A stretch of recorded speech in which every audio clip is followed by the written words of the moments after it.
ஹே hi friends. So நிறைய பேர் இந்த ட்ராமாவுக்காக காத்துட்டு இருந்தீங்க. நீங்கள் எதிர்பார்த்த மாதிரியே சீசன் 3 வந்துருச்சு. அண்ட் இந்த சீசன் 3க்கு இந்த அளவுக்கு எல்லாருமே ரொம்ப ஆர்வம் காட்டியிருக்கீங்க அப்படின்னா கண்டிப்பாக அதுக்கு முழு காரணமும் அந்த சீசன் 1 2 தான். ஸோ இப்போ வரையும் யாராவது அது பார்க்காம இருந்தீங்கன்னா மறக்காமல் போய் பார்த்துட்டு வாங்க. சீசன் 2 நம்ம ஆல்ரெடி அப்லோட் பண்ணியிருந்திருக்கோம் நம்ம சேனல்லையே. பார்க்கலினா ஃபஸ்ட்டு போய் அதை பார்த்துட்டு வாங்க. நான் ஃபஸ்ட் கமெண்ட்டில் கூட அந்த லிங்கை பின் பண்ணி வைக்கிறேன். ஏன்னா பயங்கரமான ஒர்த்தாக தான் இருக்கும் இந்த ட்ராமா. ஸோ ஆல்ரெடி பார்த்துட்டீங்க அப்படின்னாலும் நான் ஒரு சின்ன ரீகேப் மாதிரி உங்களுக்கு சொல்லிடுறேன். அதாவது சீசன் 1ல் பார்த்தீங்கன்னா திடீர்னு ஒரு சில பேர் வந்து ஒரு கேமில் மாட்டிக்கிறாங்க. அதுவும் அந்த கேமில் அவங்க உயிரோட இருக்கணும் அப்படின்னா அவங்களுக்கு தேவையான கார்ட்ஸை வந்து அவங்க கலெக்ட் பண்ணணும். ஒரு ஸ்டேஜையும் முடிச்சு அந்த கார்ட்ஸில் நம்பர்ஸ் தான் இருக்கும். ஸோ சீசன் 1 முழுக்க அவங்க அந்த கேமை விளையாடுறாங்க அப்படின்னா அவங்களுக்கு நம்பர்ஸ் இருக்கக்கூடிய கார்ட்ஸ் தான் கிடைக்கும். நம்ம இந்த சீட்டு கட்டில் விளையாடுவோம்ல அந்த கார்ட்ஸ், அதில் இருக்க நம்பர்ஸ் கார்ட்ஸ் மட்டும் தான் கிடைக்கும். அதுவே சீசன் 2ல் பார்த்தீங்கன்னா இவங்களுக்கு ஃபேஸ் கார்ட்ஸ்க்கான கேம் நடக்கும். அதான் இந்த கிங்கு, குயினு, ஜாக்கு, ஸோ இந்த கார்ட்ஸுக்கான கேம் நடக்கும். இந்த மாதிரி அவங்க கார்ட்ஸில் இருக்க எல்லா கேமையுமே விளையாண்டு முடிச்சிட்டாங்க. சீசன் 2ஓட எண்டிங்கில் அவங்க திடீர்னு பார்த்தீங்கன்னா ஹாஸ்பிட்டலில் இருந்து கண்முழிக்கிற மாதிரி காட்டியிருப்பாங்க. அதாவது யார் யாரெல்லாம் வின் பண்ணாங்களோ அவங்க மட்டும். பட் அப்போ தான் ஒரு பெரிய ட்விஸ்ட்டே,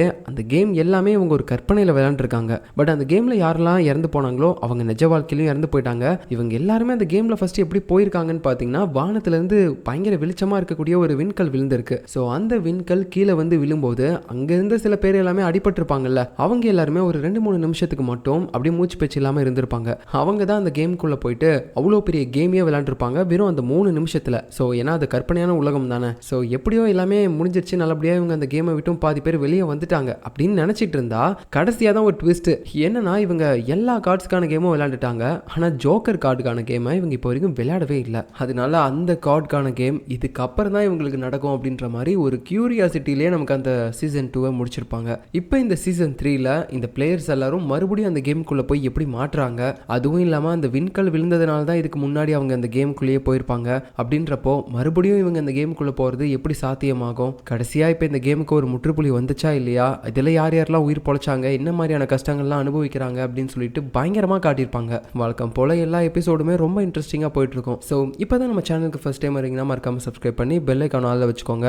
அதே மாதிரி இன்ஸ்டாவிலையும் ஃபாலோ பண்ணிக்கோங்க. வீடியோக்கு மறக்காமல் லைக் பண்ணுங்கள், அப்போ தான் நிறைய பேருக்கு ரெக்கமெண்டேஷன் ஆகும். அப்புறம் வீடியோட கமெண்ட்குள்ளே போகிறதுக்கு முன்னாடி நீங்கள் அதை ரைட் சைடில் ஸ்வைப் பண்ணிங்கன்னா அங்கே ஹைப் அப்படின்னு சொல்லி ஒரு ஆப்ஷன் வரும். அதையும் நீங்கள் பார்த்து கொடுத்தீங்கன்னா இன்னும் என்னோட சேனல் நல்லா க்ரோ ஆகும். ஸோ பார்த்து சப்போர்ட் பண்ணுங்க. அண்ட் வாங்க இப்போ நம்ம இந்த ஸ்டோரிக்குள்ளே போயிடலாம். ஸ்டார்டிங் சீனில் அடுத்து இந்த சீசன் 2ஓட எண்டிங்கில் நடந்த விஷயத்தை தான் அப்படியே நம்ம கொஞ்சம் காட்டுறாங்க. அதாவது இந்த பிளேயர்ஸ் எல்லாருமே இந்த கேமை கம்ப்ளீட்டாக முடிச்சிருப்பாங்கல்ல, அதில் நம்ம ஹீரோவும் ஹீரோயினும் இருந்திருப்பாங்க. ஸோ இந்த மாதிரி நிறைய பிளேயர்ஸ் இருப்பாங்க. இந்த கேமை இவங்க முடிச்சதுக்காக வெடிலாம் கூட வெடிச்சிட்டு இருப்பாங்க.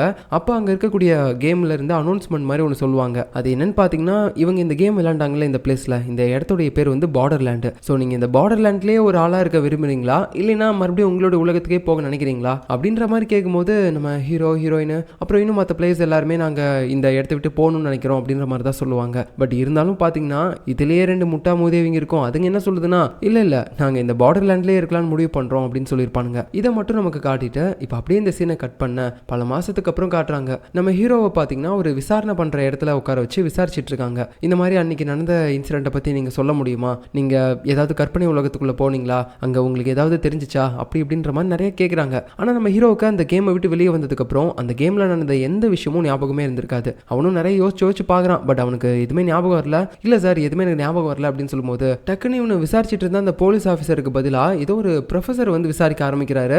ஏய் நல்லா யோசிச்சு சொல்றா, அந்த கேமில் உனக்கு உயிர் போகிற மாதிரி எதுவுமே நடக்க கிடையாது, அதுவும் இல்லாமல் அங்கே ஏதாவது வெடிலாம் வெடிச்சிச்சா, அங்கே என்ன மாதிரியான கேம்லாம் விளையாண்ட அப்படின்ற மாதிரி நிறைய கேள்வி கேட்டுகிட்டே இருக்கும்போது ஹீரோ யோசிச்சு பார்த்துட்டு இல்லை சார் எனக்கு சத்தியமாக எதுவுமே ஞாபகம் இல்லை அப்படின்னு சொல்லிடுறான். அப்புறம் அந்த போலீஸ் ஆஃபீஸரும் இந்த ப்ரொஃபஸரை பார்த்து கொஞ்ச நேரம் கம்முனிரு, அதான் உனக்கு எதுவுமே ஞாபகம் இல்லைன்னு சொல்கிறான்ல, நீ மறுபடியும் அதை நோண்டி கேட்டு அவனுடைய இருக்கிற ஞாபகத்தையும் போக வச்சிடாத அப்படின்னு சொல்லி அந்த ப்ரொஃபஸரை அதுக்கு மேலே கேள்வி எதுவுமே கேட்க விடலை நம்ம ஹீரோ கிட்ட. ஸோ இவருடைய பேரை நம்ம ப்ரொஃபஸர் அப்படின்னு சொல்லி வச்சுக்கலாம். இப்போ அவர் வெளியே வராரு. அப்போ தான் நமக்கே தெரிய வருது அவரால் நடக்க முடியாது போல, அதனால வீல் சேரில் தான் வராரு. அந்த நேரத்தில் தான் நம்ம ஹீரோவும் அந்த விசாரணை ரூம்லேருந்து வெளியே வருவானா. உடனே அவங்ககிட்ட போயிட்டு பேச ஆரம்பிக்கிறாரு. இந்த மாதிரி நான் தான்ப்பா இப்போ வந்து உங்ககிட்ட சில கேள்விகள்லாம் கேட்டேன், உனக்கு அந்த மாதிரி ஏதாவது விஷயங்கள்லாம் தோணுச்சுன்னா கொஞ்சம் கூட கூச்சப்படாத, நீ என்ன சொன்னாலும் சரி அதை கண்டிப்பாக நான் நம்புவேன். ஏன்னா நிறைய பேர் இந்த மாதிரியான விஷயங்களுக்கு வேற மாதிரி தான் ஆன்சர் பண்ணியிருக்காங்க, இதோ நம்ப முடியாத மாதிரி. அதனால உனக்கு அது மாதிரி ஞாபகம் வந்து நீ அப்படி ஆன்சர் பண்ணினாலும் நான் எதுவுமே சொல்ல மாட்டேன், நம்புவேன். ஸோ அப்படி ஏதாவது ஒன்று ஞாபகம் வந்துச்சுன்னா மட்டும் மறக்காம வந்து சொல்லு அப்படின்னு சொல்லி பேசிட்டு போகும்போது அங்கே கரெக்டாக நம்ம ஹீரோயினும் வரா. உடனே அந்த ப்ரொஃபஸர் கிட்ட நம்ம ஹீரோயினை அவன் இன்ட்ரோடியூஸ் பண்ணி வைக்கிறான். இவ தான் என்னோட ஒய்ஃப் அப்படின்னு சொல்லிட்டு. ஸோ இப்போ தான் நமக்கே தெரிய வருது 2 பேருக்கும் கல்யாணம் ஆயிடுச்சு போல. வணக்கம் சார் அப்படின்ற மாதிரி ஹீரோயினும் பேசிட்டு இருக்கும்போது உடனே அவங்க கிட்ட விசிட்டிங் கார்டெலாம் கொடுக்குறா. அவங்க 2 பேருக்கு ஏதாவது ஞாபகம் வந்துச்சுன்னா கண்டிப்பாக வந்து என்கிட்ட சொல்லுங்க அப்படின்னு சொல்லிட்டு அவர் அங்கிருந்து போயிடுறாரு. அதுக்கப்புறம் இவங்க 2 பேரும் பேசிட்டே வெளியே நடந்து போகிறாங்க.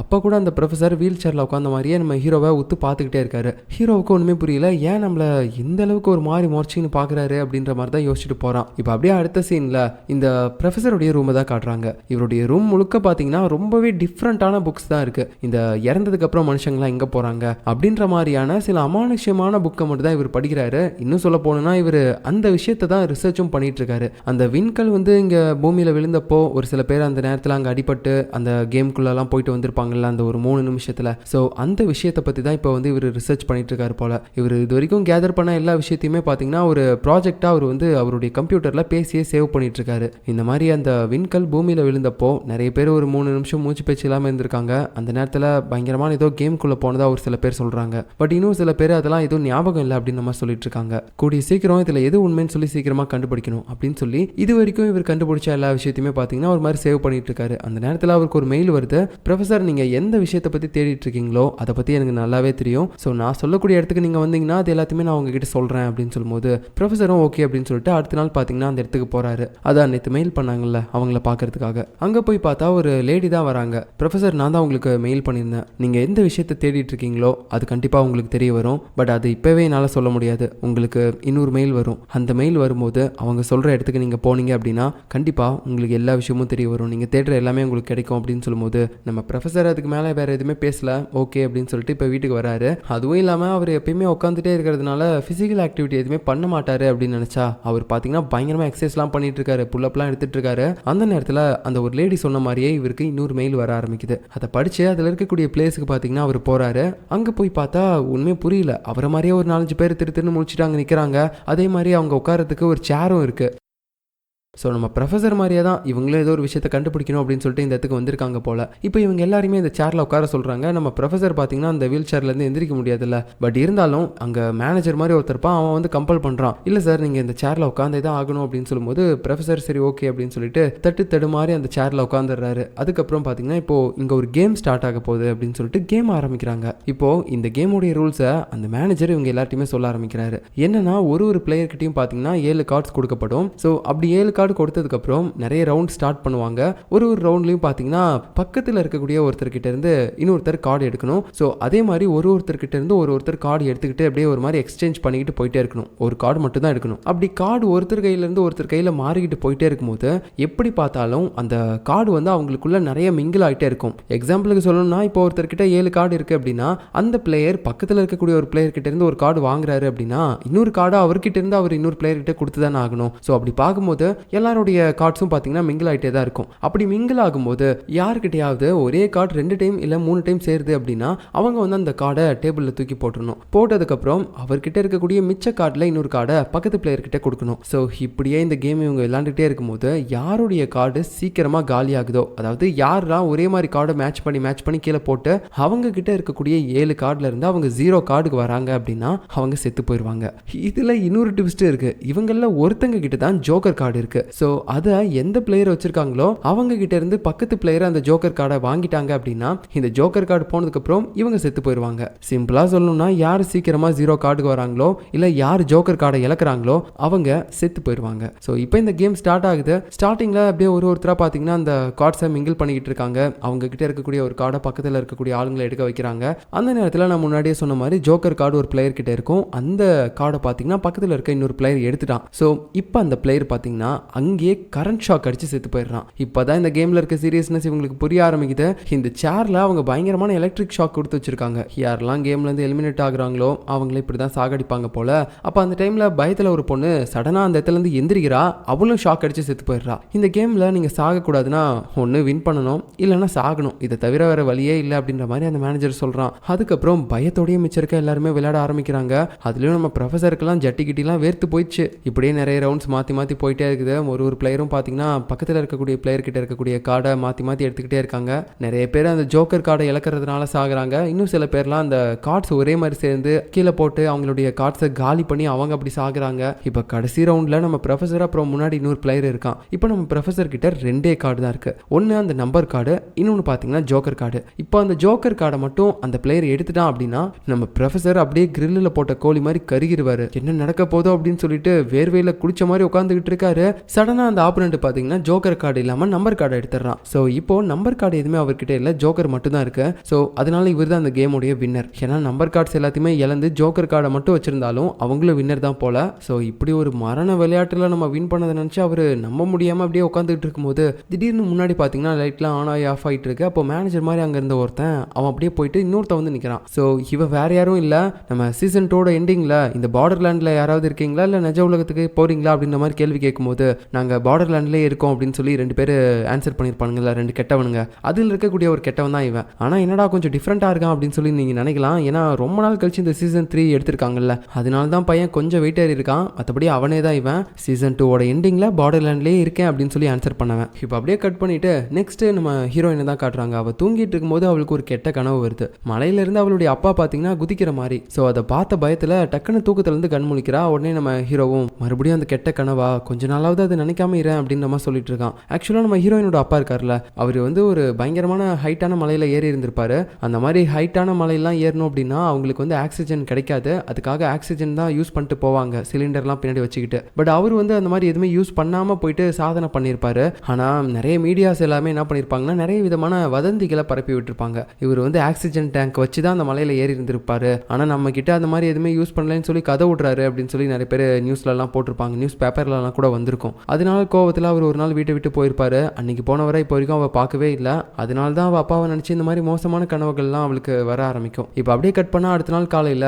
இந்த பெரிய பெரிய பில்டிங்கில் நிறைய பெரிய ஸ்க்ரீன்லாம் இருக்கும்ல, அதில் ஒரு நியூஸை பற்றி பேசிகிட்டு இருக்காங்க. என்னன்னா ஒரு பார்க்கிங்கில் 7 பேர் மர்மமான முறையில் செத்து போய் கடந்திருக்காங்க, தற்கொலை பண்ணிருக்கலாம் அப்படின்ற மாதிரி ஒரு கோணத்தில் போலீஸ்காரங்க விசாரிச்சுட்டு இருக்காங்க அப்படின்ற மாதிரி நியூஸில் பேசுகிறாங்க. ஸோ அந்த டெட் பாடிஸ்லாம் வேறு யாருமே கிடையாது. நேற்று நைட்டு நம்ம ப்ரொஃபஸர் ஒரு பார்க்கிங்கில் போய் கேமில் விளாண்டுருப்பார்ல, அப்போ நிறைய பேர் கரண்ட் ஷாக் அடிச்சு செத்து போயிருப்பாங்கல்ல, அந்த டெட் பாடிஸ் தான் அவங்க. ஸோ இதுக்கு முன்னாடி இந்த பிளேயர்ஸ் அந்த கேமுக்குள்ளே போனாங்க அப்படின்னா அதுக்கு ஒரு ரீசன் இருக்குது. ஏன்னா அந்த எரிக்கல் விழுந்தப்போ நடந்த ஒரு ஆக்சிடென்ட்னால தான் இவங்க எல்லாரும் அந்த கேமுக்குள்ளே போயிருந்திருப்பாங்க. பட் இப்போ இந்த ரியல் வேர்ல்டில் இருக்கும்போதே அந்த கேம் இங்கே நடக்க ஆரம்பிக்குது. ஏன்னா அதனால தான் இவங்க எல்லாருமே இறந்து போயிருக்காங்க. ஸோ இப்போதைக்கு இந்த கேம் இப்போ எப்படி ஒர்க் ஆகுது அப்படின்றதே நமக்கு தெரியல. அதுவும் இல்லாமல் பர்டிகுலராக நேற்று அவங்கள மட்டும் எதுக்காக சூஸ் பண்ணி அந்த கேமை நடத்துனாங்க அப்படின்றதும் நமக்கு புரியல. இப்போ அப்படியே அடுத்த சீனில் நம்ம ஹீரோயினை காட்டுறாங்க. அவள் பார்த்தீங்கன்னா ஒரு இடத்துல வேலை பார்த்துட்டு இருக்கா, நிறைய கஸ்டமர்ஸை பிடிச்சிட்டு இருக்கா. இதே நேரத்தில் இன்னொரு பக்கம் நம்ம ஹீரோவையும் காட்டுறாங்க. அவனும் அதே மாதிரி தான் அவன் ஒர்க்கை பார்த்துட்டு இருக்கான். இவன் என்ன ஒர்க் பண்ணுறான் அப்படின்னு பார்த்தீங்கன்னா, ஒரு சில பேர் மனதளவில் பாதிக்கப்பட்டவங்க இருப்பாங்கல்ல, பைத்தியம் கிடையாது, பட் ஒரு மாதிரி ஸ்ட்ரெஸ்ஸாக ஏதாவது ஒன்று நினச்சிட்டு புலம்பிட்டே இருக்கிறது. ஸோ அந்த மாதிரி இருக்கக்கூடிய பர்சன்ஸ் எல்லாத்தையுமே இவன் தான் வந்து பேசி க்யூர் பண்ணுவான், ஒரு தெரபிஸ்ட் மாதிரி. இப்போ அவனுடைய கிளைண்ட்டாக ஒரு லேடி வராங்க. பார்த்தா அது வேற யாருமே கிடையாது. இதுக்கு முன்னாடி சீசன் 2ல நம்ம ஹீரோ ஹீரோயின் இவங்க கூடலாம் சேர்ந்து அந்த பார்டர் லேண்டில் கஷ்டமான கேம்ஸ் எல்லாத்தையுமே விளையாண்டுட்டு வெளியே வந்தவ வின் பண்ணி. ஸோ அவள் இப்போ மனதளவில் பாதிக்கப்பட்டிருக்கா போல, அதனால தான் கவுன்சிலிங்காக இங்கே வந்திருக்கா. அந்த நேரத்தில் நம்ம ஹீரோ அங்கே பார்க்கும்போது இவளுக்கு பயங்கரமான ஷாக்கு. ஏன்னா இவளுக்கு அந்த கேமில் இருக்க எல்லாமே ஞாபகம் இருக்கு, அவளுக்கு எதுவுமே மறக்கல. அதனால நம்ம ஹீரோவை பார்த்து அப்படியே ஷாக் ஆகி கேட்குறா, டேய் நீ என்னடா இங்கே பண்ணுற? சரி உனக்கு ஏதாவது ஞாபகம் இருக்கா இல்லையா? நம்ம அந்த கேம் விளையாண்டோம்ல, மரண விளையாட்டு மாதிரி, அந்த கேமில் தோத்தா நம்மளை கொலை பண்ணிடுவாங்கல்ல, ஞாபகம் இருக்கா இல்லையாடா? இவ்வளோ கஷ்டப்பட்டு நம்ம அதெல்லாம் முடிச்சுட்டு வந்தோம் அப்படின்ற மாதிரிலாம் சொல்லும்போது ஹீரோவும் சொல்கிறான், எனக்கு ஒன்றும் புரியல, நீங்கள் எதை பற்றி பேசுகிறீங்க அப்படின்ற மாதிரி இவன் ஒரு பக்கம் பேசிகிட்டு இருக்க. இன்னொரு பக்கம் நம்ம ஹீரோயின் அவனுடைய வேலையெல்லாம் முடிச்சுட்டு வெளியே நடந்து போயிட்டு இருக்கும்போது அங்கே அப்படியே ஒரு ஹோட்டல் இருக்கிறத பார்க்குறா. என்ன யோசிச்சானே தெரியல, அவள் பாட்டுக்கு அந்த ஹோட்டலுக்குள்ளே போகிறா. அந்த டைமில் தான் அவள் ஒரு சில விஷயங்கள்லாம் ஞாபகப்படுத்தி பார்க்குறா. சீசன் 1ல் இவங்க இந்த இடத்துக்குலாம் வந்து ஒரு மாதிரி என்ஜாய் பண்ணியிருப்பாங்க, நிறைய பிளேஸ்லாம் இங்கே வந்து ஒரு மாதிரி குதிச்சுட்டு இருந்திருப்பாங்க. அது எல்லாமே இப்போ அவளுக்கு ஞாபகம் வர ஆரம்பிக்குது, அதாவது அந்த கேமில் நடந்த விஷயங்கள் எல்லாமே. ஸோ இதை நினச்சி இவ ஒரு பக்கம் தலையில் அப்படியே கை வச்சுட்டு உட்காந்துட்டு இருக்கா. தலை வேற வலிக்கிற மாதிரி இருக்கு போல. இந்த நேரத்தில் இந்த பக்கம் நம்ம ஹீரோ கிட்ட அந்த பொண்ணு சொல்லிட்டு இருக்கா, டே சத்தியமா உனக்கு எதுவுமே ஞாபகம் இல்லையாடா? நான் இந்த விஷயத்தை பற்றி யார்கிட்ட சொன்னாலும் யாருமே நம்ப மாட்டாங்கடா. அதுக்காக தான் நான் இப்போ ஒரு வழியை கண்டுபிடிச்சிருக்கேன். அந்த கேமுக்குள்ளே போகிறதுக்காக நான் ஒரு மருந்தை கண்டுபிடிச்சிருக்கேன். அந்த மருந்தை மட்டும் நம்ம யூஸ் பண்ணோம்னா மறுபடியும் அந்த கேமுக்குள்ளே போகலாம் அப்படின்னு சொல்லும்போது இவனுக்கு ஒன்றுமே புரியல. என்னடி எதோ சொல்லிட்டு இருக்க, எனக்கு ஒன்றுமே புரியலையே அப்படின்னு யோசிச்சுட்டு இருக்கும்போது அங்கே இன்னொரு டாக்டர் வராங்க. சரி ஓகே நான் பார்த்துக்கிறேன் இந்த பேஷண்ட்டை, நீ போப்பா அப்படின்னு சொல்லிட்டு நம்ம ஹீரோ வேற அனுப்பி விட்டுறாங்க. பட் இருந்தாலும் இவ நம்மளை இப்படி குழப்பி விட்டுறாளே அப்படின்னு சொல்லிட்டு குழப்பத்தோடய பார்த்தீங்கன்னா அவன் வீட்டுக்கு போய் பார்க்குறான். அந்த இடத்துல அவனுடைய ஒய்ஃபை காணோம். எங்கே போனா அப்படின்னு சொல்லிட்டு இவனுக்கு பயங்கரமான ஷாக்கு. உடனே அவன் போயிட்டு போலீஸ்கிட்ட கம்ப்ளைண்ட் பண்ணிடுறான். இந்த மாதிரி என்னோட ஒய்ஃப் எப்பயுமே வேலைக்கு போனாங்கன்னா கரெக்டான நேரத்துக்கு வீட்டுக்கு வந்துருவாங்க, ஆனால் இன்றைக்கி ரொம்ப நேரம் ஆச்சு இன்னும் வீட்டுக்கு வரவே இல்லை, நீங்கள் என்னென்னு கொஞ்சம் பாருங்கள் அப்படின்னு சொல்லும்போது அவங்களும் விசாரித்து பார்த்து கடைசியில் நம்ம ஹீரோயின் பார்த்தீங்கன்னா அந்த ஹோட்டலுக்கு போயிருப்பாள்ல, அந்த ஹோட்டலில் இருக்கக்கூடிய சிசிடிவி ஃபுட்டேஜ் எல்லாத்தையுமே இவங்க எடுத்து பார்க்குறாங்க. அதில் பயங்கரமான ஒரு ஷாக் என்னன்னா, நம்ம ப்ரொஃபஸர் இருக்கார்ல, அவர்கிட்ட என்னமோ அவள் பேசிக்கிட்டு அவர் கூடவே அங்கேருந்து அவள் போயிடுறா. இதை பார்த்த போலீஸ்காரங்க அரைகுறையாக எல்லாத்தையுமே தெரிஞ்சுக்கிட்டு பேசிகிட்டு இருக்காங்க. உன்னுடைய ஒய்ஃப்க்கும் அவருக்கும் ஏதாவது ரிலேஷன்ஷிப் இருந்திருக்கலாம், மேபி அதனால அவங்க நாங்கள் இங்கேருந்து போயிருக்கலாம், அவர் கூடயே போயிருக்கலாம் அப்படின்னு சொல்லும்போது, சார் அதுக்கெல்லாம் வாய்ப்பே இல்லை. இப்போ கொஞ்ச நாளைக்கு முன்னாடி தான் அவரை பற்றி எங்களுக்கே தெரியும். அப்படி இருக்கும்போது அவர் கூடலாம் அவள் அவ்வளோ க்ளோஸ் எல்லாம் ஆயிருந்திருக்க மாட்டா. நீங்கள் வேற மாதிரி இந்த கேஸை கொஞ்சம் ஹேண்டில் பண்ணி பாருங்க அப்படின்ற மாதிரி அவன் சொல்லிட்டு இருக்கான். ஸோ இப்போதைக்கு நம்ம ஹீரோவுக்கு தெரிஞ்ச விஷயம், அந்த ப்ரொஃபஸர் கூட தான் ஹீரோயின் போயிருக்கா. அப்படின்னா நம்ம அவன் இருக்கக்கூடிய இடத்துக்கு போய் விசாரிக்கலாம். ஒருவேளை நம்ம ஒய்ஃப் அவன் கடத்திருந்தானா அப்படின்ற ஒரு டவுட்டில் இவன் பார்த்தீங்கன்னா டேரெக்டாக அந்த ப்ரொஃபஸருடைய பிளேஸுக்கு போய் பார்க்குறான். ஸோ அங்கே அந்த ப்ரொஃபஸர் பார்த்தீங்கன்னா நிறைய அமானுஷமான புக்ஸ், நிறைய இன்ஃபர்மேஷன்ஸ் எல்லாத்தையுமே கேதர் பண்ணி வச்சிருப்பான்ல. செத்ததுக்கு அப்புறம் மனுஷங்களாம் எங்கே போகிறாங்க, அதுக்கப்புறம் அந்த பார்டர்லேண்ட் கேமுக்குள்ளே போயிட்டு வந்த ஒரு சில பேரையும் விசாரிச்சிருப்பான்ல, அந்த இன்ஃபர்மேஷன்லாம் அங்கே இருக்குது. அதெல்லாம் பார்த்து புரியாமல் யோசிச்சுட்டு இருக்கும்போது அங்கே ஒரு மெமரி கார்டும் இருக்குது. அதில் இருக்கக்கூடிய வீடியோவை ப்ளே பண்ணால் அதில் நம்ம ஹீரோயின் தான் பேசிகிட்டு இருக்கா. அவகிட்ட ஒரு சில கேள்விலாம் கேட்டு அதை ரெக்கார்ட் பண்ணி வச்சிருந்திருக்கான் போல இந்த ப்ரொஃபஸர். அப்போ அதில் நம்ம ஹீரோயின் என்ன சொல்கிறான்னா, எனக்கு டெய்லியுமே நைட்டு ஒரு கனவு வந்துட்டு இருக்கு. என்னோட அப்பா மலையிலிருந்து கீழே குதிச்சு சாகிற மாதிரி. இதனால எனக்கு நைட்டு சரியாக தூக்கமே வராது. இந்த விஷயத்தை பற்றி இது வரைக்கும் நான் என்னோட ஹஸ்பண்ட் கிட்ட கூட சொன்னதில்லை அப்படின்னு சொல்லிட்டு ஒரு மாதிரி கண் கலங்கி அழுதுகிட்டு இருப்பா. இதெல்லாம் கேட்டு நம்ம ஹீரோ கொஞ்சம் லைட்டாக சோகமாயிடுறான். இப்படி ஒரு கனவு டெய்லியுமே அவள் பார்த்து நொந்துகிட்டு இருந்திருக்கா, ஆனால் ஒரு வார்த்தை கூட என்கிட்ட சொல்லலையே அப்படின்னு சொல்லிட்டு அவன் ஒரு மாதிரி பார்க்குறான். அப்புறம் அவன் வீட்டுக்கு வந்துட்டு இருக்கான். அப்படியே ஒரு டனல் வழியாக வரும்போது அவனுக்கு ரொம்ப சோகமாக இருக்கு. இப்போ ஹீரோயின் எங்கே இருப்பா அப்படின்னு சொல்லிட்டு அந்த நேரத்தில் லைட்லாம் ஒரு மாதிரி மின்னி எரிஞ்சிட்டு இருக்குது. திடீர்னு பார்த்தீங்கன்னா அங்கேயும் அவன் வந்துட்டான். அதான் அந்த கெட்டவன். இதுக்கு முன்னாடி நம்ம ப்ரொஃபஸர் கிட்ட கூட பார்டர் லேண்டுக்கு உங்களை வரவேற்கிறேன் அப்படின்னு சொல்லியிருப்பான்ல, அவனே தான். இவனுடைய பேரை நம்ம பேண்டா அப்படின்னு சொல்லி வச்சுக்கலாம். இப்போ இவன் நம்ம ஹீரோவுக்கு பக்கத்தில் என்னடா உனக்கு என்ன ஞாபகம் இருக்காதுன்னு நினைக்கிறேன், சரி உன்னுடைய ஒய்ஃப் இப்போ அந்த பார்டர் லேண்டுக்கு வந்துட்டா, நீயும் வருவேன்னு நினைக்கிறேன் அப்படின்னு சொல்லி அவனுடைய ஜோப்பில் ஒரு ஜோக்கர் கார்டை வச்சுட்டு அப்படியே அங்கிருந்து மறைஞ்சு போயிடுறான். ஹீரோவுக்கு ஒன்றுமே புரியல, இவன் யாரு, எதுக்காக என்னோட ஒய்ஃப் ஏதோ பார்டர் லேண்டுக்கு போயிருக்கிறதா சொல்கிறான், அந்த பார்டர் லேண்ட் எங்கே இருக்கு, நான் எப்படி அங்கே போக முடியும் அப்படின்னு சொல்லிட்டு இவன் பல சந்தேகத்தோட யோசிச்சுட்டு இருக்கான். அப்போ திடீர்னு அவனுக்கு கால் பண்ணி இந்த மாதிரி உன்னுடைய ஒய்ஃப் ஹாஸ்பிட்டலில் இருக்காங்க அப்படின்னு சொல்லும்போது இவனும் அடிச்சு பிடிச்சி போய் பார்க்குறான். பார்த்தா அந்த இடத்துல நம்ம ஹீரோயின் மட்டும் இல்லாமல் அந்த ப்ரொஃபஸரும் இருக்கான். ரெண்டு பேருமே கோமா ஸ்டேஜில் இருக்காங்க. எப்படி போனாங்கன்னு தெரியல. அவங்க ஏதோ ஒரு மருந்து இன்டேக் பண்ணியிருக்காங்க, அதனால தான் இப்போ கோமாலையும் இருக்காங்க. நாங்கள் அவங்களுடைய திங்ஸ் எல்லாத்தையுமே எடுத்து வச்சிருக்கோம், பாருங்க அப்படின்னு சொல்லும்போது நம்ம ஹீரோவும் போயிட்டு அந்த திங்ஸ் எல்லாத்தையுமே பார்க்குறான். பார்த்தா அவகிட்டயும் அந்த ஜோக்கர் கார்டு இருந்திருக்கு. அதுவும் இல்லாமல் அந்த ப்ரொஃபஸர் இருக்கான்ல, அவன்கிட்டயும் ஜோக்கர் கார்டு இருக்கு. என்னடா இது, இவங்க ரெண்டு பேர்கிட்டையும் ஜோக்கர் கார்டு இருக்கு, அதே மாதிரி என்கிட்டயும் ஒருத்தன் ஜோக்கர் கார்டை கொடுத்துட்டு போறான். அது மட்டும் இல்லாமல் ஹாஸ்பிட்டலில் என்ன பார்க்க வந்த பொண்ணு, அவ இதுக்கு முன்னாடி நாங்கள் ஏதோ கேம்ல இருந்ததா சொன்னால, அவ அந்த கேம்ல போறதுக்கான மருந்தையும் கண்டுபிடிச்சதா சொன்னா. இந்த ஜோக்கர் கார்டை என்கிட்ட கொடுத்தவனும் உன் ஒய்ஃப் இப்போ பார்டர்லேண்டுக்கு வந்துட்டா அப்படின்ற மாதிரி சொன்னா. என்ன நடக்குதுங்க, ஒருவேளை என் ஒய்ஃப் அந்த பார்டர்லேண்ட் கேமுக்கு போயிருக்கா அப்படின்னா அது கண்டிப்பாக சாதாரண கேமாக இருக்காது, மரண விளையாட்டு அது. அதுலேருந்து அவளை காப்பாற்றணும் அப்படின்னா நானும் அந்த இடத்துக்கு போகணும், நான் எப்படி போகிறது அப்படின்னு சொல்லி யோசிக்கும் போது அந்த பொண்ணு நான் அதுக்கான மருந்தை கண்டுபிடிச்சி வச்சிருக்கேன், அந்த பார்டர்லேண்டுக்கு போகிறதுக்கான மருந்து அப்படின்னு சொல்லியிருப்பாள்ல. உடனே அந்த விஷயம் எனக்கு ஞாபகம் வருது. ஸோ உடனடியாக அவளை போய் பார்க்க ஆரம்பிக்கிறான். ஹே, நீ அன்னைக்கு அந்த பார்டர்லேண்ட் கேமுக்குள்ளே போகிறதுக்காக ஏதோ மருந்து கண்டுபிடிச்சி வச்சிருக்கேன்னு சொன்னல, அதை உடனே இன்ஜெக்ட் பண்ணு அப்படின்னு சொல்லும்போது, உனக்கு என்ன பைத்தியமாடா, நான் ஜஸ்ட் ஒரு டெஸ்டிங்காக தான் அதை இப்போ கண்டுபிடிச்சி வச்சிருக்கேன், நீ அதை வச்சு எதுக்காக இப்போ அந்த பார்டர்லேண்டுக்குள்ளே போகணும் அப்படின்னு நினைக்கிறேன், இங்கே பாரு எதை பற்றியும் கேட்காத, தயவு செஞ்சு எனக்கு அந்த மருந்தை கொடு அப்படின்னு சொல்லிட்டு அவன் கேட்டே இருக்கும்போது, சரி ஓகே நான் உனக்கு இந்த மருந்தை கொடுக்குறேன், ஆனால் நீ அந்த கேமை பற்றி எல்லா விஷயத்தையுமே மறந்துருக்க, ஸோ அது எல்லாத்தையுமே நான் உங்ககிட்ட ஒரு டைம் சொல்கிறேன். இதுக்கு முன்னாடி நம்ம அந்த கேமில் போகும்போது ஒரு எரிக்கல் நம்ம நாட்டை தாக்குச்சு. ஸோ அந்த நேரத்தில் நம்ம எல்லாருமே மூச்சு பேச்சு இல்லாமல் ஒரு 2-3 நிமிஷம் இருந்தோம். கிட்டத்தட்ட இதயம்லாம் ஸ்டாப் ஆகிட்டு நம்ம இறந்து போன நிலமையில இருந்திருக்கோம். அந்த நேரத்தில் தான் நம்ம அந்த கேமுக்குள்ளே போயிட்டு அந்த மாதிரி மரண விளையாட்டுலாம் விளையாண்டுருக்கோம். இப்போ நான் இந்த மருந்தை உனக்குள்ளே செலுத்தும் போதும் உன்னோட இதயம் நிற்கும். அந்த நேரத்தில் நீ அந்த பார்டர்லேண்ட் கேமுக்குள்ளே போயிடுவேன். அப்புறம் இன்னொரு முக்கியமான விஷயம், நீ அந்த கேமுக்குள்ளே போயிட்டு உன் ஒய்ஃபையும் காப்பாற்றி அந்த கேமில் வின் பண்ணால் மட்டும்தான் நிஜ உலகத்துக்கு வருவேன். ஒருவேளை அந்த கேம் விளையாண்டுட்டு இருக்கும் போதே நீ செத்து போயிட்ட அப்படின்னா இந்த நிஜ உலகத்துலேயும் செத்து போயிடுவேன். அதனால ஒரு தடவைக்கு 2 தடவை நல்லா யோசிச்சுக்க, நீ போய் தான் ஆகணுமா அப்படின்ற மாதிரி கேட்கும்போது உடனே பார்த்தீங்கன்னா அவனுக்கு ஒரு கால் வருது. ஹாஸ்பிட்டல்லேருந்து உன் ஒய்ஃப் ரொம்ப சீரியஸாக இருக்காங்க, அவங்களுக்கு இப்போ ஹார்ட் பீட்டே இல்லை அப்படின்னு சொல்லும்போது அவனுக்கு நல்லா புரிஞ்சிச்சு. அப்படின்னா என் ஒய்ஃப் இப்போ அந்த கேமுக்குள்ளே போயிட்டா அப்படின்னு சொல்லிட்டு. ஸோ உடனே பார்த்தீங்கன்னா இவன் இங்கே பாரு, நான் இதை பற்றி யோசிக்க ரெடியாக இல்லை, என் ஒய்ஃபை காப்பாற்றணும், எனக்கு என்னாலும் பரவாயில்ல, தயவு செஞ்சு நீ எனக்கு அந்த ஊசியை போட்டு விடு அப்படின்னு சொல்லும்போது அவளும் அந்த மருந்தை எடுத்து ஹீரோக்கு இன்ஜெக்ட் பண்ணி விடுறா. அப்படியே நம்ம ஹீரோ திரும்பி பார்க்குறான், அந்த இடத்துல அவளுக்கு காணோம், அந்த இடமே வெறிச்சோடி போயிருக்கு. ஸோ உடனே அவனுக்கு தெரிஞ்சு போச்சு நம்ம இப்போ இந்த கேமுக்குள்ளே வந்துட்டோம் அப்படின்ட்டு. வெளியே பார்க்குறான், அங்கே ஆள் நடமாட்டமே இல்லை, ஏரியாவே வெறிச்சோடி போய் கிடக்குது, ஊருக்குள்ளே ஒருத்தன் இல்லை. அப்புறம் அப்படியே அவன் நடந்து போகும்போது பக்கத்தில் ஒரு கோயில் இருக்குது. அப்படியே அந்த படிக்கட்டு மேலே ஏறி அவன் அந்த கோயிலுக்குள்ளே போகிறான். உள்ளே போனோடனே தானாலாம் கதவு சாத்திருச்சு. அப்போயே அவனுக்கு தெரிஞ்சிச்சு, ஓகே நம்ம கேமுக்குள்ளே வந்துட்டோம் அப்படின்னு சொல்லிட்டு. ஸோ இந்த இடத்துல இவனை மாதிரி நிறைய பிளேயர்ஸ் இருக்காங்க. இவங்க எல்லாருமே இதுக்கு முன்னாடி இந்த கேமில் ஏதோ ஒரு விதத்தில் வந்துட்டு போனவங்க தான், அதாவது வின் பண்ணவங்க, அவங்க தான் வந்திருக்காங்க. ஸோ இவங்க இப்படிதான் இந்த கேமுக்குள்ளே வந்தாங்க அப்படின்னு கேட்டிங்கன்னா நம்ம ஹீரோ மாதிரி தான் ஏதோ ஒரு விதத்தில் வந்திருப்பாங்க.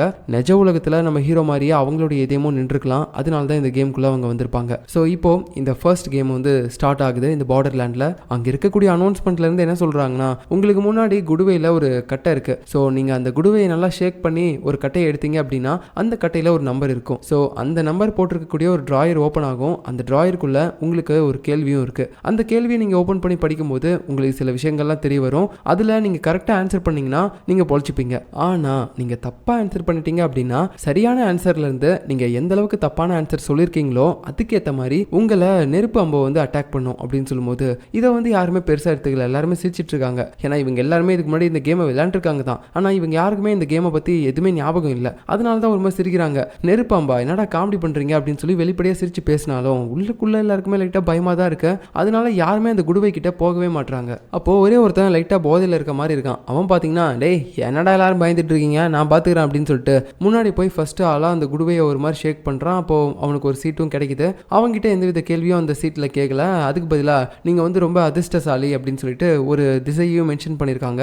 பட் அவன் அந்த திசையை பாத்தீங்கன்னா அந்த அளவுக்கு நோட் பண்ணாம ஏய் என்னடா இது நான் அதிர்ஷ்டசாலி அப்படின்னு சொல்லி வந்திருக்கு இவ்வளவுதானா இதெல்லாம் நீங்க என்னடா பயந்துகிட்டு இருக்கீங்க அப்படின்னு நம்ம சொல்லிட்டு போயிடுறாரு. அதுக்கப்புறம் ரெண்டாவதா ஒரு பொண்ணும் வராங்க. ஸோ அவங்களுக்கும் அந்த குடுவையில இருந்து ஒரு நம்பர் கிடைக்குது. அந்த நம்பருக்கு ஏற்ற மாதிரி முன்னாடி இருந்து ஒரு டிராயரும் ஓப்பன் ஆகுது. ஸோ அதுல என்ன கேள்வி இருக்கு அப்படின்றத அவங்க படிக்க ஆரம்பிக்கிறாங்க. ஃபர்ஸ்ட் அவங்களுக்கு மேற்கு திசை ஆகாது அப்படின்னு சொல்லிட்டு அதுக்கப்புறமேட்டு தான் அவங்க கிட்ட ஒரு கணக்கையே கேட்டிருக்காங்க. ஆனா அந்த கணக்குல என்னன்னே ஒண்ணுமே புரியல. பெருக்கல்ல இருந்து வகுத்துல இருந்து கழுத்தல்ல இருந்து எல்லாத்தையுமே போட்டு வச்சிருக்காங்க. என்கிட்ட எல்லாம் சடனா ஒண்ணு எவ்வளோன்னு கேட்டாலே நான் கால்குலேட்டர் தான் எடுத்து போட்டு பார்ப்பேன். இதுல இந்த மாதிரிலாம் போட்டு கேட்கவும் அவளுக்கு ஒண்ணுமே புரியல. எனக்கு மேற்கு திசை ஆகாதுன்னு போட்டிருக்காங்க அது புரியுது. ஆனா இது என்ன கணக்கு ஒண்ணுமே புரியலையே அப்படின்னு சொல்லி யோசிச்சுட்டு இருக்கும்போது ஒருத்தவங்களும் பாத்தீங்கன்னா ஒரு ஆன்சர் பண்றாங்க. இந்த மாதிரி 15ன்னு சொல்றாங்க, 18ன்னு சொல்றாங்க, 20ன்னு சொல்றாங்க. இதுல என்ன ஆன்சர் கரெக்டா இருக்கும் அப்படின்னு சொல்லி அந்த பொண்ணு யோசிச்சுட்டே இருக்கும்போது டைமர் வேற சொல்லிட்டே இருக்காங்க. இன்னும் 10 செகண்ட் தான் இருக்கு. நீங்க அதுக்குள்ள ஆன்சர் சொல்லியே ஆகணும் அப்படின்ட்டு. உடனே அந்த பொண்ணு அவசரத்துல 15 அப்படின்னு சொல்லிடுறா. நீங்க தப்பா சொல்லிட்டீங்க. சரியான ஆன்சர் 18. சோ நீங்க சொன்ன தப்பான ஆன்சரையும் சரியான ஆன்சரையும் கம்பேர் பண்ணி பார்த்தா 3 பாயிண்ட் டிஃபரெண்ட் வருது. ஏன்னா சரியான ஆன்சர் 18, நீங்க 15 தான் சொல்லியிருக்கீங்க. சோ 3 பாயிண்ட் நீங்க கம்மியா சொன்னதுனால இப்போ மேற்கு திசையில இருந்து 3 நெருப்பம்பு வரப்போகுது அப்படின்னு சொல்லும்போது எல்லாருமே ஒரு மாதிரி தமாஷா தான் எடுத்துட்டு இருக்காங்க. எது நெருப்பம்பா யாரை ஏமாத்த பாக்குறீங்க அப்படின்னு சொல்லும் போது இந்த பொண்ணோட கழுத்துல வந்து சடார்னு சொருவுது. அப்புறம் மிச்சம் 2 அம்பு அங்க இருக்க இன்னொரு பிளேயர் மேல வந்து குத்துது. அப்படியே அவங்க 2 பேரும் அங்க சாகும்போது இப்பதான் இந்த கேம்ல இருக்கக்கூடிய சீரியஸ்னஸே இவங்களுக்கு புரிய ஆரம்பிக்குது. அப்படியே மரண பீதியில எல்லாருமே ஒருத்தர் பார்த்துட்டு ஷாக்கிங்ல இருக்காங்க. ஸோ இதுக்கப்புறம் நடக்க போறத நம்ம அடுத்த எபிசோட்ல பார்க்கலாம். Bye. Hey hi friends. So last எபிசோடில் நம்ம ஹீரோயினை காப்பாற்றணும் அப்படின்னு சொல்லிட்டு மறுபடியும் நம்ம ஹீரோ அந்த பார்டர் லேண்ட் கேமுக்குள்ளே வரான். பட் இதுக்கு முன்னாடி இந்த கேமில் நடந்த எந்த விஷயமும் அவனுக்கு ஞாபகம் இருக்காதுல்ல. அதனால இப்போ அந்த கேம் விளையாண்டுட்டு இருக்கும்போது ஒருத்தங்க நெருப்பம்பு குத்தி சாகுறாங்க. அப்போ தான் எல்லாருக்குமே இந்த கேமில் இருக்க சீரியஸ்னஸே தெரிய வருது. ஸோ இதுக்கப்புறம் நடக்க போகிறத நம்ம இந்த எபிசோடில் பார்க்கலாம். ஸ்டார்டிங் சீனில் அடுத்து இந்த மாதிரி 2 பேர் இறந்து போயிட்டாங்கல்ல. இதை பார்த்த பயத்தில் ஒருத்தன் ஐயோ எனக்கு இந்த கேமே வேணாண்டா அப்படின்னு சொல்லிட்டு கதை ஓப்பன் பண்ணிட்டு வெளியே போனா அங்கே வானத்திலிருந்து ஒரு லேசர் வந்து இவனுடைய மண்டையிலே அடிச்சு அவன் அங்கேயே செத்து போயிடுறான். ஆக்சுவலா இந்த கேம் நடந்துட்டு இருக்கும்போது அந்த கேமை முடிக்காமையோ இல்ல அந்த கேமை விளையாடாமையோ பாதியிலேயே யாராலையுமே இந்த கேமை விட்டு போக முடியாது. அப்படி போனாங்கன்னா இதுதான் நடக்கும். அதனால இப்போ இந்த கேமை விளையாடாமையும் இவங்களால இருக்க முடியாது. ஒரு மாதிரி மரண பயத்துல இருக்காங்க எல்லாருமே. இப்போ இதே மாதிரி அடுத்த ஒரு லேடி வராங்க. அவங்க கிட்டயும் பாத்தீங்கன்னா ஒரு கணக்கு வச்சு ஒரு கேள்வி கேட்கறாங்க. அதுக்கும் அவங்க தப்பா தான் ஆன்சர் பண்றாங்க. உடனே பாத்தீங்கன்னா அந்த இடத்துல 8 நெருப்பம்பு வருது. ஏன்னா சரியான ஆன்சருக்கும் இவங்க சொன்ன தப்பான ஆன்சருக்கும் உள்ள டிஃபரன்ஸ் 8 பாயிண்ட்ஸ் போல. அதனால தான் இப்போ 8 நெருப்பம்பு வருது. இதுலயும் ஒரு சில பேர் குத்தி சாகுறாங்க. ஸோ இப்போதைக்கு இந்த கேமில் 2 ரவுண்ட் தான் முடிஞ்சிருக்கு. அதாவது 2 பேர் தான் இந்த ஆட்டத்தை விளையாண்டுருக்காங்க. இதே மாதிரி இன்னும் 8 ரவுண்ட் இருக்கு. அதாவது 8 பேர் இதே மாதிரி வந்து இந்த கேள்விக்கெல்லாம் கரெக்டாக ஆன்சர் பண்ணி இந்த கேமை வந்து விளையாடணும். இல்லை அப்படின்னா இவங்க எல்லாருமே செத்து போயிடுவாங்க. ஸோ பயத்திலே பார்த்தீங்கன்னா அடுத்தடுத்து ஒருத்தராக வந்து அந்த குடுவையை உருட்டுறாங்க. அதில் ஒரு நம்பர் வருது. அந்த நம்பருக்கு ஏற்ற மாதிரி முன்னாடி ஒரு டிராயர் ஓப்பன் ஆகுது. அதில் இருக்கக்கூடிய கேள்வியை இவங்க படிக்க ஆரம்பிக்கிறாங்க. எல்லா கேள்விகளுமே பார்த்தீங்கன்னா மேக்ஸை பேஸ் பண்ணி தான் வருது. ஒரு கேள்வி என்னன்னா இந்த மாதிரி இதயத்துக்கு போகிற அந்த ரத்தம் ஒரு டைம் நம்மளுடைய பாடி முழுக்க சுற்றிட்டு மறுபடியும் இதயத்துக்கே போனால் அதுக்கு மொத்தம் எவ்வளோ செகண்ட்ஸ் ஆகும் அப்படின்னு சொல்லி கேட்க அதுக்கு பார்த்தீங்கன்னா 30 செகண்ட் ஆகும். பட் ஒருத்தன் 15 அப்படின்னு சொல்லிடுறான். ஸோ இவ 15 கம்மியாக சொல்லியிருக்கான் அப்படின்றதுனால உடனே 15 நெருப்பம்பு அந்த இடத்துக்கு வர ஆரம்பிக்குது. அதுலேயும் நிறைய பேர் அடிபட்டு சாகுறாங்க. உண்மையாகவே இவங்க சாகுற அந்த சீன்ஸ் எல்லாமே ரொம்ப கொடூரமாக இருக்கும். அப்படியே கண்ணில் கையில் உடம்புல எங்கெங்கேயோ குத்து வாங்கி சாவாங்க. இப்படியே பார்த்தீங்கன்னா போக போக இவங்களுடைய ஒரு ரவுண்டு முடிவுலையும் தப்புகள் வந்து அதிகமாயிட்டே போயிட்டு இருக்கு. அதாவது 8ல் ஆரம்பிச்சு 15, 30, 50, 100, 500 அப்படின்ற அளவுக்கு போக ஆரம்பிச்சிருச்சு. முடிஞ்ச அளவுக்கு பார்த்தீங்கன்னா எல்லாருமே அந்த அம்புல மாட்டாம ஒரு மாதிரி மறைவான ஒரு இடத்துல தான் உட்காந்து தப்பிச்சுட்டே இருப்பாங்க எல்லா ரவுண்ட்ஸ்லுமே. இப்படியே பார்த்தீங்கன்னா 9 ரவுண்ட் முடிஞ்சிருச்சு. பட் அந்த 9வது ரவுண்ட் முடிவில் அங்கிருந்த ஒரு பொண்ணுடைய காலில் ஒரு நெருப்பம்பு குத்திடுது. ஸோ உடனே அந்த பொண்ணும் பார்த்தீங்கன்னா வழியில தாங்க முடியாமல் துடிச்சிட்டு இருப்பா. அப்போ உடனே ஸ்டார்டிங்கில் ஒருத்தர் போதையில் வந்து அந்த சீட் எடுத்திருப்பார்ல, ஃபர்ஸ்ட் ரவுண்ட் ஆரம்பிச்சு வச்சிருந்திருப்பார்ல, அவர் தான் வந்து அந்த பொண்ணை காப்பாற்றி அவளுடைய நெருப்பம்பை அணைச்சு அதுக்கப்புறம் அந்த அம்பையும் வெளியே எடுத்து அவளுடைய ட்ரெஸ்ஸே கலட்டி அவளுக்கு ஒரு கட்டு மாதிரிலாம் போட்டு விடுறாரு. இப்போ கடைசி ரவுண்டு 10 10வது ரவுண்டு. இதில் யார் விளையாட போகிறாங்க அப்படின்னு யோசிச்சுட்டு இருக்கும்போது எல்லாருமே நம்ம ஹீரோவை சொல்கிறாங்க. ஏன்னா அவன் தான் கொஞ்சம் வந்து அறிவுபூர்வமாக இவங்க எல்லாத்தையுமே பேசிகிட்டு இருந்திருப்பான். அதை போய் அவன் எடுத்து படிக்கும் போதே அவனுக்கு தெரிஞ்சிச்சு கண்டிப்பாக நம்ம எல்லாருக்கும் பாட கட்டிடுவானுங்க அப்படின்ட்டு. ஏன்னா அதில் என்ன கேள்வி கேட்டிருக்காங்க அப்படின்னா உலக மக்கள் தொகை எவ்வளோ அப்படின்ற மாதிரி கேட்டிருக்காங்க. அப்போ அதில் அந்த அடிப்பட்ட பொண்ணு இருக்கால, அப்போ அதில் அவன் என்ன சொல்கிறான்னா சில வருஷங்களுக்கு முன்னாடி மக்களுடைய தொகை 7.8 பில்லியனாக இருந்துச்சு. அதனால இப்போ ஒரு பில்லியன் ஏறி 7.9 பில்லியனா இருக்கலாம் அப்படின்னு சொல்லும்போது அங்கே கண்ணாடி போட்ட இன்னொருத்தன் வேற புலம்பிட்டு இருக்கான். ஐயோ நம்ம ஆன்சர் மட்டும் தப்பாக சொல்லிட்டோம் அப்படின்னா கோடிக்கணக்கில் அம்பு வந்து நம்மளை சாகடிக்கும் அப்படின்னு சொல்லும்போது அந்த பொண்ணை காப்பாற்றினவன் இருக்கான்ல போதையில் இருந்தவன், அவன் சொல்கிறான் அதுக்கெல்லாம் வாய்ப்பே கிடையாது. எப்படி கோடிக்கணக்கான அம்பு ஃபர்ஸ்ட் இங்கே வரும்? ஏதோ இதுக்கு முன்னாடி ஒரு 50 100ன்னு வந்துட்டு இருந்துச்சு, அது கூட யாராவது எங்கேயாவது விட்டுருக்கலாம் அப்படின்னு நம்ம நினைக்கலாம். கோடிக்கணக்கான அம்புலாம் இங்கே வர வாய்ப்பே இல்லை அப்படின்னு சொல்கிறான். ஸோ டைம் வேற ரொம்ப போயிட்டே இருக்குது. இன்னும் 10 செகண்டில் நீங்கள் ஆன்சர் சொல்லி ஆகணும் அப்படின்ற மாதிரி அனௌன்ஸ்மெண்ட்ல இருந்தெல்லாம் சொல்லும்போது ஹீரோக்கு இப்போ வேற வழியே தெரியல. அந்த பொண்ணு தான் ஏதோ கொஞ்சம் படிச்சிருக்கா அப்படின்னு சொல்லிட்டு அவ சொன்ன அந்த ஆன்சர் அப்படியே சொல்லிடுறான். 7.9 பில்லியன் அப்படின்னு சொல்லும்போது தப்பு, சரியான ஆன்சர் 8 பில்லியன். ஸோ நீங்கள் தப்பாக சொன்னது வந்து 100 மில்லியன் தப்பாக சொல்லியிருக்கீங்க. அதனால இப்போ இங்கே 100 மில்லியன் அம்பு வரப்போகுது அப்படின்னு சொல்லும்போது இதுக்கு வாய்ப்பே இல்லைன்ற மாதிரி தான் எல்லாருமே நினச்சிட்டு இருப்பாங்க. பட் திடீர்னு பார்த்தீங்கன்னா இடமே அதிர்ற மாதிரி ஒரு சத்தம். என்னடா அப்படின்னு சொல்லி திரும்பி பார்த்தா அங்கே ஆரஞ்சு கலரில் அப்படியே லைட்டு மேலே எந்திரிச்சிட்டு இருக்குது. இதை பார்த்து அந்த போதையில் இருந்தவன் அப்பயும் சொல்கிறான் இல்லை இதுக்கு வாய்ப்பே இல்லை, அது ஏதோ சூரிய உதயமாக இருக்கும் அப்படின்னு யோசிச்சுட்டு இருக்கும்போது அப்புறம் தான் தெரிய வருது அது ஃபுல்லுமே அம்பு. அவ்வளோதான், நம்ம கதை முடிஞ்சு போச்சு, நம்ம எல்லாருமே இங்கே சல்லடையாகி சாக்க போகிறோம் அப்படின்ற மாதிரி பதறிட்டு இருக்கும்போது நம்ம ஹீரோ அப்போ மட்டும் கொஞ்சம் தெளிவாக யோசிக்க ஆரம்பிக்கிறான். அது என்னன்னா இந்த 10 ரவுண்ட்லையும் எல்லாருக்குமே ஒரு கேள்வி கேட்டு அவங்க கிட்ட ஒரு டைரக்ஷனையும் அந்த சீட்டில் சொல்லியிருப்பாங்க. இந்த டைரக்ஷன் வந்து உங்களுக்கு செட் ஆகாது அப்படின்னு சொல்லிட்டு. ஸோ அதுக்கப்புறம் அவங்க தப்பாக ஆன்சர் பண்ணிட்டாங்க அப்படின்னா தான் அவங்களுக்கு எந்த டைரக்ஷன் செட் ஆகாது அப்படின்னு சொன்னாங்களோ அந்த டைரக்ஷன்லேருந்து அந்த நெருப்பம்பு வந்து அவங்களை குத்தி சாகடிச்சிருக்கும். அதை யோசிச்சு பார்க்கும்போது தான் அவனுக்கு இன்னொரு விஷயமும் ஞாபகம் வருது. என்னன்னா ஸ்டார்டிங்கில் ஒரு அனௌன்ஸ்மெண்ட் கொடுத்துருப்பாங்கல்ல, உங்களுக்கு கேட்கப்படுற அந்த கேள்வி எல்லாத்துக்குமே கரெக்டாக நீங்கள் அண்டர்ஸ்டாண்ட் பண்ணி அந்த கேள்வியை புரிஞ்சுக்கிட்டு இந்த இடத்துல இருந்து தப்பிக்கிறதுக்கான வழியை கண்டுபிடிங்க அப்படின்னு சொல்லியிருப்பாங்க. ஸோ இந்த இடத்த விட்டு தப்பிக்கணும் அப்படின்னா நம்ம இங்கேருந்து போகணும். ஆனால் அதை எப்படி இந்த 10 ரவுண்டில் நமக்கு கேட்ட அந்த கேள்வியை வச்சு கண்டுபிடிக்கிறது அப்படின்ற மாதிரி யோசிக்கும் போது அந்த டைரக்ஷனோட மேட்டரே எனக்கு ஞாபகம் வருது. இது வரைக்கும் எந்தெந்த திசையில இருந்தெல்லாம் அம்பு வந்துச்சு அப்படின்னு சொல்லும்போது ஒருத்தங்களும் ஒரு தடவை இந்த திசையில இருந்து வந்துச்சு, நான் படிக்கும் போது எனக்கு இந்த திசையில இருந்து வந்துச்சு அப்படின்னு சொல்லி எல்லாருமே சொல்றாங்க. அப்பதான் இன்னொரு விஷயம் ஸ்ட்ரைக் ஆகுது. ஸ்டார்டிங்ல அந்த போதையில இருந்தவனுக்கு நல்ல அதிர்ஷ்டம் அப்படின்னு சொல்லிட்டு வந்திருக்கும். பட் அவனுக்கு என்ன திசை வந்துச்சு அப்படின்றத அவன் படிச்சு சொல்லிருக்கவே மாட்டான். யோ அந்த சீட்டு எங்கயா அப்படின்ற மாதிரி கேட்க, டேய் அது என்ன பாரத ரத்ன விருதாடா கையிலே வச்சுக்கிறதுக்கு, அது எங்க கிடக்குதோ நான் அப்பயே தூக்கி போட்டேன்டா அப்படின்னு சொல்லும்போது யோ இப்போ என்ன பண்றது இவங்க எல்லாருமே வேற திசை சொல்றாங்க. ஸோ இது எல்லாத்தையுமே நம்ம மிங்கிள் பண்ணி பார்த்தா இவருடைய திசை இதாக தான் இருக்கும் அப்படின்னு சொல்லிட்டு எல்லாருமே வடமேற்கு திசையை பார்த்து போக ஆரம்பிக்கிறாங்க. ஏன்னா இது வரைக்கும் அந்த திசையில இருந்து எந்தவித நெருப்பமும் வந்ததே கிடையாது. அப்படின்னா கண்டிப்பா இவருடைய அந்த அதிர்ஷ்ட சீட்ல இந்த டைரக்ஷன் தான் மென்ஷன் பண்ணியிருப்பாங்க அப்படின்னு சொல்லிட்டு ஒரு கெஸ்ஸிங்ல தான் அவன் போறான். பட் போய் பார்க்கும்போது அங்கேயும் பார்த்தீங்கன்னா அந்த ரெட் கலர் லைன் தான் இருக்கு. ஸோ அந்த ரெட் கலர் லைனை தாண்டி போயிட்டாங்க அப்படின்னா இந்த கேமை விட்டு வெளியே போனதா கன்சிடர் பண்ணி அவங்கள அந்த லேசர் விட்டு கொண்டுருவாங்க. ஸோ கண்டிப்பா இந்த இடத்துல தான் எங்கேயாவது தப்பிக்கிற பிளேஸ் இருக்கும், கொஞ்சம் நல்லா தேடுங்க அப்படின்னு சொல்லி ஹீரோ பார்த்தீங்கன்னா உடனே ஒரு விஷயத்தை யோசிச்சு பார்க்குறான். இவன் ஸ்டார்டிங்ல இந்த இடத்துக்கு வரதுக்கு முன்னாடி படிக்கட்டில் தான் ஏறி வந்திருப்பான். ஸோ அதை வச்சு பார்த்தா கண்டிப்பாக இந்த இடத்துல ஏதாவது அண்டர் கிரவுண்ட் இருக்கும். ஸோ நல்லா தேடுங்க அப்படின்னு சொல்லிட்டு அவன் காலை வச்சு எல்லா இடத்துலையுமே ஒரு மாதிரி தட்டிக்கிட்டே இருக்கான். அப்போ ஒரு இடத்துல ஒரு கல் மட்டும் நகர ஆரம்பிக்குது. ஓகே கண்டிப்பாக இப்போ இந்த இடத்துல ஒரு அண்டர் கிரவுண்ட் இருக்கு அப்படின்னு சொல்லிட்டு இவன் அந்த கல்லை ஓப்பன் பண்ண ட்ரை பண்ணுறான். முடியல. யோ என்னையா பண்ணுறீங்க, வந்து ஹெல்ப் பண்ணுங்க, நமக்கு டைம் இல்லை அப்படின்னு சொல்லும்போது எல்லாருமே சேர்ந்து தூக்குறாங்க. பார்த்தா கீழே ஒரு அண்டர் கிரவுண்ட் இருக்கு. அப்பாடி தப்பிச்சோண்டா அப்படின்னு சொல்லி எல்லாருமே உள்ள அதில் இறங்கிட்டு இருக்கானுங்க. ஒருத்தராக போயிட்டே இருக்கும்போது கடைசியாக நம்ம ஹீரோ போனோம். அந்த நெருப்பம்பெல்லாம் வந்து பார்த்தீங்கன்னா வர ஆரம்பிச்சிருச்சு பக்கத்தில். அப்போ அங்கே இன்னொருத்தங்க 2-3 பேர் ஓடி வந்துட்டு இருக்காங்க. யோ என்ன பண்றீங்க, சீக்கிரம் வாங்க அப்படின்னு சொல்லி நம்ம ஹீரோ அவங்களை கூப்பிட பார்க்கும்போது அவங்க அப்படியே அந்த நெருப்பம்பு குத்துறதுக்கு முன்னாடி நெருப்புலேயே பொசுங்கி செத்து போயிட்டாங்க. ஐயோ இது வேலைக்காகாது, நம்மளும் செத்து போயிடுவோம் அப்படின்னு சொல்லிட்டு அவங்க பார்த்தீங்கன்னா கரெக்டான நேரத்தில் உள்ள குச்சி அப்படியே தப்பிச்சிட்டான். அதுக்கப்புறம் கொஞ்சம் ஜூம் அவுட் பண்ணி இந்த இடத்த காட்டுறாங்க. பார்த்தா இது நெருப்பு அம்பு மாதிரிலாம் இல்லை, நெருப்பு மழை பொழிகிற மாதிரி இருக்குது. ஸோ இப்போ அப்படியே அடுத்து அண்டர் கிரவுண்டில் தப்பிச்சு நம்ம ஆளுங்களை காட்டுறாங்க. இவங்க மொத்தம் 8 பேர் இருக்காங்க. இப்படியே இவங்க நடந்து போயிட்டு இருக்கும்போது அந்த அண்டர் கிரவுண்ட்லேயே ஒரு போர்டு மாதிரி போட்டு அதில் எழுதியிருக்காங்க, நெக்ஸ்ட் கேம் நீங்கள் விளையாட போகிற இடம் இன்னும் கொஞ்சம் தூரம் தான் இருக்கு, இந்த பக்கமாக போங்க அப்படின்னு சொல்லி டைரக்ஷனும் மென்ஷன் பண்ணியிருக்காங்க. இவங்களும் வேற வழி இல்லாமல் அந்த வழியாக போகிறாங்க. அதுக்கப்புறம் ஒரு கட்டத்துக்கு மேலே அவங்க அந்த அண்டர் கிரவுண்டை விட்டு வெளியே வராங்களா, அப்போ தான் அங்கே முன்னாடி ஒரு பெரிய ஜோக்கர் கார்டு பறந்துகிட்டு இருக்குது. உடனே இவங்க எல்லாருமே அவங்க கிட்ட இருக்கக்கூடிய ஜோக்கர் கார்டை எடுத்து பார்க்க ஆரம்பிக்கிறாங்க. அப்பதான் அவங்களுக்கு ஒரு விஷயமே ஞாபகம் வருது. ஆமாம்ல, நம்ம இதுக்கு முன்னாடியும் இந்த கேமை விளையாண்டு இருந்திருக்கோம், அப்பயும் இந்த மாதிரியே நிறைய பேர் செத்தாங்க அப்படின்னு சொல்லிட்டு இவங்க இப்போதான் எல்லா விஷயமும் ஞாபகப்படுத்தி பார்க்குறாங்க. நம்ம ஹீரோவுக்கும் ஞாபகம் வந்துருச்சு இதுக்கு முன்னாடி இந்த கேம் விளையாண்ட விஷயம் எல்லாமே. ஸோ இவங்க எல்லாருமே இதுக்கு முன்னாடி இந்த கேமை விளையாண்டு வின் பண்ணிட்டு போனவங்க தான். பட் இருந்தாலும் இப்போ ஏதோ ஒரு கட்டாயத்தினால உள்ளே வந்திருக்காங்க. அப்புறம் இவங்க இப்படியே நடந்து போயிட்டு இருக்கும்போது ஒரு கட்டத்துக்கு மேலே ஒரு மால் மாதிரி ஒன்று இருக்கும். அங்கே இவங்களுக்கு தேவையான சாப்பாடு இது எல்லாத்தையுமே எடுத்து உட்காந்து சாப்பிட்டுக்கிட்டு இவங்க 8 பேரும் அப்படியே கொஞ்சம் ஃப்ரெண்ட்லியாக பேச ஆரம்பிக்கிறாங்க. ஸோ இவங்க எல்லாருக்குமே ஃபர்ஸ்ட் இந்த ஜோக்கர் கார்டை கொடுத்துருக்காங்கல்ல, அவன் ஒரே ஆள் தான், அவன் வேற யாரும் கிடையாது, அந்த பேண்டா தான் ஸ்டார்டிங்கில் நம்ம ஹீரோ கிட்ட வந்து கொடுத்துருப்பான்ல. ஸோ இப்போ இவங்களுக்கு இவங்களுக்கு புரியாத விஷயம் என்னன்னா, நம்ம தான் இதுக்கு முன்னாடி இந்த கேமை விளையாண்டுட்டு போயிட்டோம்ல, அப்படி இருக்கும்போது மறுபடியும் எதுக்காக நம்மளை இந்த கேமுக்குள்ள கொண்டு வந்திருக்காங்க அப்படின்னு சொல்லி பேசும்போது நம்ம ஹீரோவும் எல்லாருக்குமே புரிய வைக்கிறான். நம்ம இதுக்கு முன்னாடி நம்பர் கார்ட்ஸ்க்கான கேம் விளையாண்டுருக்கோம், அப்புறம் அந்த ஃபேஸ் கார்ட்ஸ்க்கான கேம் விளையாண்டுருக்கோம், ஆனால் இது வரைக்கும் ஜோக்கர் கார்டுக்கான கேமை நம்ம விளையாடவே இல்லை. ஸோ அந்த கேமை விளையாடுறதுக்காக தான் மறுபடியும் நம்மளை இந்த இடத்துக்கே கூட்டு வந்திருக்காங்க.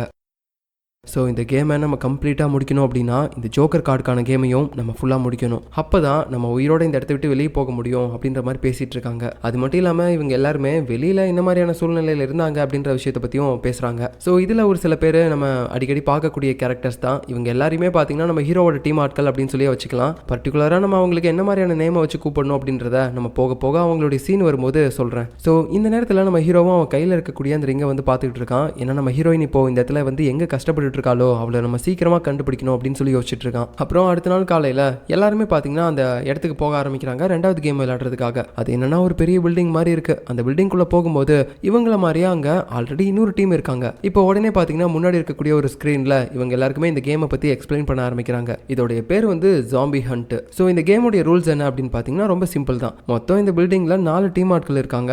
ஒவ்வொரு டீம்ல இருக்கக்கூடிய ஆட்களுக்கும் 7 கார்ட்ஸ் கொடுக்கப்படும். இந்த 7 கார்ட்ஸை வச்சு அவங்க இன்னொருத்தர் கூட கேம் விளையாடணும். ஒரு ஸ்பெஷலான டேபிள்ல 2 பேருமே அவங்க கிட்ட இருக்கக்கூடிய 7 கார்ட்ஸ்ல ஒரு 3 கார்டை பாத்தீங்கன்னா முன்னாடி திருப்பி வைக்கணும். அப்படி வைக்கும்போது நம்பர் அடிப்படையில் 2 பேர்ல யாரோட கார்டு நம்பர் அதிகமா இருக்கோ அவங்க தான் அந்த கேமுடைய வின்னர். வின் பண்ணவங்க தோத்து போனவங்க கிட்ட இருந்து ஒரு கார்டை எடுத்துக்கலாம். இதே மாதிரி மொத்தம் 20 ரவுண்டு நடக்கும். இந்த 20 ரவுண்டோட முடிவுல யார் அதிகமா தோத்து போய் அந்த வின் பண்ணவங்க கிட்ட ஒரு கார்டா இழந்துட்டு கடைசியா 0 கார்டுக்கு வராங்க அப்படின்னா அவங்க செத்து போயிருவாங்க. அந்த முன்னாடி இருக்கக்கூடிய டேபிள்ல இருந்து ஒரு புல்லட் வந்து அவங்களை அடிச்சு சாகடிச்சிடும். இதுதான் கேமா அப்படின்னு சொல்லி கேட்டீங்கன்னா இங்கதான் இன்னொரு ட்விஸ்ட் என்னன்னா இந்த கேம்ல 3 ஸ்பெஷலான கார்டும் சில பேருக்கு கொடுக்கப்பட்டிருக்கும். ஒன்னு ஜாம்பி கார்டு, இன்னொன்னு வந்து துப்பாக்கி கார்டு, இன்னொன்னு வந்து வேக்சின் கார்டு. ஸோ இந்த 3 கார்டுக்கும் என்னடா மீனிங் அப்படின்னு கேட்டீங்கன்னா அந்த ஜாம்பி கார்டு யார்கிட்ட இருக்கோ அவங்க பாத்தீங்கன்னா ஈஸியா வின் பண்ணிடுவாங்க. இப்போ இந்த நம்பர் அடிப்படையில் இருக்கவங்க தான் வின் பண்ணுவாங்க அப்படின்னு சொன்னேன்ல, அந்த மாதிரிலாம் கிடையாது. அவங்க கிட்ட ஜாம்பி கார்டு இருந்துச்சுனாலே போதும் அவங்க அந்த ரவுண்ட்ல வின் பண்ணிடுவாங்க.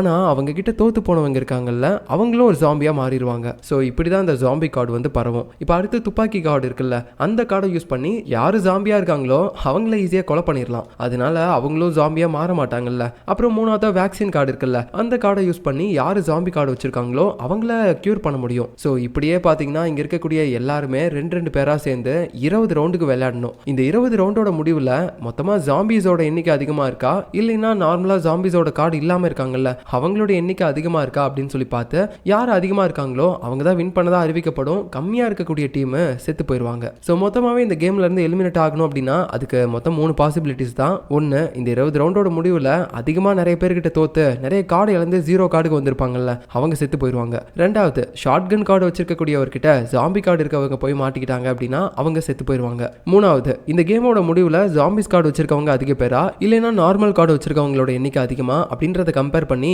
யார் கம்மியா இருக்காங்களோ அவங்க எல்லாருமே எலிமினேட் பண்ணிடுவாங்க. ஸோ இந்த கேம்ல ஸ்டார்ட் ஆகணும் அப்படின்னா இந்த 3 பாசிபிலிட்டிஸ் தான் இருக்கு. ஸோ இப்போ இந்த கேமும் ஸ்டார்ட் ஆகுது. அவங்களுக்கு கொடுக்கப்பட்ட அந்த 7 கார்டையும் பார்த்தீங்கன்னா வந்து எடுத்துட்டு போறாங்க. ஸோ உங்க ஆப்பனண்ட்டை நீங்க சூஸ் பண்ணணும் அப்படின்னா அவங்க மேல உங்க கையை வச்சு நீங்க தேர்ந்தெடுத்து அந்த சேர்ல போய் உட்காந்து கேம் விளையாட ஆரம்பிச்சிருங்க அப்படின்னு சொல்றாங்க. உடனடியாக எல்லாருமே பார்த்தீங்கன்னா அவங்களுடைய ஆப்பனண்ட்டை டச் பண்ணி இந்த கேம் விளையாடுறதுக்கு போறாங்க அந்த டேபிளுக்கு. ஸோ இப்போதைக்கு இந்த கேமை விளையாடக்கூடிய பிளேயர்ஸோட பயம் என்ன அப்படின்னு பார்த்தீங்கன்னா எல்லாருமே வந்து இந்த ஜாம்பியா மாறிட்டோம் அப்படின்னா கண்டிப்பா நம்மளை வந்து அந்த கன்னை வச்சு ஷூட் பண்ணி கொன்றுவானுங்க. ஸோ நம்ம யாருமே வந்து ஜாம்பியா மட்டும் மாறவே கூடாது அப்படின்னு சொல்லிட்டு ஒரு பயத்தோடய இந்த கேமை விளையாட ஆரம்பிக்கிறாங்க. அதே சமயம் ஜாம்பியா இருக்கவங்க அவங்களும் வந்து ஓப்பனா சொல்ல மாட்டாங்கல்ல, நான் ஜாம்பியா இருக்கேன், என்னை வந்து வேக்சின் வச்சு கியூர் பண்ணுங்க அப்படின்னு சொல்ல மாட்டாங்கல்ல. ஒருவேளை அவங்க ஜாம்பியா இருந்தாங்க அப்படின்னா இந்த 20 ரவுண்டையும் சீக்கிரமா முடிக்கணும் அப்படின்னு சொல்லி அவங்களுடைய ஆப்பனண்ட்டையும் ஜாம்பியா மாத்தி விட்டுருவாங்கல்ல. ஸோ இப்படியே எல்லாருமே ஒரு 4 ரவுண்டு வரைக்கும் விளையாட ஆரம்பிக்கிறாங்க. யாருமே இப்போ வரைக்கும் சாகவே கிடையாது. ஸோ எப்படியோ யாருமே சாகல, இப்போ வரைக்கும் சேஃபாக தான் மேட்ச் போயிட்டு இருக்கு அப்படின்ற மாதிரி எல்லாருமே நினைச்சிட்டு இருப்பாங்க. அப்போ நம்ம ஹீரோ இருக்கான்ல, அவன் மட்டும் பார்த்தீங்கன்னா தனியா பக்கத்தில் இருக்கக்கூடிய மற்ற டீம் ஆட்களை போயிட்டு வேவ் பார்த்துட்டு இருக்கான். அதுல நம்ம ஹீரோயின் இருப்பாளா அப்படின்னு சொல்லிட்டு. அப்போ அங்க ஒருத்தி ஷார்ட்டர்லாம் வச்சுட்டு இருக்கா. ஸோ கண்டிப்பா அது ஹீரோயின் தான் அப்படின்னு சொல்லிட்டு இவன் கூப்பிடுறதுக்கே போயிடுறான். பட் அதுக்கப்புறம் அவ திரும்பும் போது தெரியுது அது ஹீரோயினே கிடையாது. அதுக்கப்புறம் இப்போ நம்ம ஹீரோ 5வது ரவுண்டு விளையாட ஆரம்பிக்கிறான். அங்கே ஒரு லேடி இருக்காங்க. அவங்க ரொம்பவே பதற்றமா இருக்காங்க. ஏன் ரொம்பவே பதற்றமா இருக்கீங்க? ஏன் நீங்க ஜாம்பி ஆயிட்டீங்களா என்ன? இல்ல அந்த மாதிரிலாம் கிடையாது அப்படின்னு சொல்லும்போது, இல்ல எனக்கு நல்லாவே தெரியும் நீங்க ஜாம்பி ஆயிட்டீங்கன்னு நினைக்கிறேன். ஏன்னா இதுக்கு முன்னாடி நீங்க ஒரு பொண்ணுகிட்ட பேசிட்டு இருந்ததை நான் பார்த்தேன். ஆனா இப்போ நீங்க அந்த பொண்ணை விட்டு என்கிட்ட வந்து விளையாடுறீங்க அப்படின்னா ஒன்னு நீங்க அந்த பொண்ணை ஜாம்பியா மாத்திருக்கணும், இல்லைன்னா அந்த பொண்ணு உங்களை ஜாம்பியா மாத்திருக்கணும். கரெக்டா அப்படின்னு மாதிரி சொல்லும்போது அவங்களும் ஒரு மாதிரி வருத்தத்தோடய ஆமா நான் ஜாம்பியா மாறிட்டேன் அப்படின்னு சொல்லிடுறாங்க. அப்படின்னா இப்போ நம்ம ஹீரோவையும் ஜாம்பியாக மாற்றிடுவாங்களோ அப்படின்ற மாதிரி பயந்துட்டு இருக்கும்போது நல்ல வேலை அவங்க நம்ம ஹீரோ கிட்ட ஜாம்பி கார்டை யூஸ் பண்ண கிடையாது. ஸோ இந்த ரவுண்டில் நம்ம ஹீரோ தான் வின் பண்ணுறான். அதுக்கப்புறம் அவங்க கிட்ட இருந்து ஒரு கார்டையும் எடுத்துக்கிறான். அதுக்கப்புறம் நம்ம ஹீரோ அவனுடைய டீம் ஆட்கள் கிட்ட போயிட்டு இந்த மாதிரி இவங்க ஒரு ஜாம்பி, பட் இருந்தாலும் இவங்க வந்து வேற யார்ட்டையும் இதை பரப்பி விட மாட்டாங்க, பட் இப்படியே அவங்க இதை யூஸ் பண்ணாமல் இருந்தாங்கன்னா அவங்க தோத்து போய் அவங்களுடைய கார்டு எண்ணிக்கை குறையும். ஒரு கட்டத்துக்கு மேலே அவங்க ஜாம்பி கார்டை யாராவது ஒருத்தங்க மேலே பயன்படுத்துகிற மாதிரி சுச்சுவேஷன் வந்துடும். ஸோ யாராவது ஒருத்தங்க கிட்ட வேக்சின் கார்டு இருந்துச்சு அப்படின்னா நம்ம அதை வச்சு இவங்களை க்யூர் பண்ணிடலாம் அப்படின்ற மாதிரி பேசும்போது அந்த நேரத்தில் திடீர்னு அங்கே ஒருத்தி நீளத்தை எடுத்து நடுமண்டையில் ஊற்றுன மாதிரி வந்து நிற்கிறா. நீ யாருமா அப்படின்னு கேட்க, நானா, என்னோட பேரு ரே, நீங்கள் எல்லாருமே இப்போ இந்த ஜாம்பியோட எண்ணிக்கையை குறைக்கணும் அப்படின்னு சொல்லி பேசிட்டு இருக்கீங்களா, அதுக்கு நான் ஒரு முற்றுப்புள்ளி வைக்க வந்திருக்கேன். நம்ம இங்கே இருக்கக்கூடிய மற்ற 3 டீம் ஆட்கள்கிட்டையும் கொஞ்சம் சாதாரணமாக போய் பேசலாம். இந்த மாதிரி எங்கள் டீமில் ஒரு ஜாம்பி இருக்காங்க, அவங்கள க்யூர் பண்ணக்கூடிய ஒரு வேக்சின் இருக்கக்கூடிய கார்டு யாராவது உங்கள் டீமில் வச்சுருக்காங்களா, அதை வச்சு எங்கள் டீமில் இருக்கக்கூடிய இவனை க்யூர் பண்ணுங்க அப்படின்னு சொல்லி நம்ம மற்ற டீம் கிட்ட போய் கேட்கலாம். இதனால யாருமே சாக மாட்டாங்கல்ல. இப்படியே ஒரு ரவுண்டு முடிவுலையும் நம்ம எப்படியாவது கார்ட்ஸை கைக்குள்ளேயே வச்சுக்கிட்டு நம்ம கூட இருக்கக்கூடிய ஜாம்பிஸோட எண்ணிக்கையும் குறைச்சிடலாமே, ஈஸியாக அப்புறம் இந்த கேமையும் வின் பண்ணிடலாம் அப்படின்னு சொல்லும்போது இந்த பிளான் எல்லாருக்குமே ரொம்ப பிடிச்சிருக்கு. சரி ஓகே, பட் இதெல்லாம் நீ எதுக்காக சொல்கிற, ஒருவேளை உங்ககிட்ட வேக்சின் இருக்கா, இல்லைனா நீ ஜாம்பியாக இருக்கேன் அப்படின்னு மாதிரி கேட்க, ஆமாம் நான் ஜாம்பியாகவும் இருக்கேன், என்கிட்ட வேக்சினும் இருக்குது. ஸோ அதனால தான் சொல்கிறேன், நான் நெக்ஸ்ட் ரவுண்டில் யார் ஜாம்பியாக மாறி இருக்காங்களோ அவங்க கிட்ட போயிட்டு என்னோட வேக்சினை யூஸ் பண்ணி அவங்கள க்யூர் பண்ணிடுவேன். அப்புறம் அதே மாதிரி வேக்சின் வச்சிருக்கக்கூடிய வேற ஒருத்தங்க என்ன க்யூர் பண்ணுவாங்க. இப்படி நமக்குள்ளேயே ஒரு நட்புறவோடு இருந்தால் தானே வேலைக்கு ஆகும், இல்லைனா ஜாம்பியாகவே எல்லாருமே மாறி செத்து போயிடுவோம், இதை நம்ம சீக்கிரமாக கண்ட்ரோல் பண்ணணும் அப்படின்னு சொல்லும்போது சரி ஓகே அப்படின்னு சொல்லி இவருடைய பிளானுக்கு எல்லாருமே ஒத்துக்கிறாங்க. இப்போ அதுக்காக என்ன பண்ணுறாங்க அப்படின்னு பார்த்தீங்கன்னா இந்த மாதிரி நிறைய டீம் ஆட்கள் கிட்ட போயிட்டு கேட்க ஆரம்பிக்கிறாங்க, உங்கள் டீமில் ஜாம்பிஸ் யாராவது இருக்காங்களா, எங்கள் டீமில் வேக்சின் இருக்கக்கூடிய ஒரு ஆள் இருக்காங்க, அப்புறம் எங்களோட டீமில் இன்னொரு ஜாம்பியும் இருக்காங்க அப்படின்னு சொல்லிட்டு எல்லாருமே கொஞ்சம் அவங்களுக்குள்ளேயே பேசிக்க ஆரம்பிக்கிறாங்க.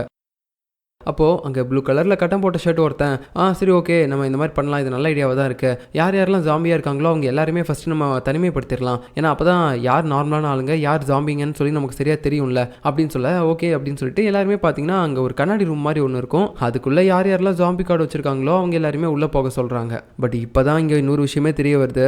ஆக்சுவலாக அந்த கட்டம் போட்ட செட்டு நம்ம ஹீரோவோட டீம் கூட எதுக்காக கூட்டணி வச்சிருப்பான் அப்படின்னு பார்த்தீங்கன்னா ஜாம்பிஸை கண்டுபிடிச்சி அவங்கள போட்டு தள்ளணும் அப்படின்னு சொல்லிட்டு, ஏன்னா இவங்கிட்ட துப்பாக்கி கார்டு வச்சு இருக்கக்கூடிய ஒரு சில பேர்லாம் இருக்காங்க போல. ஸோ அவனுங்க எல்லாருமே வச்சு ஜாம்பியா மாறினவனுங்களை போட்டு தள்ளிட்டு இருக்கான். அதுலயும் நம்ம ஹீரோவோட டீம்ல ஒருத்தர் இருந்திருப்பான், அவன் வந்து ஒரு கோட் சூட்லாம் போட்டிருப்பான், இதுக்கு முன்னாடி கேங்ஸ்டரா இருந்திருப்பான் போல. ஸோ அவன் பாத்தீங்கன்னா இப்போ அந்த கட்டம் போட்ட சட்டையோட சேர்ந்துக்கிட்டு இங்க ஜாம்பியா இருந்த ஒருத்தர் கூட பாத்தீங்கன்னா கேம் விளையாட ஆரம்பிக்கிறான். ஸோ அவர் அந்த ஜாம்பி கார்டை காட்டினதுக்கு அப்புறம் இவனும் பாத்தீங்கன்னா உடனே அந்த ஷார்ட் கன்னை காட்டுறான். அதுக்கப்புறம் என்ன அந்த டேபிள்லேயே ஷூட் பண்ற மாதிரி ஒன்று இருக்கும், அது மூலமா அவரை ஷூட் பண்ணி கொண்டுறாங்க. ஸோ இதே மாதிரி யாரெல்லாம் ஜாம்பியா மாறி இருக்காங்களோ அவங்க மூலமா மற்றவங்க பாதிக்கப்பட்டு மற்றவங்களும் ஜாம்பியா மாறிடக்கூடாது அப்படின்றதுக்காக இருந்த கொஞ்ச நெஞ்ச ஜாம்பிஸையும் அந்த ஷார்ட் கன் கார்டு யார் வச்சிருக்காங்களோ அவங்கள வச்சு போட்டு தள்ளிட்டு இருக்காங்க. ஸோ இதில் தான் இப்போ ஹீரோவோட டீம்ல இருந்த அந்த கேங்ஸ்டரும் அந்த கட்டம் போட்ட சட்ட டீமோட சேர்ந்துட்டான். அதுக்கப்புறம் ஹீரோவோட டீம்ல இன்னொரு சின்ன பையன் இருப்பான், அவங்ககிட்ட இப்போ ஷார்ட் கன் கார்டு இருக்கிற விஷயம் இவங்களுக்கு தெரிஞ்சு போச்சு. அந்த அந்த கட்டம் போட்ட சட்ட டீம் இருக்காங்கல்ல அவங்களுக்கு தெரிஞ்சு போச்சு. ஸோ உடனே அவன் சொல்ல ஆரம்பிக்கிறான், இந்த மாதிரி உங்ககிட்ட தானே ஷார்ட் கன் இருக்கு, அடுத்து ஒரு ஜாம்பியை கண்டுபிடிச்சு அவனை போய் போட்டு தள்ளு அப்படின்னு சொல்லும்போது நம்ம ஹீரோவும் பார்த்தீங்கன்னா, டேய் ஏன்டா லூஸ் மாதிரி பேசிட்டு இருக்க, நம்ம யாரையும் சாகடிக்க வேணாண்டா, நம்ம ஜஸ்ட் நமக்குள்ள இருக்கவங்களே ஒரு மாதிரி மாற்றி விளையாட வைக்கலாம், என்ன அந்த மாதிரி பண்ணோம்னா கண்டிப்பாக எப்படியாவது இந்த கேமை வந்து யாருமே சாகாமல் வின் பண்ணிட்டு போயிடலாம் அப்படின்னு சொல்லும்போது உடனே அவன் சொல்ல ஆரம்பிக்கிறான் நம்ம ஹீரோவை பார்த்து, டேய் உனக்கு புரியுதா இல்லையா, இதுக்கு முன்னாடி நம்ம இந்த கேமை விளையாண்டுருக்கோம், இந்த கேமில் ஆளுங்கெல்லாம் குறையாம மறுபடியும் இந்த கேமை நம்மளால் கண்டினியூவாக விளையாட முடியாது, அதுவும் இல்லாமல் நம்ம இதுக்கு முன்னாடியே இந்த கேம்லாம் விளையாண்டுருக்கோம், அப்படி இருக்கும்போது உன்னால் இதுக்கு முன்னாடி வேறு யாருமே சாகாத மாதிரி பேசிகிட்டு இருக்க அப்படின்னு சொல்ல உடனே நம்ம ஹீரோவும் பழைய விஷயங்கள் பற்றிலாம் யோசிச்சு பார்க்க ஆரம்பிக்கிறான். அவனுடைய ஃப்ரெண்ட்ஸ் எல்லாருமே அவனால தானே இறந்து போயிருப்பாங்க, அவனை காப்பாற்ற ட்ரை பண்ணும்போது ஸோ அந்த விஷயம் எல்லாமே இப்போ அவனுடைய மைண்டுக்கு வந்துட்டு போகுது. ஆமாம் இவன் சொல்கிறது கரெக்டு தான், இந்த கேமில் நம்ம யாரையும் கொல்லாமல் எதுவுமே பண்ண முடியாது அப்படின்ற மாதிரி அவனுக்கு தோண ஆரம்பிக்குது. சரி வேறு என்ன பண்ணுறது அப்படின்னு சொல்லிட்டு கடைசியில் அந்த சின்ன பையன் இருப்பான் ஹீரோட டீமில், அவனை போயிட்டு இன்னொரு ஜாம்பி கூட விளையாட வைக்கிறாங்க.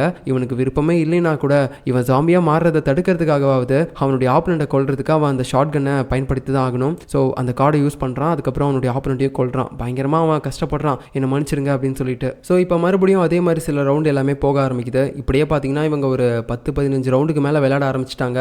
ஜாம்பிஸ் நிறைய பரவ ஆரம்பிச்சிருக்கு. அதுலேயும் யாரெல்லாம் ஜாம்பியை கண்டுபிடிக்கிறாங்களோ அந்த ஷார்ட் கன் கார்டு வச்சிருக்கவங்க எல்லாருமே ஜாம்பியை போட்டு தள்ளிடுறாங்க. இப்படியே இந்த கேம் போயிட்டு இருக்கும்போது ஒரு கட்டத்துக்கு மேலே நம்ம ஹீரோ அவன் டீமில் இருக்க அந்த சின்ன பையன் இருக்கான்ல அவன் கூடயே கேம் விளையாட வேண்டிய சுச்சுவேஷன் வருது. ஸோ ரெண்டு பேருமே அப்படி ஆப்பனண்ட்டாக உட்காந்துட்டு இருக்கும்போது அந்த சின்ன பையன் கையில் வச்சிருக்க கார்டு காட்டுறாங்க, அவன்கிட்ட ஜாம்பி இருக்கு. ஸோ அவன் அதை எடுக்கிறதுக்கு முன்னாடியே நம்ம ஹீரோ கெஸ் பண்ணிடுறான், நீ இப்போ ஜாம்பி ஆகிட்ட தானே அப்படின்னு சொல்லும்போது, இல்லையே நான் ஜாம்பிலாம் கிடையாது அப்படின்ற மாதிரி பதற்றப்படுறான். ஸோ இவனும் அந்த ஷார்ட் கன் கார்டை யூஸ் பண்ணதுக்கப்புறம் வேற நேரம் ஒருத்தங்க கிட்ட பார்த்தீங்கன்னா அவன் ஜாம்பியா அஃபெக்ட் ஆயிருக்கான் போல. அதாவது அந்த ஷார்ட் கன் கார்டு வச்சிருக்காங்கல்ல, அவங்க ஒரு தடவை மட்டும்தான் அந்த கார்டை யூஸ் பண்ண முடியும். ஸோ அதனால தான் இதுக்கு முன்னாடி அவன் வச்சிருந்த ஷார்ட் கன்னை ஒரு ஜாம்பியை கொல்றதுக்காக யூஸ் பண்ணதுக்கப்புறம் இன்னொரு ஜாம்பி கார்டு வச்சிருக்கக்கூடிய ஒரு ஆப்பனண்ட் கிட்ட அவன் மாட்டி இவனும் ஒரு ஜாம்பியா மாறிட்டான் போல. ஸோ இப்போ இவன் அந்த ஜாம்பி கார்டு வச்சிருக்கிறத பார்த்துட்டு ஹீரோ ஒரு மாதிரி டவுட்ல கேட்க ஆரம்பிக்கிறான். இவன் ஜாம்பி இல்லை அப்படின்னு சொன்னாலும் நம்ம ஹீரோ நல்லா கன்ஃபார்மாகவே கண்டுபிடிச்சிட்டான். டே இங்கே பாரு, நீ ஜாம்பி தான் சொல்லி எனக்கு நல்லாவே தெரியும், நான் சொல்றதை அப்படியே ஃபாலோ பண்ணு, நம்ம எல்லாருமே உயிர் பொழைச்சிடலாம் அப்படின்னு சொல்லிட்டு ஏதோ ஒரு பிளானை நம்ம ஹீரோ அவங்க கிட்ட சொல்லிட்டு இருக்க மாதிரி தெரியுது. இதே நேரத்தில் அந்த நீல கலர் மண்டை பொண்ணு இருக்கான்ல, அவ அந்த கட்டம் போட சட்டை கூட இப்போ அந்த கேம் விளையாண்டுட்டு இருக்கா. ஸோ அந்த நீல கலர் மண்டை வந்து ஜாம்பி தான் அப்படின்னு சொல்லிட்டு இவன் கன்ஃபார்மாக நினச்சிட்டான் போல. அதனால இப்போ அவங்க அந்த கேமை விளையாடுறதுக்கு முன்னாடி அவன் வந்து அந்த பொண்ணை சொல்லிட்டு இருக்கான், எப்படியும் நீ என் கையால் சாக தான் போறேன்னு நினைக்கிறேன் அப்படின்னு சொல்லும்போது உடனே அவ இவனுடைய மண்டையை கழுவுற மாதிரி பேசிட்டு இருக்கா. டேய் சொன்னா கேளுடா, இப்போ எனக்கு தெரிஞ்சு நம்ம 4 டீம்லையும் நிறைய ஜாம்பிஸ் தான் நிரம்பி இருக்காங்க, மனுஷங்களோட எண்ணிக்கை ரொம்பவே கம்மியாக தான் இருக்கும். அதனால நீயும் ஒரு ஜாம்பியா மாறிடு, அப்படி மாறினா மட்டும்தான் நீயும் உயிர் பொழைக்க முடியும். ஏன்னா என்னதான் இருந்தாலும் கடைசியாக இந்த கேமோட முடிவில் இந்த 20 ரவுண்டு முடிஞ்சதுக்கப்புறம் நார்மல் கார்ட்ஸ் வச்சிருக்கக்கூடிய மனுஷங்களோட எண்ணிக்கை அதிகமாக இருக்கா, இல்லைனா அந்த ஜாம்பி கார்டு வச்சிருக்கக்கூடிய மனுஷங்களோட எண்ணிக்கை அதிகமாக இருக்கா அப்படின்னு சொல்லி தான் ரீட் பண்ணுவாங்க. எனக்கு தெரிஞ்சு இப்போ ஜாம்பிஸோட எண்ணிக்கை தான் அதிகமாக இருக்கும். ஸோ நீயும் ஜாம்பி ஆகிட்ட அப்படின்னா நீ தப்பிச்சிருவ, அதுக்கப்புறம் நார்மலாக இருக்கக்கூடிய மக்கள் தானே சாகடிப்பாங்க அப்படின்னு சொல்லும்போது இவனுக்கு என்ன பண்ணுறதுனே தெரில. என்ன இப்படிலாம் பேசுனீங்கன்னா நான் வலையில் விழுந்துருவேன்னு நினைக்கிறியா? அந்த மாதிரிலாம் இல்லையே, நான் கண்டிப்பாக ஜாம்பியாக மாற மாட்டேன் அப்படின்னு சொல்லிட்டு அந்த ஷார்ட் கன் கார்டை வச்சு பார்த்துக்கிட்டே இருக்கான். இவன் இப்போ வரைக்கும் அந்த ஷார்ட் கன் கார்டை யூஸ் பண்ணவே இல்லை. ஸோ என்ன பண்ண போகிறான், அவளோட சேர்ந்து இவன் ஜாம்பியாக மாற போகிறானா இல்லைனா அவளை போட்டு தள்ள போகிறானா அப்படின்ற மாதிரி ஒரு டவுட்டோடய இருக்கும்போது இதே நேரத்தில் நம்ம ஹீரோ கிட்ட அந்த சின்ன பையன் கேம் விளையாண்டு முடிச்சிட்டான். அதுக்கப்புறம் அவன் டீமில் இருக்கக்கூடிய மற்ற ஆளுகள்கிட்டையும் நம்ம ஹீரோ சொல்லி கொடுத்து அந்த பிளானை வந்து ஏதோ சொல்லிட்டு இருக்கான். நம்ம ஹீரோ அப்படி என்ன பிளான் போட்டானே தெரியல. அப்புறம் இந்த பக்கம் பார்த்தீங்கன்னா அந்த கட்டம் போட சட்டை அந்த நீல கலர் மண்டை பொண்ணு கூட கேம் விளையாண்டுட்டு வெளியே வரான். ஏதோ மந்திரிச்சு விட்ட மாதிரி தான் வந்துட்டு இருக்கான். அப்படியே வந்து அவன் டீம் ஆட்கள் கிட்ட டேய் அவ என்ன நல்லா ஏமாத்திட்டாடா அப்படின்னு சொல்றான். என்னடா இது, ஒருவேளை அவ இவனை ஜாம்பியா மாத்திட்டாளா அப்படின்றது நமக்கு எதுவும் தெரியல.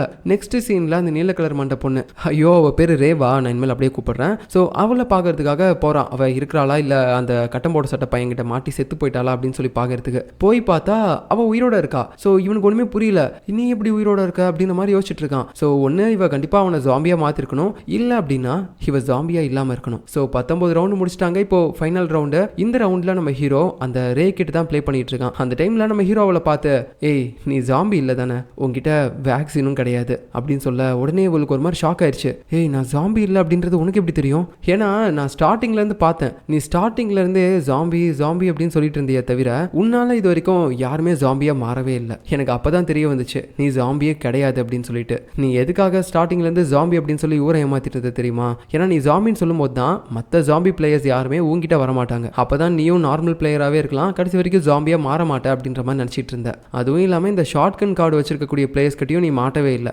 எனக்கு அதில் தான் கன்ஃபார்மே ஆச்சு நீ ஜாம்பி கிடையாது அப்படின்ட்டு. பட் இப்போ நான் சொல்றதை நீ கேட்டேன்னு வச்சுக்கோயேன், நீ உயிர் பொழைப்ப அப்படின்னு சொல்லிட்டு நம்ம ஹீரோ பார்த்தீங்கன்னா அந்த கார்டை கவுத்தி வச்சிருப்பான்ல, அதில் அவனுடைய கார்டை ஒன்று எடுத்து வைக்கிறான். பார்த்தா ஜாம்பி கார்டு, அவனும் ஜாம்பியா தான் இருக்கான் போல. ஸோ இப்போ அவனால இவளும் ஜாம்பியா மாறிட்டா. உடனே அவளுக்கு கோவம் வந்துருச்சு, ஏன்டா இப்படி பண்ண அப்படின்னு மாதிரி சொல்லும்போது ஹே சொன்னா புரிஞ்சுக்கோ, இந்த கேமோட முடிவில் நார்மல் பீப்புள் அதிகமாக இருக்காங்களா இல்லை ஜாம்பிஸ் அதிகமாக இருக்காங்களான்னு பார்க்கும்போது கண்டிப்பாக ஜாம்பிஸ் தான் அதிகமாக இருப்பாங்க. ஏன்னா நம்ம இந்த கேமை விளையாண்ட 20 ரவுண்டில் ஸ்டார்டிங் 4 ரவுண்டில் யாருமே சாக கிடையாது. பட் இருந்தாலும் அந்த டைமில் ஜாம்பிஸ் மல்டிபிளாக பெருகிட்டே இருந்திருக்கும். ஏன்னா ஒன்ஸ் இந்த கேம் ஸ்டார்ட் ஆயிடுச்சு அப்படின்னாலே இந்த ஜாம்பிஸ் கார்டு பெருகிறத நம்மளால தடுக்கவே முடியாது. அந்த 4 ஆட்டமும் ஒரு டைமும் இன்னொருத்தங்களுக்குன்னு போயிட்டே இருந்திருக்கும் அந்த ஜாம்பி கார்டு. அதுக்கப்புறம் இந்த வேக்சின் கார்டு, ஷார்ட் கன் கார்டு இதெல்லாம் கொஞ்சம் பேர் தான் யூஸ் பண்ணாங்க. அப்படி பார்க்கும்போது ஜாம்பிஸோட எண்ணிக்கையும் கொஞ்சம் தான் கம்மியாக இருக்கும். ஸோ நார்மல் பீப்புள்ஸை விட ஜாம்பிஸோட எண்ணிக்கை தான் இப்போ அதிகமாக இருக்கும். அதனால தான் சொல்கிறேன், இப்போ நீ ஜாம்பிஸ் பக்கம் வந்ததுனால நீயும் உயிர் பொழைச்சிருவ அப்படின்னு சொல்லிட்டு போகிறான். அப்புறம் இன்னொரு முக்கியமான விஷயம், இது 20வது ரவுண்ட் கிடையாது, 19வது ரவுண்டு தான். ஸோ நெக்ஸ்ட் வரப்போது தான் லாஸ்ட் ரவுண்டு. இதில் நம்ம ஹீரோவும் அந்த சின்ன பையனும் இருக்காங்கல்ல, அவங்க 2 பேரும் பார்த்தீங்கன்னா ஒரு ஆளை சூஸ் பண்ணுறாங்க. நம்ம ஹீரோ அந்த போதையில் இருக்கவனை சூஸ் பண்ணுறான், அப்புறம் அந்த சின்ன பையன் அந்த கேங்ஸ்டரை சூஸ் பண்ணுறான். இப்போ இந்த ஃபைனல் ரவுண்ட் ஆரம்பிக்குது. அப்போ அந்த போதையில் இருக்கவன் இருக்கான்ல, அவன் கிட்ட போயிட்டு நம்ம ஹீரோவும் அந்த ஜாம்பி கார்டை காட்டும்போது அவன் பயந்துடுறான். டேய் என்ன காரியம்டா பண்ணிட்ட அப்படின்னு சொல்லும்போது ஏய் கொஞ்சம் பொறுமையாயிரு, நான் சொல்றது கேளு அப்படின்னு சொல்லிட்டு நம்ம ஹீரோ ஏதோ பேசிட்டு இருக்கான். இந்த பக்கம் அந்த கேங்ஸ்டர் இருந்தான்ல, அவங்ககிட்டயும் பார்த்தீங்கன்னா அந்த சின்ன பையன் போயிட்டு அந்த ஜாம்பி கார்டை காட்டுறான். ஏன்னா இதுக்கு முன்னாடி அந்த கேங்ஸ்டர் கிட்ட ஷார்ட் கன் இருந்திருக்கும், அதை வந்து அவன் ஒரு ஜாம்பி கிட்ட யூஸ் பண்ணியிருப்பான். ஸோ அதனால அந்த கார்டு அவன் கிட்ட தீர்ந்துருச்சு. இப்போ மறுபடியும் இவன் ஜாம்பி கார்டை காட்டும்போது அவனை அழிக்க முடியாது. ஸோ இவனும் ஒரு ஜாம்பியா மாறிட்டான். இப்படியே இந்த 20 ரவுண்டு முடியுது. இந்த 20வது ரவுண்டு முடிவில் இப்போ டோட்டலாக நார்மல் பீப்புள் எத்தனை பேர் இருக்காங்க, ஜாம்பியா இருக்கவங்க எத்தனை பேர் இருக்காங்க அப்படின்னு சொல்லிட்டு அந்த கவுண்ட்டை சொல்றாங்க. நார்மல் பீப்புள் பார்த்தீங்கன்னா 13 பேர், அதுவே ஜாம்பி 35 பேர். ஸோ இந்த கேமில் வின் பண்ணது ஜாம்பிஸ் டீம் தான். அதனால நார்மல் பீப்புள் எல்லாத்தையுமே பார்த்தீங்கன்னா அந்த லேசரை விட்டு கொன்னுடுறாங்க. அதில் அந்த கட்டம் போட்ட சட்டையும் செத்து போயிட்டான். ஏன்னா இவன் கடைசியாக ரே கிட்ட விளையாடும் போது அவ அவள் ஒரு ஜாம்பியாக இருந்தால் அவளை போட்டு தள்ளிடலாம்னு நினச்சி அந்த கன் கார்டை வச்சு யூஸ் பண்ணியிருப்பான். பட் அவன் நார்மல் பீப்புளில் அவளை எப்படி சாகடிக்க முடியும், அதனால தான் ஏமாத்திட்டா என்ன அப்படின்ற மாதிரி சொல்லியிருந்திருப்பான். அது மட்டும் இல்லாமல் நம்ம ஹீரோவோட பிளான்னால மற்றவங்களும் இப்படியே உயிர் பொழைச்சிட்டாங்க. அவன் டீம் ஆட்கள் எல்லாருமே, அந்த கேங்ஸ்டர், அந்த சின்ன பையன், அப்புறம் அந்த போதையில் இருக்கவன், இவங்க எல்லாருமே பார்த்தீங்கன்னா உயிர் பொழைச்சிட்டாங்க. ஏன்னா அவனுடைய கெஸ்ஸிங்கு இந்த கேம் முடியும் போது இந்த நார்மல் பீப்புள்ஸை விட கண்டிப்பாக ஜாம்பிஸோட எண்ணிக்கை தான் அதிகமாக இருக்கும் அப்படின்னு நினச்சி தான் கரெக்டாக எல்லாருமே ஜாம்பியாக மாற்றிருக்கான். அடுத்து நம்ம ஹீரோவும் அவங்க கூட இருக்கக்கூடிய அந்த டீம் ஆட்களும் நெக்ஸ்ட் கேம் விளையாடக்கூடிய இடத்த வந்து ஒரு போர்டில் பார்க்குறாங்க. அது இங்கிருந்து கொஞ்சம் தூரம் தள்ளி இருக்கு அப்படின்ற மாதிரி கிலோமீட்டர் கொண்டு மென்ஷன் பண்ணியிருக்காங்க. சரி, ஓகே, நம்ம நாளைக்கு காலையில் அங்கே போகலாம், அது வரைக்கும் நம்ம இங்கே கொஞ்ச நேரம் ரெஸ்ட் எடுத்துக்கலாம் அப்படின்னு சொல்லி ஒரு இடத்துல வந்து எல்லாருமே ஒன்றா தூங்க ஆரம்பிக்கிறாங்க. அப்போ அந்த டைமில் அந்த கேங்ஸ்டர் இருக்கான்ல, அவன் பார்த்தீங்கன்னா அந்த சின்ன பையன்கிட்ட வந்து சாரி கேட்க ஆரம்பிக்கிறான். ஏன்னா இந்த கேம், அந்த கார்டு கேம் இருக்குல்ல, அது விளையாடும் போது அந்த கேங்ஸ்டர் பார்த்தீங்கன்னா சின்ன பையனை போட்டு அடிச்சிருந்திருப்பான். ஏன்னா அவன் ஒரு ஜாம்பியாக மாறின விஷயம் அவனுக்கு தெரிஞ்சிருக்கும். ஸோ உன்ன மாதிரியே இன்னும் எத்தனை பேர் ஜாம்பியாக இருக்காங்க அப்படின்னு சொல்லிட்டு அவங்க எல்லாருமே கொலை பண்ணுறதுக்காக இந்த கேங்ஸ்டர் ஒரு ஐடியா பண்ணி அவங்ககிட்ட அப்படி கேட்டிருப்பான். பட் இருந்தாலும் அந்த கேமோடைய எண்டில் இந்த கேங்ஸ்டரை அந்த சின்ன பையன் தான் காப்பாற்றிருப்பான் ஜாம்பியாக மாற்றி. அதனால தான் இப்போ அந்த கேங்ஸ்டருக்கு ஒரு மாதிரி கில்ட்டாக ஃபீல் ஆகும் போல், நம்மளை காப்பாற்றினவனை போயிட்டு நம்ம ஸ்டார்டிங்கில் அடிச்சிட்டோமே அப்படின்னு சொல்லிட்டு இப்போ வந்து சாரி கேட்க ஆரம்பிக்கிறான். இதுக்கு உடனே அந்த சின்ன பையனும் சரி விடுங்க அங்கிள், இதெல்லாமே ஒரு கேம் தானே, இதெல்லாம் சகஜம், பெருசாக எடுத்துக்காதீங்க அப்படின்னு சொல்லிட்டு ரொம்ப ஜாலியாக அது பெருசாக எடுத்துக்காம இந்த கேங்ஸ்டர் கிட்ட பேசிட்டு இருக்கான். ஸோ நம்ம ஹீரோவோட டீம் ஆட்கள் எல்லாருமே ஒரு நல்ல பாண்டிங்கில் இருக்காங்க அப்படின்றது இது மூலமாக நமக்கு தெரியுது. இப்படி அந்த சின்ன பையன், அப்புறம் அந்த போதக்கை, அப்புறம் இந்த கேங்ஸ்டர், இவங்க 3 பேர் ஒரு பக்கம் தனியாக இருக்க, இன்னொரு பக்கம் இன்னும் 2 பொண்ணுங்க இருக்காங்க. ஸோ இவங்களும் நம்ம ஹீரோவோட டீம் ஆட்கள் தான். அதான் ஸ்டார்டிங்கில் ஒரு பொண்ணு கூட லைட்டாக கால் அடிபட்டிருக்கும்ல, அந்த நெருப்பம்பு பெஞ்ச ஒரு டைமில், அந்த பொண்ணு தான் இங்கே இருக்கா. அது மட்டும் இல்லாமல் அவள் கூடவே இன்னொருத்தையும் இருக்கா. 2 பேரும் அக்கா தங்கச்சிங்க மாதிரி எப்பயுமே க்ளோஸாகவே தான் இருப்பாங்க. 3ஆவதா இன்னொரு லேடியும் இவங்க கூடவே இருக்காங்க. ஸோ இந்த லேடியை நம்ம ஆன்டினும், அவங்க 2 பேரையும் சிஸ்டர்ஸ்னு வச்சுக்கலாம். இப்போ இவங்க 3 பேருமே ஒரு இடத்த வந்து பார்த்துக்கிட்டே இருக்காங்க.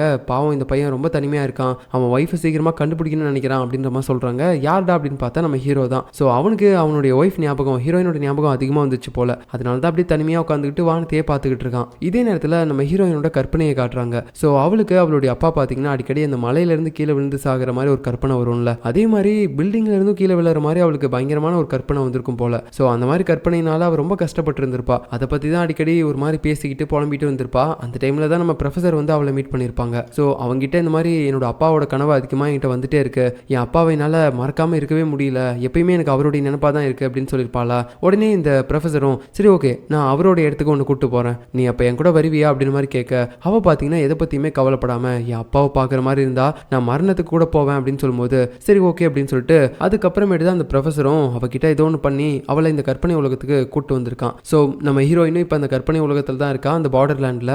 இப்போ இவங்க வெறித்தனமாக இங்கே வேற ஒரு பக்கம் கேம் விளையாண்டுட்டு இருக்காங்க. என்னன்னு பார்த்தீங்கன்னா பயங்கரமாக லேசர் லைட்ஸ்லாம் வந்துகிட்டே இருக்குது, 4 பக்கமும் இருந்து அதுலேருந்து தப்பிச்சு போயிட்டே இருக்கணும். நடுவில் 2 பேரோட உடம்பு பார்த்தீங்கன்னா அப்படி வெட்டி கிழிச்சு போகுது. ஸோ இது எல்லாத்தையுமே பார்த்த பயத்தில் இவங்க ஒரு மாதிரி ரொம்ப பயந்துகிட்டே விளையாண்டுட்டு இருக்காங்க. அதுலேயும் மற்றவங்கலாம் பார்த்தீங்கன்னா கீழ் வாக்கில் ஏதாவது லேசர் வந்துச்சுன்னா அதை அப்படியே ஜம்ப் பண்ணிடுவாங்க. ஆனால் பாவம் நம்ம ப்ரொஃபஸரால் தான் ஜம்ப் பண்ண முடியாதுல்ல. அவர் பார்த்தீங்கன்னா அங்கே ஒரு தூண் இருக்கும், அது பின்னாடி தான் போய் ஒளிஞ்சிட்டு இருப்பாரு. இப்படியே விளையாண்டுட்டு இருக்கும்போது ஒரு கட்டத்தில் அவர் அந்த வீல் சேரை விட்டு கீழே விழுந்துடுறாரு. அப்போ உடனே ஒரு லேசர் கீழ் வாக்கில் வர ஆரம்பிக்குது. ஸோ கண்டிப்பாக அவர் கதை முடிஞ்சிச்சுன்னு நினைக்கும் போது நம்ம ஹீரோயின் எப்படியோ அவரை காப்பாற்றி அந்த தூணுக்கு பின்னாடி போய் மறைச்சு வச்சிடறா. அதுக்கப்புறம் மறுபடியும் அவருடைய வீல் சேரை கொண்டு வந்து அதில் அவரை உட்கார வச்சு இந்த பக்கம் இந்த கேமை வந்து அவள் கண்டினியூ பண்ணுறா. ஸோ எப்படியோ நம்ம ஹீரோயினுக்கும் எதுவும் ஆகலை, அந்த ப்ரொஃபஸருக்கும் எதுவும் ஆகலை, கம்ப்ளீட்டாக இந்த கேமை முடிச்சிட்டாங்க.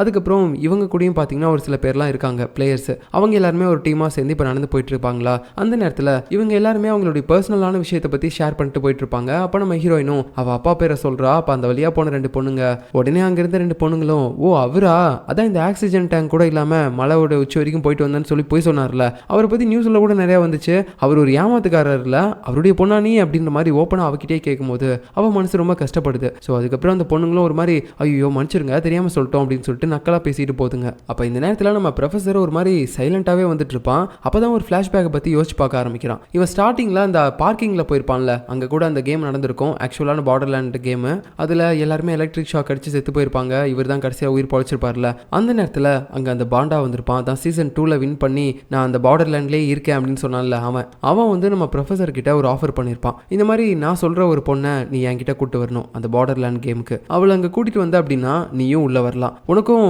அந்த மாதிரியான இடத்த பார்க்கணுன்னு தானே ஆசை, வாழ்வுக்கும் சாவுக்கும் நடுவில் இருக்க அந்த நரக உலகத்தை பார்க்கணும் அப்படின்னு சொல்லி நீயும் அவ கூட வந்துரு, இந்த மருந்து அவகிட்ட யூஸ் பண்ண அப்படின்னா நீயும் வரலாம் அவளும் வரலாம் அப்படின்னு சொல்லும்போது இவன் உடனே அந்த மருந்து எடுத்து வச்சுப்பான். ஸோ அதுக்கப்புறமேட்டு தான் இந்த ப்ரொஃபஸர் நம்ம ஹீரோயினை மீட் பண்ணி இந்த மாதிரி நான் அவன் அப்பா கிட்ட ஒன்று கூட்டிகிட்டு போகிறேன் வா அப்படின்னு சொல்லி அவளுக்கு அந்த ஊசியை போட்டு விட்டு அவளையும் இந்த கேமுக்குள்ளே கூப்பிட்டு வந்திருப்பான் போல. ஸோ நம்ம ப்ரொஃபஸருக்கு தேவையானது எல்லாமே அவருடைய ரிசர்ச் பர்பஸ்க்காக இந்த உலகம் எப்படி இருக்குது, வாழ்வுக்கும் சாவுக்கும் நடுவில் இருக்க இந்த மரண உலகத்தில் வாழ்றது எவ்வளோ கஷ்டம் தெரிஞ்சுக்கணும் இருக்கணும் அப்படின்னு சொல்லி பார்க்கறதுக்காக மட்டும்தான் அவன் இங்கே வந்திருக்கானே தவிர நம்ம ஹீரோயினை கூட்டிகிட்டு வரணும் அப்படின்றது அவனுடைய எண்ணம் கிடையாது. இந்த பேண்டா பண்ண டிமாண்ட்னால மட்டும்தான் ஹீரோயினை உலகத்துக்கு கூட்டிகிட்டு வந்தால் தான் நானும் இங்கே வர முடியும் அப்படின்ற ஒரு கம்பல்ஷனில் மட்டும்தான் ஹீரோயின் கிட்ட அது இதையும் பேசி அவளை இங்கே கூப்பிட்டு வந்திருக்கான். ஸோ அப்படி இப்படின்னு பார்த்தா நம்ம ப்ரொஃபஸர் ஓரளவுக்கு செல்ஃபிஷ் அப்படின்னு சொல்லி நமக்கு தெரிய வருது. அதுக்கப்புறம் இப்போ அந்த பேண்டா அப்புறம் அவன் கூடவே சீசன் 2ல வின் பண்ணி இந்த பார்டர் லேண்ட்லேயே இருக்கேன் அப்படின்னு சொல்லி முடிவு பண்ணியிருப்பான்ல, அவனை தான் காட்டுறாங்க. ரெண்டு பேரும் என்ன பேசிட்டு இருக்காங்க அப்படின்னு பார்த்தீங்கன்னா, பரவாயில்லையே நீ நினைச்ச மாதிரியே அந்த ப்ரொஃபஸர் அந்த ஹீரோயின் இங்கே கூட்டு வந்துட்டான், நான் இது எல்லாமே முன்னாடியே கெஸ் பண்ணது தான், நான் நினைச்ச மாதிரி தான் எல்லாமே நடந்துட்டு இருக்குது,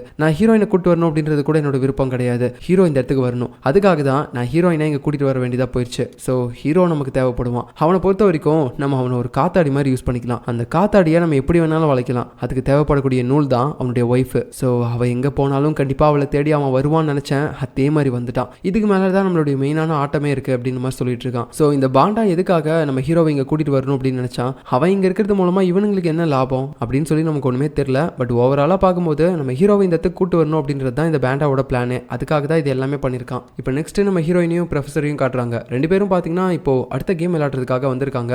இந்த கேம் என்ன அப்படின்னு பார்த்தீங்கன்னா, அந்த ட்ரெயின்குள்ளே இவங்க எல்லாருமே ஏறி போகணும். இவங்க எல்லாருமே ஏறினதுக்கப்புறம் அந்த ட்ரெயின் மறுபடியும் மூவ் ஆக ஆரம்பிக்குது. அப்போ உள்ளே இருக்கக்கூடிய ஸ்க்ரீனில் இவங்களுக்கு அனௌன்ஸ்மெண்ட்டை சொல்ல ஆரம்பிக்கிறாங்க. மொத்தமாக இந்த ட்ரெயினில் 8 கம்பார்ட்மெண்ட் இருக்குது. ஒரு கம்பார்ட்மெண்ட்குள்ளேயும் நீங்கள் மாறி மாறி போயிட்டே இருக்கணும். இந்த ட்ரெயின் வந்து ஃபுல் ஸ்பீடில் போயிட்டு இருக்கு. இதை நிறுத்துறதுக்கு முன்னாடி டிரைவர் கூட கிடையாது. ஸோ நீங்கள் முடிஞ்ச அளவுக்கு வேகமாக இந்த 8 கம்பார்ட்மெண்ட்டையும் தாண்டி அந்த ஃபர்ஸ்ட் கம்பார்ட்மெண்ட்டுக்கு போனீங்கன்னா மட்டும்தான் அங்கே இன்ஜின் இருக்கும். ஸோ அதுக்கப்புறமேட்டு தான் நீங்கள் இந்த ட்ரெயினே மேனுவலாக ஸ்டாப் பண்ண முடியும். ஸோ அதுவாக ஸ்டாப் பண்ணாது. நீங்கள் ரொம்பவே ஸ்லோவாக ஒரு கம்பார்ட்மெண்ட்டையும் கிராஷ் பண்ணி போனீங்க அப்படின்னாலும் சீக்கிரமாக போயிட்டு அந்த ட்ரெயின் கிராஷ் ஆகி செத்து போயிருவீங்க. ஸோ ஃபர்ஸ்ட்டு இந்த 8 கம்பார்ட்மெண்ட்டையும் நீங்கள் வேகமாக கிராஸ் பண்ணணும். அப்படி ஒரு கம்பார்ட்மெண்ட்டையும் கிராஸ் பண்ணும்போது எல்லா கம்பார்ட்மெண்ட்லையும் நாங்கள் ஒரு கேஸை ரிலீஸ் பண்ணுவோம். அது நார்மலான கேஸாக கூட இருக்கலாம், இல்லைனா விஷம் கலந்த கேஸாக கூட இருக்கலாம். மொத்தமாக 8 கம்பார்ட்மெண்ட்டில் 4 கம்பார்ட்மெண்ட்டில் நாங்கள் விஷம் கலந்த கேஸை ரிலீஸ் பண்ணுவோம். ஸோ ஒருவேளை நீங்கள் அதை ஸ்மெல் பண்ணிட்டீங்க அப்படின்னா நீங்கள் வந்து செத்து போயிருவீங்க. அதுக்காக நாங்கள் உங்களுக்கு ஆக்சிஜன் மாஸ்க்கும் கொடுக்குறோம். அந்த ஆக்சிஜன் மாஸ்கில் மொத்தமாக 5 ஆக்சிஜன் டேங்கையும் நாங்கள் கொடுப்போம்.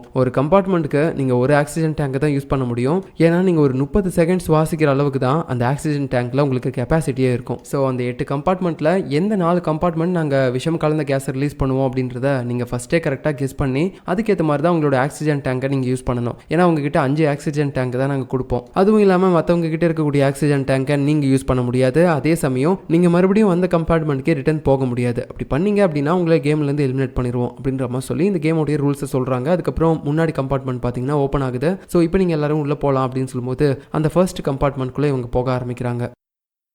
அப்படி அவங்க அந்த கம்பார்ட்மெண்ட் போகும்போது முன்னாடியே கூண்டில் ஒரு சின்ன கிளி மாதிரி ஏதோ இருக்குது, சாரி குருவி இருக்குது. இதே நான் குருவி இருக்குது அப்படின்னு சொல்லி எல்லாருமே கேட்கும்போது நம்ம ப்ரொஃபஸரும் சொல்கிறாரு, இவங்க ஒரு கேஸை ரிலீஸ் பண்ணுறதா சொன்னாங்கல்ல, அது ஒரு வேளை நார்மலான கேஸாக இருந்துச்சுன்னா இந்த குருவி சாகாது, ஆனால் விஷம் கலந்த கேஸாக இருந்துச்சுன்னா இந்த குருவி செத்துரும். ஸோ எந்த கம்பார்ட்மெண்ட்டில் விஷம் கலந்தது வந்திருக்கு, எந்த கம்பார்ட்மெண்ட்டில் நார்மலான கேஸ் வந்திருக்கு அப்படின்றத நம்ம தெரிஞ்சுக்கணுன்றதுக்காக தான் இந்த குருவியை இங்கே வச்சிருக்காங்க அப்படின்ற மாதிரி சொல்கிறாங்க. ஓ அப்படியா அப்படின்ற மாதிரி எல்லாருமே பேசிகிட்டு இருக்கும்போது அப்படியே அனௌன்ஸ்மெண்ட்லேயும் சொல்கிறாங்க, இன்னும் கொஞ்ச நேரத்தில் நாங்கள் கேஸை ரிலீஸ் பண்ணிடுவோம். ஸோ அதுக்கு முன்னாடி இந்த கம்பார்ட்மெண்ட்ல நீங்க மாஸ்க்கை யூஸ் பண்ணணுமா கூடாதான்னு சொல்லி முடிவு பண்ணுங்க அப்படின்னு சொல்லும்போது எல்லாருமே குழப்பத்தோட இருக்காங்க. சரி எதுக்கு ரிஸ்க் எடுத்துக்கிட்டு, அதான் நம்ம கிட்ட 5 டேங்க் இருக்குல்ல அப்படின்னு சொல்லிட்டு உடனே ஃபர்ஸ்ட் ஆக்சிஜன் டேங்கை இவங்க யூஸ் பண்ண ஆரம்பிக்கிறாங்க. அதை போட்டதுக்கு அப்புறம் கரெக்டாக கேஸும் ரிலீஸ் ஆகுது. அவ்வளோதான், எல்லாருமே பயத்தில் இருக்காங்க, விஷவாயுவா தான் இது இருக்கும் அப்படின்னு சொல்லிட்டு. பட் அதுக்கப்புறம் தான் தெரியுது அங்கே குருவி பார்த்தீங்கன்னா சாகவே இல்லை. ஸோ இது விஷவாயு கிடையாது, நார்மலான கேஸ் தான். ஐயோ அப்படின்னா நம்ம அவசரப்பட்டு ஒன்று யூஸ் பண்ணிட்டோமே அப்படின்னு சொல்லிட்டு எல்லாருமே ரொம்ப பதற்றம் அடைகிறாங்க. பட் இருந்தாலும் என்ன பண்ணுறது, இது யூஸ் பண்ணிட்டாங்கல்ல, சரி ஓகே அப்படின்னு சொல்லிட்டு இப்போ இந்த லெவல் முடியுது. இப்போ அடுத்து 2வது கம்பார்ட்மெண்ட்டுக்கு போகிறாங்க. அங்கேயும் பார்த்தீங்கன்னா ஒரு குருவி அதே மாதிரி தான் இருக்குது. ஸோ இவங்களுக்கு அகைன் ஒரு மாதிரி பயமாக ஆரம்பிக்குது. ஒரு வேளை இந்த கம்பார்ட்மெண்ட்டில் விஷம் வந்துருச்சுன்னா என்ன பண்ணுறது, சரி ஓகே நம்ம எல்லாரும் இந்த டைமும் யூஸ் பண்ணிடலாம் அப்படின்னு சொல்லிட்டு எல்லாருமே மாஸ்க் போட்டாங்க. அதுக்கப்புறமேட்டு கேஸ் ரிலீஸ் ஆகுது. அப்போ தான் தெரிய வருது இது விஷம் கலந்த கேஸ். ஏன்னா அங்கே முன்னாடி இருக்கக்கூடிய குருவி பார்த்தீங்கன்னா அப்படியே செத்து போச்சு. நல்ல வேலைடாப்பா, எப்படியோ நம்ம இந்த மாஸ்க் போட்டோம் அப்படின்னு சொல்லிட்டு எல்லாருமே நிம்மதியாக இருக்காங்க. ஸோ மிச்சம் இருக்கிறது 6 கம்பார்ட்மெண்ட்டு. பட் இவங்க கிட்ட பேலன்ஸ் இருக்கிறது 4 ஆக்சிஜன் டேங்க் தான். ஸோ அதை பார்த்து யூஸ் பண்ணணும் அப்படின்னு சொல்லிட்டு 3வது கம்பார்ட்மெண்ட்டுக்கு போகிறாங்க. இந்த கம்பார்ட்மெண்ட்டில் எனக்கு தெரிஞ்சு எந்தவித கேஸும் வர வாய்ப்பு இல்லை அப்படின்ற மாதிரி நம்ம ஹீரோயின் கெஸ் பண்ணுறா. ஏன்னா ஸ்டார்டிங்கில் அவங்க பாய்சன் வைக்கல, 2வதுல பாய்சன் வச்சிருக்காங்க. ஸோ 3வதுல பாய்சன் இருக்கிறதுக்கான வாய்ப்பு கம்மி தான் அப்படின்ற மாதிரி அவள் ஒரு கெஸ்ஸிங்கில் நான் இந்த டைம் மாஸ்க் போடல அப்படின்னு சொல்கிறா. சரி ஓகே அப்படின்னு சொல்லிட்டு எல்லாருமே பார்த்தீங்கன்னா அதை ஃபாலோ பண்ணுறாங்க. அதுலேயும் ஒருத்தர் பயந்துக்கிட்டு ஃபஸ்ட்டு மாஸ்க் போட்டுறாரு. பட் இருந்தாலும் யாருமே போடாமல் இருக்காங்கல்ல, அதை பார்த்து அவரும் சரி ஓகே அப்படின்னு சொல்லி போடலை. அதுக்கப்புறமேட்டு கேஸை ரிலீஸ் பண்ணுறாங்க. எல்லாருமே கேஸ் முடிய மூஞ்சிக்கு வரும்போது ஒரு மாதிரி பயப்பட ஆரம்பிக்கிறாங்க. அவ்வளோதான் முடிஞ்சிச்சு, இது பாய்சனாக தான் இருக்கும் அப்படின்னு சொல்லிட்டு சொல்லிட்டு. பட் அப்பதான் தெரிய வருது அந்த கிளி பாத்தீங்கன்னா இப்போ வரைக்கும் சாகல. அப்பாடி எப்படியோ இது ஒரு நார்மலான கம்பார்ட்மெண்ட் தான், நல்ல வேலை தப்பிச்சிட்டோம் அப்படின்னு யோசிச்சுட்டு இருக்கும்போது எப்பயுமே இந்த உள்ள இருக்கக்கூடிய கேஸ் எல்லாமே வெளியே போறதுக்காக கொஞ்ச நேரம் அவங்க டோர் வந்து ஓபன் பண்ணுவாங்க, சைட்ல இருக்க டோர் எல்லாமே. அந்த மாதிரி இப்போ இந்த மாதிரி உள்ள இருக்கக்கூடிய கேஸ் எல்லாமே வெளியே போறதுக்கு சைட்ல இருக்க டோர் ஓபன் ஆகுமா, அந்த நேரத்துல பக்கத்துல இன்னொரு ட்ரெயின் போறதா அவங்க பாக்குறாங்க. அப்ப அந்த ட்ரெயின்ல இவங்கள மாதிரியே நிறைய பேர் பாத்தீங்கன்னா அந்த கேம் விளையாண்டுட்டு இருக்காங்க. அதுல நிறைய பேர் அந்த விஷவாயு தாக்கி அப்படியே ஒரு மாதிரி முடியாம ரத்த வாந்திலாம் எடுத்துட்டு கீழே விழுந்துட்டு இருக்காங்க. இதை பார்த்து நம்ம ஆளுங்க எல்லாருமே பயந்து போயிடுறாங்க. அப்படியே ஐயோ நமக்கும் விஷவாயு தாக்குச்சுன்னா இதே நிலைமை தான் நமக்கா அப்படின்னு சொல்லிட்டு. ஸோ இப்போ அப்படியே பார்த்தீங்கன்னா எல்லாருமே 4வது கம்பார்ட்மெண்ட்டுக்கு போகிறாங்க. ஸோ இவங்க கிட்ட 3 ஆக்சிஜன் டேங்க் தான் இருக்கு. அப்படின்னா இந்த கம்பார்ட்மெண்ட்டையும் சேர்த்து இவங்க 5 கம்பார்ட்மெண்ட்டை இன்னும் கிராஸ் பண்ணணும். இவங்க ஆல்ரெடி கிராஸ் பண்ணி வந்த 3 கம்பார்ட்மெண்ட்ல ஒரு கம்பார்ட்மெண்ட்ல மட்டும் தான் பார்த்தீங்கன்னா விஷவாயு வந்திருக்கு. ஆனால் இவங்க இந்த கேமை ஸ்டார்ட் பண்ணும்போது மொத்தமாக 4 விஷவாயு இருக்கக்கூடிய கம்பார்ட்மெண்ட் இருக்கு அப்படின்னு சொல்லியிருப்பாங்க. அதை வச்சு பார்த்தா பேலன்ஸ் இருக்கக்கூடிய இந்த 6 கம்பார்ட்மெண்ட்ல எப்படி பார்த்தாலும் 3 கம்பார்ட்மெண்ட்ல விஷவாயு இருக்கு. ஸோ அது எதுன்னு கண்டுபிடிச்சு கரெக்டாக அதுக்கேற்ற மாதிரி இவங்க பேலன்ஸ் இருக்கக்கூடிய இந்த 3 ஆக்சிஜன் டேங்கையும் கரெக்டாக யூஸ் பண்ணணும். ஏன்னா அப்பதான் அவங்க உயிர் பொழைப்பாங்க. ஸோ இப்போ இந்த 4வது கம்பார்ட்மெண்ட் வந்ததுக்கு அப்புறம் எல்லாருமே ஒரு கெஸ்ஸிங்ல மாஸ்க் போடுறாங்க. பட் இருந்தாலும் சில பேர் இல்ல நாங்க போடல அப்படின்னு சொல்லிட்டு சில பேர் போடாமே இருக்காங்க. அதுக்கப்புறமேட்டு பாத்தீங்கன்னா கேஸையும் ரிலீஸ் பண்றாங்க. கொஞ்ச நேரத்துக்கு யாருக்குமே எதுவுமே ஆகல. ஓகே இதுவும் யாருக்கும் ஆகல, இது வந்து ஒரு நார்மலான கம்பார்ட்மெண்ட் தான் அப்படின்னு நினைச்சுக்கிட்டு இருந்தா திடீர்னு அந்த குருவி வேற செத்து கிடக்குது. அப்படின்னா மாஸ்க் போடாம இருந்தவங்களோட நிலைமை அப்படின்னு சொல்லி யோசிக்கும் போது அவங்க எல்லாருமே பாத்தீங்கன்னா வாயில நுரத்தள்ளி அப்படி ரத்த வாந்தி எடுத்து சாகுறாங்க. இது பார்க்கவே ரொம்ப கொடுமையா இருக்குது. அந்த மாஸ்க் போட்டவங்க எல்லாருமே பாவம் நம்ம கண் முன்னாடியே சாகுறாங்களே, பட் நம்மளால ஒண்ணுமே பண்ண முடியல அப்படின்னு சொல்லிட்டு ஒரு பயத்தோடய பார்த்துக்கிட்டு இருக்காங்க. ஸோ இதுல ஒரு சில பேர் எல்லாமே செத்துடுறாங்க. இப்போ அப்படியே அடுத்து அவங்க பாத்தீங்கன்னா 5வது கம்பார்ட்மெண்ட்டுக்கு போறாங்க. ஸோ இப்போ நம்ம ஹீரோயின் கெஸ் பண்றா, இது வரைக்கும் நம்ம பார்த்துட்டு வந்ததுல எந்த கம்பார்ட்மெண்ட்லயும் 2 டைம் கண்டினியூவா பாய்சன் வந்ததே கிடையாது. ஒருவேளை இந்த டைம் வந்துச்சுன்னா என்ன பண்றது, அதனால நான் மாஸ்க் போட்டுக்கிறேன் அப்படின்னு சொல்லிட்டு அவன் மாஸ்க் போட்டுக்கிறா. உடனே மற்றவங்க எல்லாருமே பாத்தீங்கன்னா கெஸ்ஸிங்லேயே சரி ஓகே நான் வந்து இவ்வளவு நம்புறேன் அப்படின்னு சொல்லி ஒரு பொண்ணும் பாத்தீங்கன்னா ஹீரோயினை நம்பிக்கிட்டு மாஸ்க் போட்டுறா. இப்போ அப்படியே பாத்தீங்கன்னா கேஸ் ரிலீஸ் ஆகுது. கேஸ் ஃபுல்லா நிம்மனதுக்கு அப்புறம் இவங்க அப்படியே பாத்தீங்கன்னா அந்த குருவியை பாக்குறாங்க. போச்சுரா சாக போகுது அப்படின்னு நினைக்கும் போது அது சாகவே இல்லை. ஸோ இது வந்து ஒரு நார்மலான கம்பார்ட்மெண்ட் தான், இதுல பாய்சன் எதுவுமே இல்லை. அப்படின்னா பேலன்ஸ் இன்னும் 6, 7, 8 3 கம்பார்ட்மெண்ட் இருக்கு. பட் இவங்க கிட்ட ஒரே ஒரு ஆக்சிஜன் டேங்க் தான் இருக்கு. இதுக்கு மேல இவங்க வின் பண்றதுக்கான வாய்ப்பே இல்லை. ஏன்னா பேலன்ஸ் இருக்கக்கூடிய 3 கம்பார்ட்மெண்ட்ல எந்த கம்பார்ட்மெண்ட்ல விஷவாயு இருக்கு அப்படின்றத இவங்க கரெக்டா கெஸ் பண்ணவே முடியாது. ஏன்னா இது வரைக்கும் இவங்க கிராஸ் பண்ணி வந்த கம்பார்ட்மெண்ட்டே பாத்தீங்கன்னா 5 தான். அதுக்கே அவங்க 4 ஆக்சிஜன் டேங்கை யூஸ் பண்ணிட்டாங்க. அப்படி இருக்கும்போது இன்னும் 3 கம்பார்ட்மெண்ட்டுக்கு இவங்க எப்படி ஒரே ஒரு டேங்கை கரெக்டாக பார்த்து யூஸ் பண்ண முடியும்? ஸோ கண்டிப்பாக நம்ம செத்தோம், எப்படி பார்த்தாலும் செத்துருவோம் அப்படின்னு சொல்லி எல்லாருமே பயத்தில் இருக்கும்போது சடனாக அந்த இடத்துல இதுக்கு முன்னாடி வந்த மாதிரி மறுபடியும் ஒரு ட்ரெயின் போயிட்டு இருக்கிறத இவங்க பார்க்குறாங்க. அது வேற எந்த ட்ரெயினும் கிடையாது. இதுக்கு முன்னாடி நிறைய பேர் விளையாண்டு செத்துருப்பாங்கல்ல, இவங்க கூட பார்த்துருப்பாங்க, அதே ட்ரெயின் தான். ஸோ இதுக்கு முன்னாடி விளையாண்டவங்க கண்டிப்பாக அந்த கம்பார்ட்மெண்ட் எல்லாத்தையுமே யூஸ் பண்ணியிருப்பாங்க. அப்படின்னா நம்ம இப்போ அந்த கம்பார்ட்மெண்ட் போயிட்டோம் அப்படின்னா தப்பிச்சிடலாம். டேரெக்டாக நம்ம 8வது கம்பார்ட்மெண்ட்டுக்கே போயிடலாம். அங்கே போயிட்டு இன்ஜின் ஆஃப் பண்ணிட்டோம் அப்படின்னா நம்ம ட்ரெயினை ஸ்டாப் பண்ணி தப்பிச்சிடலாம் அப்படின்ற மாதிரி எல்லாருமே பிளான் பண்ணுறாங்க. பட் இதுக்கு பார்த்தீங்கன்னா யாருமே சில பேர் ஒத்துக்க மாட்டாங்க. இல்லை ஜம்ப் பண்ணி போகிறதுலாம் முடியாத காரியம் அப்படின்னு சொல்லி பயத்தில் இருக்காங்க. ஆனால் நம்ம ஹீரோயின் இதெல்லாம் ஆகாது, நான் ஃபர்ஸ்ட் ஜம்ப் பண்ணுறேன் அப்படின்னு சொல்லிட்டு அவள் பார்த்தீங்கன்னா ஜம்ப் பண்ணி அந்த 8வது கம்பார்ட்மெண்ட்டுக்கு போயிடுறா, இன்னொரு ட்ரெயினில் இருக்கக்கூடிய 8வது கம்பார்ட்மெண்ட்டுக்கு. ஸோ இவ இப்படி ஜம்ப் பண்ணி போனதுக்கப்புறம் நிறைய பேருக்கு தைரியம் வர ஆரம்பிக்குது. எல்லாருமே ஒருத்தராக ஜம்ப் பண்ணி அந்த கம்பார்ட்மெண்ட்டுக்கு போயிட்டே இருக்காங்க. அப்போ நடுவில் 2 பேர் ஜம்ப் பண்ணுவாங்க பாருங்க, அங்கே முன்னாடி தூண் வேற ஒன்று போவோம், அதில் அடிச்சு அப்படியே செத்து போயிடுறாங்க. ஸோ இதை பார்த்த பயத்தில் அங்கே கடைசியாக 2 பேர் மட்டும் நின்றுட்டு இருப்பாங்க. 3வது நம்ம ப்ரொஃபஸரும் இருப்பார். ஸோ அவர் பார்த்தீங்கன்னா இப்போ என்ன பண்ணுறாருன்னா அந்த கைப்பிடி மாதிரி ஒன்று இருக்கும்ல, அதை அப்படியே பிடிச்சிக்கிட்டு ஊஞ்சல் மாதிரி முன்னாடி பின்னாடி ஆடிக்கிட்டே இருக்காரு. ஒரு ஃபோர்ஸை ஃபர்ஸ்ட் கிரியேட் பண்ணுறாரு, இங்கேருந்து அங்கே போகணும் அப்படின்னு சொல்லிட்டு. கடைசியில் பார்த்தீங்கன்னா அவரும் ஜம்ப் பண்ணிடுறாரு. முன்னாடி ஒரு தூண் வருது, அவ்வளோதான் முடிஞ்சுன்னு நினச்சா கரெக்டாக அது கிராஸ் பண்ணுற நேரத்தில் இவர் இந்த பக்கம் வந்துட்டாரு. ஸோ எப்படியோ ப்ரொஃபஸரும் தப்பிச்சிட்டாரு. அதுக்கப்புறம் மிச்சம் அங்கே 2 பேர் இருக்காங்களா, அவங்களும் வரலாம்னு நினைக்கிறாங்க. பட் அதுக்கு முன்னாடி ட்ரெயின் பார்த்தீங்கன்னா பிரிஞ்சிருச்சு. ஸோ மிச்சம் இருக்கக்கூடிய ஒரு ஆக்சிஜன் டேங்கை மட்டுமே வச்சு இவங்க சர்வை பண்ணுறது ரொம்ப கஷ்டம். கண்டிப்பாக அவங்க சாகிறதுக்கான வாய்ப்புகள் தான் அதிகம் அப்படின்னு சொல்லி அவங்க நினச்சி இவங்க ஒரு மாதிரி வருத்தப்படவும் செய்கிறாங்க. அந்த நேரத்தில் நம்ம ஹீரோயின் பார்த்தீங்கன்னா ப்ரொஃபஸரை கட்டி பிடிச்சிட்டு இருக்கான லெவலில் உங்களுக்கு எதுவும் ஆகலை அப்படின்னு சொல்லிட்டு அந்த நேரத்தில் அங்கே முன்னாடி இன்னொரு ட்ரெயின் மறுபடியும் கிராஸ் ஆக ஆரம்பிக்குது. அதுலேயும் பார்த்தீங்கன்னா சில பிளேயர்ஸ் எல்லாருமே அந்த கேம் தான் விளையாண்டுட்டு இருக்காங்க. அப்போது அந்த மாஸ்க் போட்டுட்டு இருக்க ஒருத்தன் அவனுடைய மாஸ்க்கு கழட்டும் போது நம்ம ஹீரோயின் அவனை பார்த்து பயங்கரமாக ஷாக் ஆயிடுறா. ஏன்னா அது நம்ம ஹீரோ. டே என்னை தேடி நீ இங்கே வந்துட்டியா அப்படின்னு சொல்லிட்டு ஹீரோயின் ஷாக்கிங்ல டே இந்த பக்கம் வாடா, இந்த ட்ரெயினுக்கு வா அப்படின்னு சொல்லிட்டு கையை ஒரு மாதிரி நீட்டிகிட்டே இருக்கா. நம்ம ஹீரோவும் பார்த்து அதிர்ச்சியில் அப்படியே ஓடி வந்து கை பிடிக்க ட்ரை பண்ணுறான். பட் அந்த நேரத்தில் அங்கே நடுவில் ஒரு தூண் வேற வர மாதிரி இருக்கு. உடனே ப்ரொஃபஸர் நம்ம ஹீரோயினை பிடிச்சி இந்த பக்கம் இழுத்துறான். அதுக்கப்புறம் 2 ட்ரெயினுமே பிரிஞ்சிருச்சு. இந்த பக்கம் நம்ம ஹீரோவோட டீம் ஆட்கள் சில பேர்லாம் இருந்திருப்பாங்கல்ல, அந்த கேங்ஸ்டர் சின்ன பையன், அப்புறம் அந்த போதகையை, அப்புறம் அந்த 2 சிஸ்டர்ஸ், ஒரு ஆன்டி, இவங்கலாம் இருந்திருப்பாங்கல்ல. இவங்க எல்லாரும் எப்படியோ பார்த்தீங்கன்னா அந்த 5 பாய்சன் இருக்கக்கூடிய இதெல்லாம் கரெக்டாக கண்டுபிடிச்சு அதுக்கேற்ற மாதிரி அவங்களுடைய ஆக்சிஜன் மாஸ்க்கை சரியாக யூஸ் பண்ணி கிராஸ் பண்ணி வந்துட்டாங்க. இப்போ இவங்க 8வது கம்பார்ட்மெண்ட்டில் இருக்கிறதுனால அங்கே வந்து அந்த ட்ரெயினை நிறுத்துறதுக்காக இவங்க ட்ரை பண்ணுறாங்க. பட் எப்படி நிறுத்துறதுனே அவங்களுக்கு தெரியல. நம்ம ஹீரோவும் பார்த்தீங்கன்னா எதடா பிடிச்சி இழுக்கிறது அப்படின்னு சொல்லிட்டு அங்கே ஒரு கியர் மாதிரி ஒன்று இருக்கும். அதை பிடிச்சி பின்னாடி இழுக்கும்போது வண்டி இன்னும் தான் ஃபாஸ்ட்டாக போகுது. டே எதரா பிடிச்சி இழுத்த, சீக்கிரமாக ஏதாவது ஒன்று பண்ணி நிறுத்துறா அப்படின்னு சொல்லும்போது, அப்படின்னா நான் முன்னாடி தள்ளுறேன் அப்படின்னு சொல்லி நம்ம ஹீரோ பார்த்தீங்கன்னா முன்னாடி தள்ளுறான். அப்புறம் தான் ட்ரெயின் பிரேக் பிடிக்குது. But it's too late. ஏன்னா இவங்க கிட்டத்தட்ட இடிக்கிற இடத்துக்கே வந்துட்டாங்க. நம்ம ஹீரோவும் அதை பார்த்துட்டு டேய் கண்டிப்பாக நம்ம இடிக்க போகிறோம், எல்லாருமே கீழே குனிங்கடா அப்படின்னு சொல்லிட்டு இருக்கும்போது வண்டி போய் அதில் இடிக்குது. அதுக்கப்புறம் என்ன அப்படியே உள்ள எல்லாருமே அந்த பக்கம் இந்த பக்கம் அல்லாடிட்டு இருக்காங்க. இப்போ அப்படியே கட் பண்ணி கொஞ்ச நேரம் கழிச்சு நம்ம ஆளுங்க எல்லாருமே காட்டுறாங்க. முடிஞ்ச அளவுக்கு எல்லாருமே பார்த்தீங்கன்னா கொஞ்சம் நஞ்ச அடியோட அந்த இடத்த விட்டு தப்பிச்சு வந்துட்டு இருக்காங்க. பட் நம்ம ஹீரோவுக்கு வயிற்றுல கொஞ்சம் பயங்கரமாக அடிபட்டுருச்சு. அவனால் சுத்தமாக நடக்கவே முடியல, மயக்க நிலமையில இருக்கான். அப்படியே அவனை தூக்கிக்கிட்டு இவங்க எல்லாருமே வந்துட்டு இருப்பாங்க. யாருக்கும் உயிர் சேதம்லாம் ஆக கிடையாது.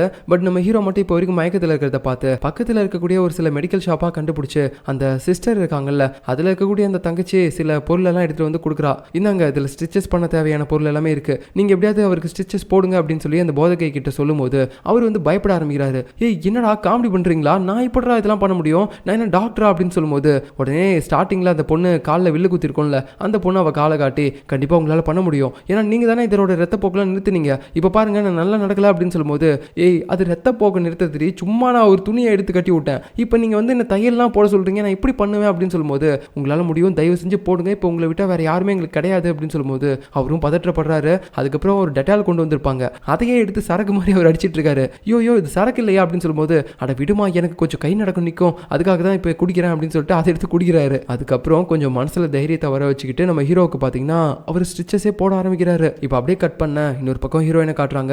அவங்க டீம் ஆட்களும் இப்படியோ 8வது கம்பார்ட்மெண்ட்டுக்கு போனதுக்கப்புறம் அந்த ட்ரெயினை ஸ்டாப் பண்ணிட்டாங்க போல. இப்போ ஒரு இடத்துல தூங்கிட்டு இருக்காங்க. அப்போ நம்ம ஹீரோயினே பார்த்தீங்கன்னா அந்த ப்ரொஃபஸர் பார்த்துக்கிட்டே இருக்காரு. என்ன ஆச்சு நீங்கள் தூங்கலையா அப்படின்னு மாதிரி கேட்க, எனக்கு தூக்கம் வரல.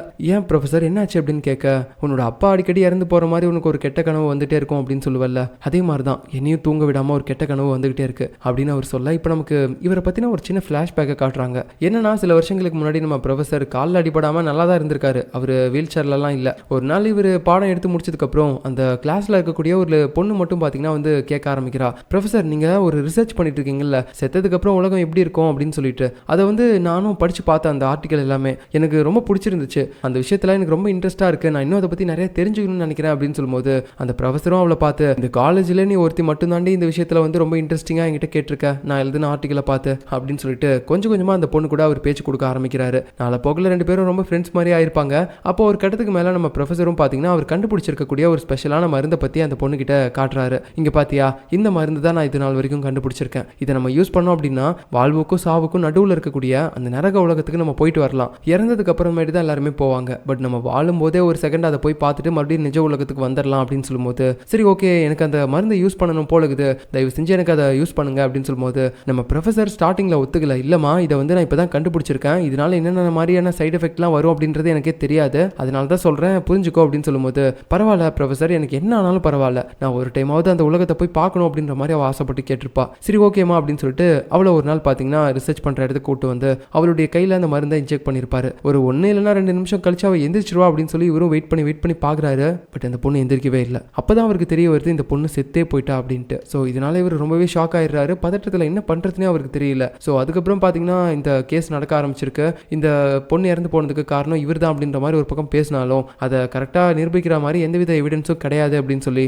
இவர் மேலே இந்த கேஸ் எல்லாம் எடுத்துட்டாங்க. பட் இருந்தாலும் இவருக்கு ரொம்ப குற்ற உணர்ச்சியாக இருக்குது, நம்மளால ஒரு பொண்ணு இறந்து போயிட்டாலே அப்படின்னு சொல்லிட்டு ஒரு நாள் கோவத்தோட காரில் வேகமாக போயிருந்திருக்காரு. அந்த டைமில் தான் அவருக்கு காலில் அடிபட்டு இருந்திருக்கு, நடக்க முடியாமையும் போயிருந்திருக்கு. பட் என்னதான் இருந்தாலும் அவரால் அந்த பொண்ணு இறந்து போன சோகத்தை மட்டும் மறக்கவே முடியல. அதனால அவர் அந்த விஷயத்தை பார்த்தீங்கன்னா அதுக்கு மேலே ரிசர்ச் பண்ணாமல் அப்படியே ஸ்டாப் பண்ணியிருந்திருப்பாரு. பட் இருந்தாலும் அந்த விண்கல் வந்து பூமியில் விழுந்ததுக்கப்புறம் ஒரு சில பேர் அந்த கேமுக்குள்ளெல்லாம் போயிட்டு வந்திருப்பாங்கல்ல, பார்டர்லேண்ட் கேமுக்கு. ஸோ அந்த விஷயம் எல்லாமே இப்போ அவருக்கு தெரிய வர ஆரம்பிக்கும் போது மறுபடியும் இந்த விஷயத்தில் வந்து இன்ட்ரெஸ்ட் எடுத்து இந்த மாதிரி நரகத்துக்கும் சொர்க்கத்துக்கும் நடுவில் இருக்கக்கூடிய அந்த உலகத்தை நிறைய பேர் பார்த்துட்டு வந்திருக்காங்க அந்த விண்கல் விழும்போது அப்படின்னு சொல்லி தான் இதை வந்து ரிசர்ச் பண்ண ஆரம்பிச்சிருந்திருக்காரு. அந்த ஆர்வம் தான் இப்போ இவரை இங்கே கொண்டு வந்து நிறுத்திருக்கு. ஸோ இந்த விஷயம் எல்லாத்தையுமே பார்த்தீங்கன்னா இப்போ நம்ம ஹீரோயின் அப்படியே சொல்லிட்டு இருக்கும்போது அவ்வளோ ஒரு மாதிரி சோகமாக பார்த்துட்டு இருக்காது எல்லாத்தையுமே. நெக்ஸ்ட் சீனில் நம்ம ஹீரோ இருக்கான்ல, அவனுக்கு தையெல்லாம் போட்டு முடிச்சதுக்கப்புறம் காலையில் அவன் கண் முழிச்சு பார்க்குறான். எல்லாருமே அவன் டீம்மேட் எல்லாருமே பார்த்தீங்கன்னா ரொம்ப ஷாக்கிங்கோட வந்து பார்க்குறாங்க. ஸோ இந்த டீமில் வந்து ரேவும் இருப்பா, நம்ம அந்த ப்ளூ கலர் மண்டையை பார்த்துருப்போம்ல அவ. நெக்ஸ்ட் கேம் இன்னும் கொஞ்சம் நேரத்தில் ஸ்டார்ட் ஆக போகுது அப்படின்னு தெரிஞ்சதுக்கப்புறம் ஹீரோ பார்த்தீங்கன்னா உடனே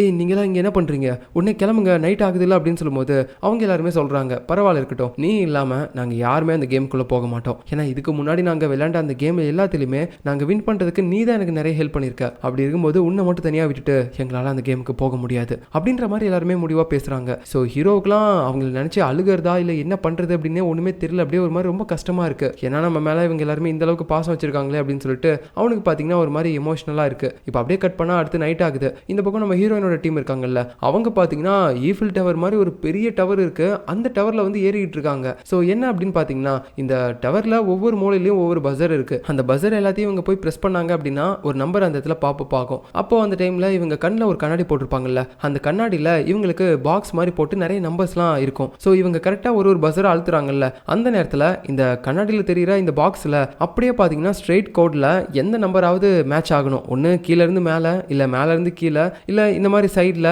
ஸோ இந்த மாதிரி கோடு மாதிரி ஒரு நம்பர் மேட்ச் ஆகணும். அதாவது இந்த பிங்கோ அப்படின்னு சொல்லுவாங்கல்ல, பாக்ஸ் மாதிரி போட்டு ஒரே மாதிரி இருக்கக்கூடிய நம்பர்ஸ் எல்லாத்தையும் அடிச்சு விடுவாங்க. ஸோ அந்த மாதிரி இருக்கிறது வந்து இவங்க மேட்ச் பண்ணணும். அதாவது ஒரே மாதிரி நம்பர்ஸ் கிடையாது, பட் இந்த பாக்ஸில் நிறைய நம்பர்ஸ் அப்படியே வரிசையாக இருக்குல்ல, அது எல்லாமே ஈவனாக மேட்ச் ஆகணும் ஸ்ட்ரெயிட் கோடா. இவங்க அதுக்கேற்ற மாதிரி அந்த பஸர் வந்து இந்த ஈஃபில் டவரில் ஒரு இடமா போயிட்டு அழுத்தணும். அது ரொம்பவே கஷ்டம் தான். பட் இருந்தாலும் என்ன பண்ணுறது, இவங்க ப்ளே பண்ணி தானே ஆகணும். இந்த மாதிரி இவங்க ஸ்ட்ரெயிட் கோடு வர மாதிரி நம்பர்ஸ் எல்லாத்தையும் அழுத்தினா கூட கடைசியாக அந்த ஈஃபில் டவரோட உச்சியில் பார்த்தீங்கன்னா இன்னொரு பஸர் இருக்குது. அதையும் அவங்க அழுத்தணும். அது அழுத்தினா மட்டும்தான் அவங்க உயிர் பொழைக்க முடியும். இது எல்லாமே குறிப்பிட்ட டைமுக்குள்ள அவங்க பண்ணி முடிக்கணும். ஸோ இப்படி எல்லாருமே கஷ்டப்பட்டு இருக்கும்போது நம்ம ப்ரொஃபஸர் இருக்கார்ல, அவர் எப்படிடா ஏறுவார் அப்படின்னு சொல்லி உங்களுக்கு ஒரு டவுட் இருக்கலாம். ஆக்சுவலாக அவர் பார்த்தீங்கன்னா காலுக்கு இரும்பு வளையம் மாதிரி ஒன்று போட்டிருக்காரு. ஸோ அது மூலமாக அவர் கொஞ்சம் ஈஸியாக பேலன்ஸ் பண்ணி போகலாம். அடுத்து நம்ம ஹீரோவோட டீம் தான் காட்டுறாங்க. ஸோ இவங்க எல்லாருமே இப்போ என்ன கேம் விளையாடுறாங்க அப்படின்னு பார்த்தீங்கன்னா ஒரு சின்ன டப்பா மாதிரி இருக்கும். அந்த டப்பாவை இவங்க ஃபர்ஸ்ட் பறக்க விடணும். அதுவும் பார்த்தீங்கன்னா பறந்து போய் இவ்வளோ பெரிய பில்டிங்கில் ஒரு மூலையில் போய் விழுந்துரும். ஸோ அந்த டப்பா எங்கே விழுந்துச்சு அப்படின்றத இவங்க கண்டுபிடிச்சி எடுத்துகிட்டு வந்து மறுபடியும் அந்த டப்பா எங்கேருந்து வந்துச்சோ அதே இடத்துல வச்சு அழுத்தணும். ஸோ இதே மாதிரி இவங்க 10 ரவுண்டு விளையாடணும். ஒரு டைமும் அந்த டப்பா எங்கே போயிருக்கு அப்படின்னு சொல்லி கண்டுபிடிச்சி யார் அதே பிளேஸில் வச்சு மறுபடியும் அழுத்துறாங்களோ அவங்க தான் ஒரு ரவுண்ட்லேயும் வின் பண்ணுவாங்க. அப்படி பார்க்கும்போது 10 பேர் மட்டும் தான் இந்த கேமில் வின் பண்ண முடியும். மற்றவங்க எல்லாருமே செத்து போயிடுவாங்க. அதுவும் இல்லாமல் இந்த கேமில் இன்னும் நிறைய விஷயங்கள் இருக்குது. இவங்க கண்டுபிடிக்கக்கூடிய அந்த டப்பாக்கு மேலே ஒரு சின்ன டைமரும் ஓடிட்டு இருக்கும். ஃபர்ஸ்ட் யார் அந்த டப்பாவை கண்டுபிடிச்சி எடுக்கிறாங்களோ அது 60 செகண்டில் வெடிக்கிற மாதிரி பார்த்தீங்கன்னா டைமரில் ஆன் ஆயிரும். அவங்க 60 செகண்டுக்குள்ளே அந்த டப்பாவை கீழே கொண்டு போய் வச்சு அதை அதுக்குள்ளே அழுத்தலை அப்படின்னா கண்டிப்பாக அவங்க அந்த டப்பா வெடிச்சு செத்து போயிடுவாங்க. ஸோ அந்த மாதிரி பாதி வழியிலே வெடிச்சு சாகக்கூடாது அப்படின்னா இன்னொருத்தங்க கிட்ட அந்த டப்பாவை கொடுக்கலாம். அப்படி கொடுக்கும்போது டைமர் மறுபடியும் ரீஸ்டார்ட் ஆகும். இருந்தாலும் 5 செகண்ட் கம்மியாக இருக்கும். அதாவது 60 செகண்டில் வெடிக்க போகிறது ஒரு 55 செகண்டில் வெடிக்கிற மாதிரி வந்துடும். இதே மாதிரி ஒருத்தங்களுக்கும் கை மாற மாற அது பார்த்தீங்கன்னா 5 செகண்டாக கம்மியாயிட்டே போகும். ஃபர்ஸ்ட் ஒருத்தர் அதை எடுக்கும்போது 60 காட்டும், ரெண்டாவது அது ஒருத்தர் கையில் போச்சுன்னா 55 காட்டும், மூணாவது ஒருத்தர் கையில் போகும்போது 50 செகண்ட் காட்டும். இப்படியே 5 குறைஞ்சிட்டு போகும். இப்படிலாம் நிறைய ரூல்ஸ் இருக்குது. இது எல்லாத்தையுமே தாண்டி 10 பேர் எப்படியாவது கரெக்டாக பார்த்தீங்கன்னா அந்த டப்பா எங்கேருந்து வருதோ அதே இடத்துல வச்சு அழுத்தினாங்க அப்படின்னா இந்த கேமில் அவங்க வின் பண்ணிடலாம். ஸோ இப்போ இந்த கேம் ஸ்டார்ட் ஆகுது. அந்த டப்பா பார்த்தீங்கன்னா ஃபஸ்ட்டு ஒரு இடத்துலேருந்து அப்படியே மேலே வருது. அதுக்கப்புறம் அதை எட்டு ஒதுக்கிறாங்க. அதுவும் பறந்து போய் ஒரு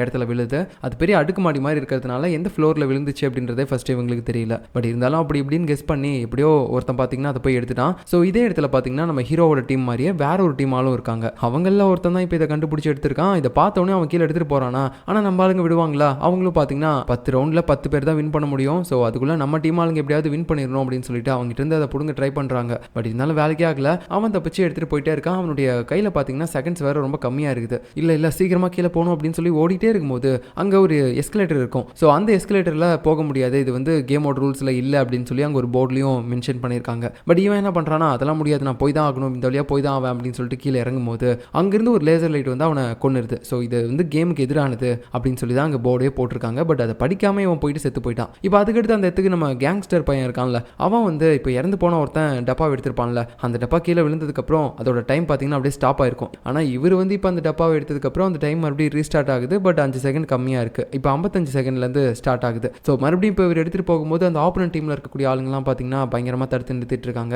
ஸோ இப்படியே கை மாறி மாறி போகுது. அப்புறம் கடைசியில் பார்த்தீங்கன்னா கீழே அந்த டப்பாவை வச்சு அழுத்தக்கூடிய இடத்துக்கு அந்த ஆப்போனன்ட் டீமில் இருக்கக்கூடிய ஒருத்தன் அதை எடுத்துகிட்டு வந்துட்டான். பட் அந்த செகண்ட்ஸ் பார்த்தீங்கன்னா ரொம்ப கம்மியாகி போச்சு. இவன் கரெக்டாக அந்த டப்பாவை அதே இடத்துல வச்சு அழுத்தலாம் அப்படின்னு சொல்லி ட்ரை பண்ணும்போது அங்கேயே வெடிச்சு அவன் செத்து போயிடுறான். இதை பார்த்ததுக்கப்புறம் நம்ம ஆளுங்களுக்கெல்லாம் பீதி ஆயிடுது. பட் இருந்தாலும் என்ன பண்ணுறது, இன்னும் 9 ரவுண்டு இருக்குது. 9 ரவுண்ட்லையாவது நம்ம டீமில் இருக்க எல்லாருமே வின் பண்ணணும் அப்படின்னு சொல்லிட்டு மறுபடியும் அந்த டப்பாவை தட்டி விட்டு இவங்க ஒரு பக்கம் விளையாண்டுட்டு இருக்காங்க. இதே நேரத்தில் நம்ம ஹீரோயின் இருக்கால, அவளுடைய டீம் ஆளுங்க அந்த ஈஃபில் டவரில் இப்போ வரைக்கும் பார்த்தீங்கன்னா அந்த பிங்கோ கேம் தான் விளையாண்டுட்டு இருக்காங்க. அந்த நம்பர்ஸ் எல்லாத்தையும் நம்ம ஸ்ட்ரைட் பண்ணணும் அப்படின்னு சொல்லிட்டு இப்படி ஒரு இடத்துல பஸர் வச்சு அவங்க அழுத்தும் போதும் இந்த ஈஃபில் டவர் அப்படியே ஒரு மாதிரி ஷேக் ஆகுது. அதனால மேலே இருந்து நிறைய இரும்பு குண்டுலாம் கீழே விழுந்துட்டு இருக்குது. அதில் நிறைய பேர் அடிச்சுக்கிட்டு செத்துட்டு போகிறாங்க. ஒரு சில பேர்லாம் பார்த்தீங்கன்னா எப்படியோ சேஃப்டியாக ஓரமாக உட்காந்துக்கிட்டு இருப்பாங்க.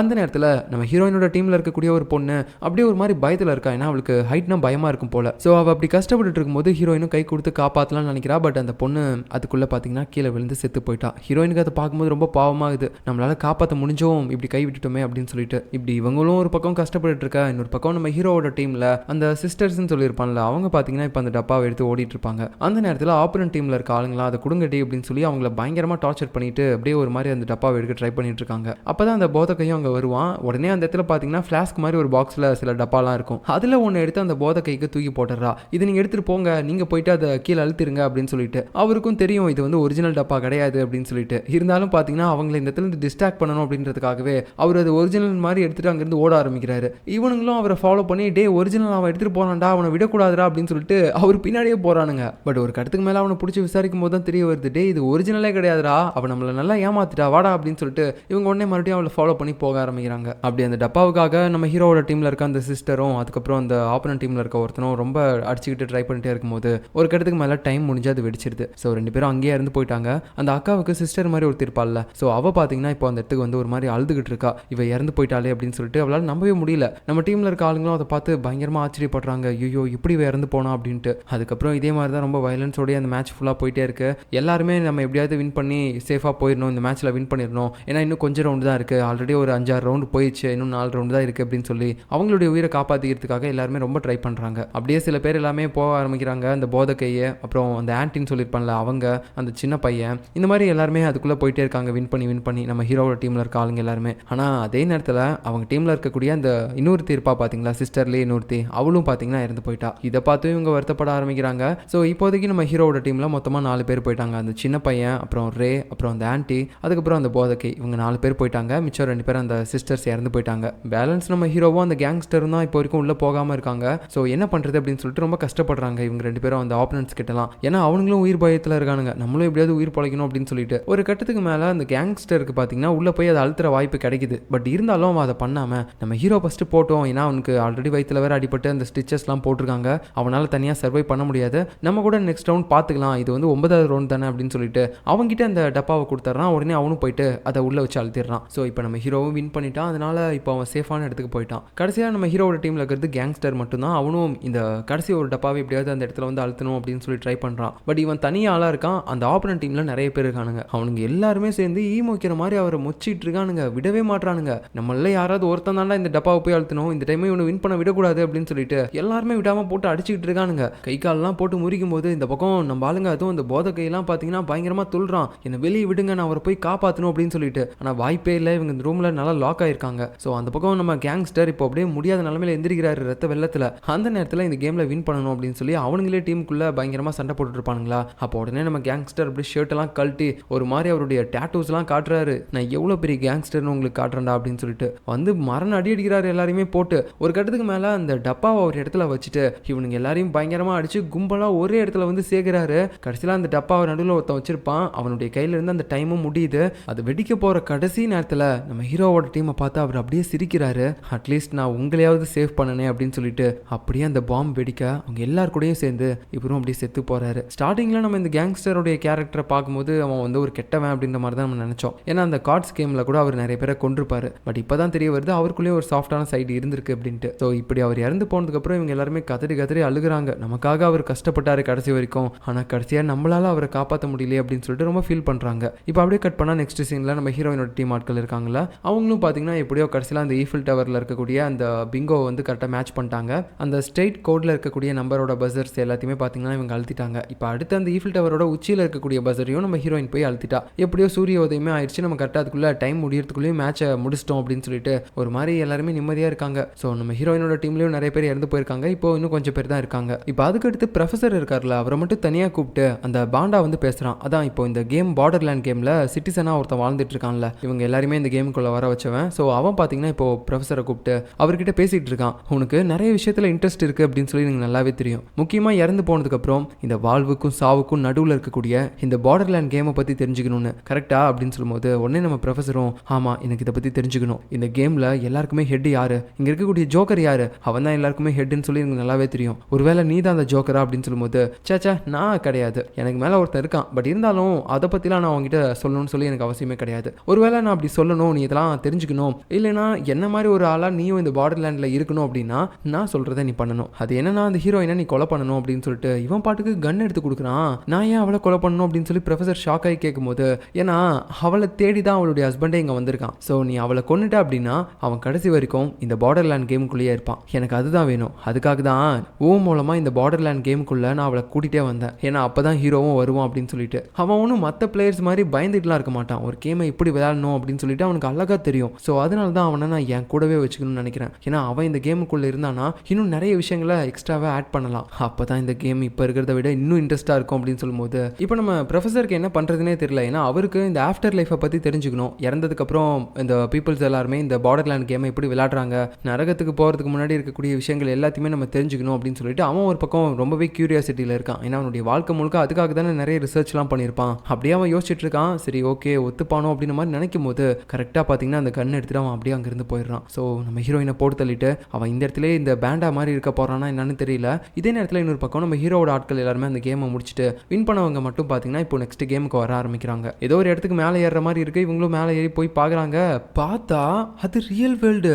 இவங்க எல்லாருக்குமே ஷாக் ஆயிடுச்சு. என்னடா இது கேம் இது வரைக்கும் வேற ஒரு இடத்துல தான் நடந்துட்டு இருந்துச்சு, இப்போ என்ன ரியல் வேர்ல்டுக்கு வந்துட்டோம் அப்படின்னு சொல்லி ஆச்சரியத்தோட பார்க்குறாங்க. பட் கொஞ்சம் நல்லா உத்து பார்க்கும்போது தான் தெரிய வருது இது ஒன்றும் ரியல் வேர்ல்டு கிடையாது. ஜஸ்ட் இந்த ஸ்க்ரீனில் தான் இப்படி ஒரு செட்டப்பே பண்ணியிருக்காங்க. ஸோ இதெல்லாம் பார்க்க ரொம்ப ரியலாகவே இருக்க மாதிரி இருக்குது அப்படின்னு சொல்லிட்டு சுற்றி முற்றியும் வந்து பார்க்குறாங்க. ஏன்னா அந்த ஸ்க்ரீனில் அவங்களுடைய உருவமும் அதில் தெரிய ஆரம்பிக்குது. இப்படி எல்லாருமே பார்த்துட்டே இருக்கும்போது நம்ம ஹீரோவுக்கு பார்த்தீங்கன்னா அவனுடைய ஃபியூச்சர் தெரிய ஆரம்பிக்குது. அவன் ஹீரோயின் கூட சேர்ந்து அவங்களுடைய குழந்தையோட பயங்கர ஜாலியாக விளையாண்டுட்டு இருக்க மாதிரி அவனுக்கு தெரிய ஆரம்பிக்குது.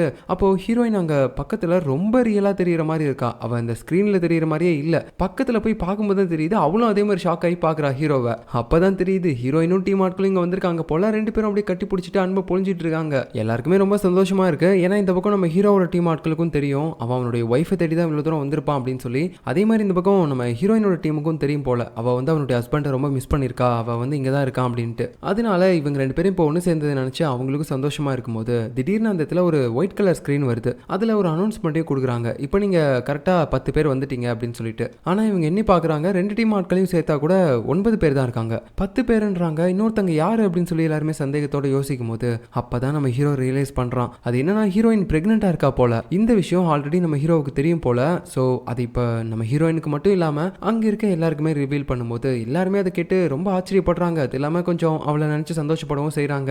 ஆனா இந்த மாதிரி சுச்சுவேஷன்லயே ரிவீல் பண்ணணும் அப்படின்னு சொல்லிட்டு ஹீரோயினும் ஒரு மாதிரி பயத்தோட இருக்கா. என்னன்னாலும் சரி நம்ம குழந்தைக்காகவாவது நம்ம கண்டிப்பா இந்த கேம்ல எல்லாம் வின் பண்ணணும் அப்படின்னு சொல்லிட்டு. ஸோ இப்போ இவங்க அடுத்து விளையாட போற அந்த கேமோடைய ரூல்ஸையும் சொல்றாங்க. அதாவது இவங்க இருக்கக்கூடிய இந்த இடத்துல பார்த்தீங்கன்னா மொத்தமாக 25 ரூம் இருக்கு. ஸோ அதை ABCDE அப்படின்னு சொல்லி பிரிச்சிருக்காங்க.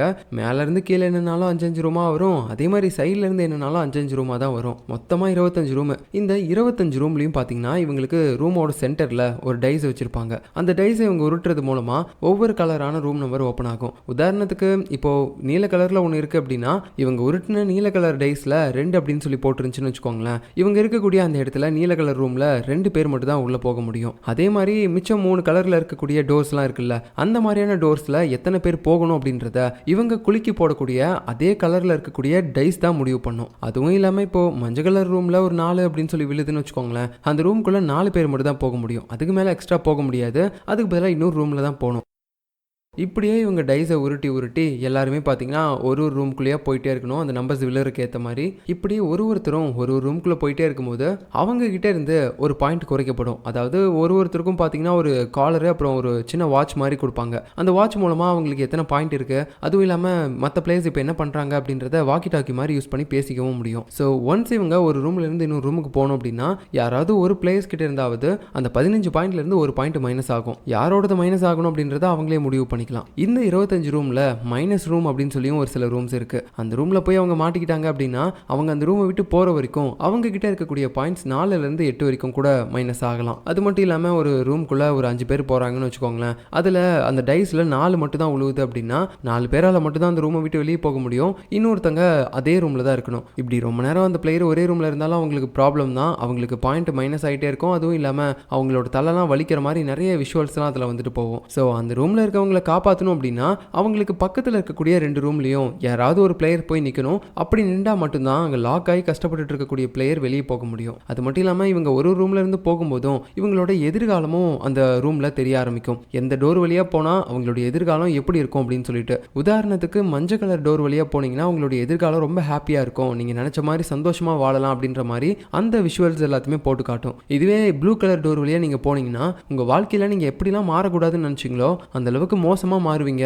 நீங்க வெறுக்கிற ஒரு லைஃப் தான் உங்களுக்கு கிடைக்கும் அப்படின்ற மாதிரிலாம் அதில் விஷுவல்ஸ் காட்டும். ஸோ அதை பார்த்து எல்லாருமே என்ன டிசைட் பண்ணுவாங்க, அவங்களுடைய லைஃப் நல்லா இருக்கு அப்படின்னு நினைக்கக்கூடிய சைட் தானே போவாங்க. ஸோ அப்படி பார்க்கும்போது உள்ளேயும் அந்த பிளேயர்ஸோட மைண்ட்லாம் பயங்கரமாக குழப்புவாங்க, அவங்க சரியான டோரை சூஸ் பண்ணிடக்கூடாது அப்படின்ட்டு. சரி, இந்த மாதிரி இவங்களாம் இந்த ரூம்குள்ளே எதுக்காக போகணும், இந்த கேமுடைய முடிவு தான் என்ன அப்படின்னு கேட்டிங்கன்னா, இப்போ நான் சொன்ன மாதிரி தான் இந்த 25 ரூம்குள்ளேயும் அவங்க சர்வை பண்ணணும். அப்படி சர்வை பண்ணால் மட்டும்தான் அதில் இருக்கக்கூடிய எக்ஸிட் டோர் அவங்களுக்கு கிடைக்கும். அந்த எக்ஸிட் டோர் வழியாக தான் அவங்க வெளியவும் வர முடியும். ஸோ இதுக்கு நடுவில் அவங்களுக்கு கொடுக்கப்பட்ட அந்த 15 பாயிண்ட்ஸ்ல இருந்து அவங்க 0 பாயிண்ட்டுக்கு வந்துட்டாங்க அப்படின்னா அவங்க இந்த கேம்லேருந்து எலிமினேட் ஆயிடுவாங்க. அவங்க கழுத்தில் போட்டிருக்கக்கூடிய அந்த காலர் வெடிச்சு செத்து போயிடுவாங்க. ஸோ இப்போ இந்த கேம் ஸ்டார்ட் ஆக ஆரம்பிக்குது. ஃபர்ஸ்ட் நம்ம ஹீரோ பார்த்தீங்கன்னா எல்லாத்தையுமே ஒரு பிளான் சொல்கிறான். இங்கே பாருங்க, முக்கியமாக இந்த கேமில் பாயிண்ட்ஸில் மட்டும் தான் நம்மளை தோக்கடிக்க முடியும். ஸோ நம்ம எல்லாருமே ஒன்றா இருந்தோம் அப்படின்னா இன்னொருத்தங்களோட பாயிண்ட் தனியாக யாருக்குமே குறையாது. எல்லார்ட்டையுமே 15 இருக்கு. ஸோ சேர்ந்தே இருந்தோம் அப்படின்னா ஒருத்தர்கிட்ட பாயிண்ட் குறைய விடாமல் இன்னொருத்தர் பாயிண்ட் கொடுத்துக்கிட்டே இருக்கலாம், எந்த ரூமில் இருந்தாலும் சரி. அப்படி மாற்றி மாற்றி நம்ம கொடுத்துக்கிட்டே இருந்தோம்னா நம்மள யாருக்குமே பாயிண்ட் குறையாது. ஸோ இது ஒரு நல்ல பிளான் அப்படின்னு சொல்லும்போது எல்லாருமே ஓகே அப்படின்னு சொல்கிறாங்க.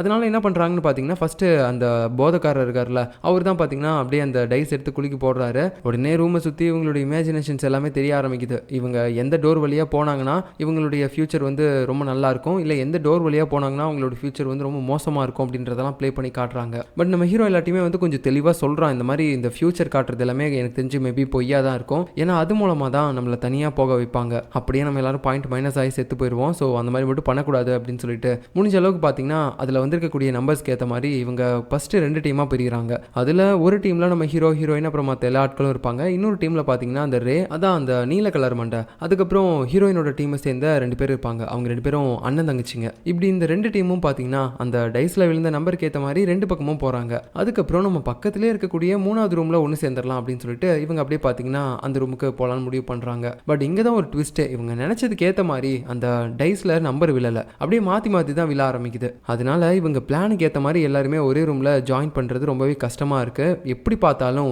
ஒரு சில பேர் வெவ்வேறு ரூமுக்கு பிரிஞ்சு போகிற மாதிரி ஒரு சுச்சுவேஷனில் தள்ளப்படுறாங்க. ஒரு கட்டத்தில் நம்ம ஹீரோவும் ஹீரோயினை விட்டு தனியாக பிரிஞ்சு போயிடுறான். ஸோ அந்த நேரத்தில் அந்த டீமில் இருக்கக்கூடிய நம்ம ப்ரொஃபஸர் பார்த்தீங்கன்னா ஒரு மாதிரி மண்டையை கழுவ ஆரம்பிக்கிறாரு. அங்கே இருக்கக்கூடிய மிச்ச டீம் ஆட்கள் கிட்ட, இங்கே பாருங்க, நீங்கள் இப்போ வரைக்கும் அவன் சொல்கிறத மட்டும் தான் கேட்டுட்டு இருக்கீங்க, உங்களுக்கு உங்கள் ஃபியூச்சர் பற்றி கவலையே இல்லையா, நீங்கள் இங்கேருந்து வெளியே போனதுக்கப்புறமும் உங்கள் வாழ்க்கை இதில் வர மாதிரி நரகமாக இருந்துச்சுன்னு என்ன பண்ணுவீங்க, அதனால தான் சொல்கிறேன், தயவு செஞ்சு நீங்கள் எந்த பக்கமாக போனீங்கன்னா உங்கள் ஃபியூச்சர் நல்லா இருக்குமோ அந்த இடத்து பக்கமாக போங்க அப்படின்ற மாதிரி மண்டையை கழுவ ஆரம்பிக்கிறான். உடனே எல்லாருக்குமே அந்த டவுட் வர ஆரம்பிக்குது, ஆமாம் இல்லை நம்ம ஃபியூச்சர் நல்லா இருக்கக்கூடிய டோர் பக்கமாக கூட நம்ம போகலாம்ல அப்படின்னு சொல்லிட்டு எல்லாருமே மறுபடியும் பார்த்தீங்கன்னா அப்படியே தனித்தனியாக பிரிஞ்சு போக ஆரம்பிக்கிறாங்க. இப்படியே டீம் சதறி சதறி ஒவ்வொருத்தங்களும் பார்த்தீங்கன்னா ஒவ்வொரு பக்கமாக போயிடுறாங்க. அதுலேயும் நம்ம ரே இருக்கா பார்த்தீங்களா, அவளாம் வந்துட்டு நல்லா மாட்டிக்கிட்டா ஒரு ரூமில். அதனால அவளுடைய பாயிண்ட்ஸ் மைனஸ் ஆகிட்டே இருக்கு. அவளுடைய தலைலாம் பயங்கரமாக வலிக்க ஆரம்பிக்குது. ஐயோ என்னால் இந்த ரூமில் இருக்க முடியல அப்படின்னு சொல்லி கதறும்போது இந்த விஷயத்த வாக்கி டாக்கில நம்ம ஹீரோ கிட்டையும் சொல்கிறா. உடனே நம்ம ஹீரோவும் அங்கே பக்கத்து ரூமில் யார் இருக்கிறது அப்படின்னு சொல்லி கேட்கும்போது அந்த அண்ணன் தங்கச்சிங்க தான் இருக்காங்க அப்படின்னு சொல்கிறா. உடனே அவங்க கிட்ட இது மூலமாகவே பேசுகிறான், நீங்கள் 2 பேரும் என்ன பண்ணுறீங்க, கொஞ்சம் அந்த ரேவோட பக்கத்து ரூமுக்கு போங்க, அப்படி போனால் மட்டும் தான் அவள் அந்த ரூம்லேருந்து வெளியே வர முடியும் அப்படின்னு சொல்லும்போது இவங்க எதுவுமே பதில் பேசாமல் இருக்காங்க.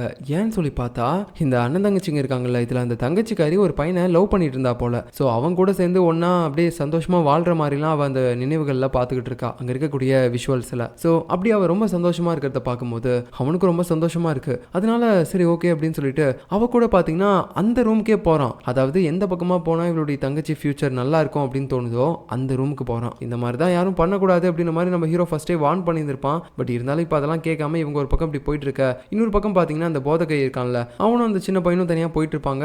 அப்போ ஒரு கடத்துக்கு மேலே அந்த சின்ன பையனுக்கும் நம்மளுடைய ஃபியூச்சர் நல்லா இருக்கணும் அப்படின்ற மாதிரி ஒரு ஆசை வந்துடுது. அவன் ஃபியூச்சரில் ஸ்கூலில் ஃபர்ஸ்ட் ரேங்க் எடுக்கிற மாதிரி ஒரு நல்ல வேலைக்கு போகிற மாதிரி இப்படிலாம் அவனுக்கு தோண ஆரம்பிக்குது. ஸோ உடனே பார்த்தீங்கன்னா அந்த ரூம் வழியாக அவன் போயிடலாம் அப்படின்னு சொல்லி முடிவு பண்ணுறான். அதுக்காக நம்ம போதகையை தனியாக விட்டுட்டு அவன் பாட்டுக்கு போயிடுறான். பட் அதுக்கப்புறம் தான் தெரியுது அந்த பையன் தப்பு பண்ணியிருக்கான் அப்படின்னு சொல்லிட்டு. ஏன்னா அவன் போன அந்த ரூமில் அவனுடைய எதிர்காலம் நல்லா இருக்க மாதிரிலாம் எதுவுமே இல்லை, இன்னும் அவனுடைய எதிர்காலம் மோசமாக இருக்க மாதிரி தான் இருக்குது. அவனுடைய அம்மா உயிருக்காக போராடிட்டு இருக்காங்க. பட் இருந்தாலும் அவங்களை காப்பாற்ற முடியாமல் இவன் அப்படியே உட்காந்துட்டு இருக்க மாதிரி இவன் பார்க்குறான். அதனால இவனுக்கு ரொம்ப கஷ்டமாக இருக்குது, நான் இந்த ரூம்குள்ளே வந்திருக்க கூடாது அப்படின்னு சொல்லிட்டு ஒரு மாதிரி தலையால் அடிச்சிட்டு இருக்கான். இதே நேரத்தில் நம்ம போதகை இருக்கான்ல, அவனும் பார்த்தீங்கன்னா அந்த இன்னொரு ரூம்குள்ளே போயிருப்பான். ஸோ அவனுடைய அந்த ஃபியூச்சர் எல்லாமே பார்த்தீங்கன்னா இங்கே ரொம்பவே மோசமாக இருக்குது. அவன் போதைக்கு அடிமையான மாதிரியும் அவனுக்கு எங்கேயுமே வேலை வேலை கிடைக்காத மாதிரியும் அப்படிலாம் நினச்சிட்டு இருக்கும்போது அவனுடைய கேர்ள் ஃப்ரெண்ட் பார்த்தீங்கன்னா திடீர்னு அங்கேருந்து அவனை கூட்டு போகிற மாதிரிலாம் கற்பனையில் நினச்சி பார்க்குறான். ஸோ அப்படிலாம் அவன் அங்கே இருக்கும்போது இது மைனஸ் ரூமாக இருக்கும் போல் அப்படியே அவனுடைய பாயிண்ட்லாம் ஃபுல்லாகவே மைனஸ் ஆயிடுது. இப்படி அவன் ஜீரோவுக்கு போனதுனால அந்த பெல்ட்டு வெடிச்சு அவன் அங்கேயே செத்து போயிடுறான். இப்போ நெக்ஸ்ட் சீனில் அந்த அண்ணன் தங்கச்சிங்க இருக்காங்களா அவங்கள காட்டுறாங்க.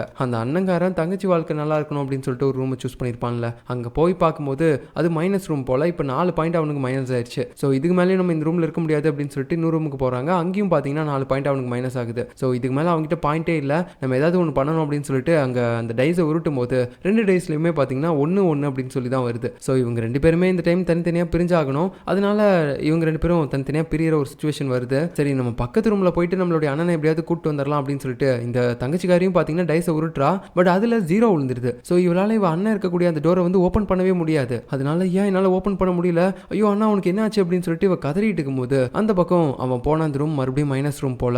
ஸோ இப்போ அவனுடைய ஃபுல் பாயிண்ட்டும் மைனஸ் ஆகிட்டு அவன் அங்கேயே பார்த்தீங்கன்னா செத்து போயிடுறான். சரியா இப்போ அந்த இடத்துக்கு நம்ம ஹீரோ வரான். ஸோ அந்த ரே மாட்டிருப்பா பார்த்தீங்களா, அந்த ரூமுக்கு பக்கத்தில் போயிட்டு அவன் எப்படியோ அந்த ரேவை காப்பாற்றிட்டான் போல. இப்போ அவ கூட சேர்ந்து வரும்போது என்னாச்சு அப்படின்னு கேட்கும்போது இந்த மாதிரி அண்ணன் உள்ள மாட்டிக்கிட்டான், அவன் என்னால் வெளியே எடுக்க முடியல அப்படின்னு சொல்லும்போது சரி வா நான் இன்னொரு பக்கமாக அவனை கூட்டு போகிறேன் அப்படின்னு சொல்லிட்டு ஹீரோ பார்த்தீங்கன்னா அவளை தனியாக கூட்டு போகிறான். பட் அங்கே போய் பார்க்கும்போது அவன் செத்து போய் கிடப்பான்ல. உடனே அந்த தங்கச்சிக்காரியும் கதறி கதறி அழுதுட்டு இருப்பா.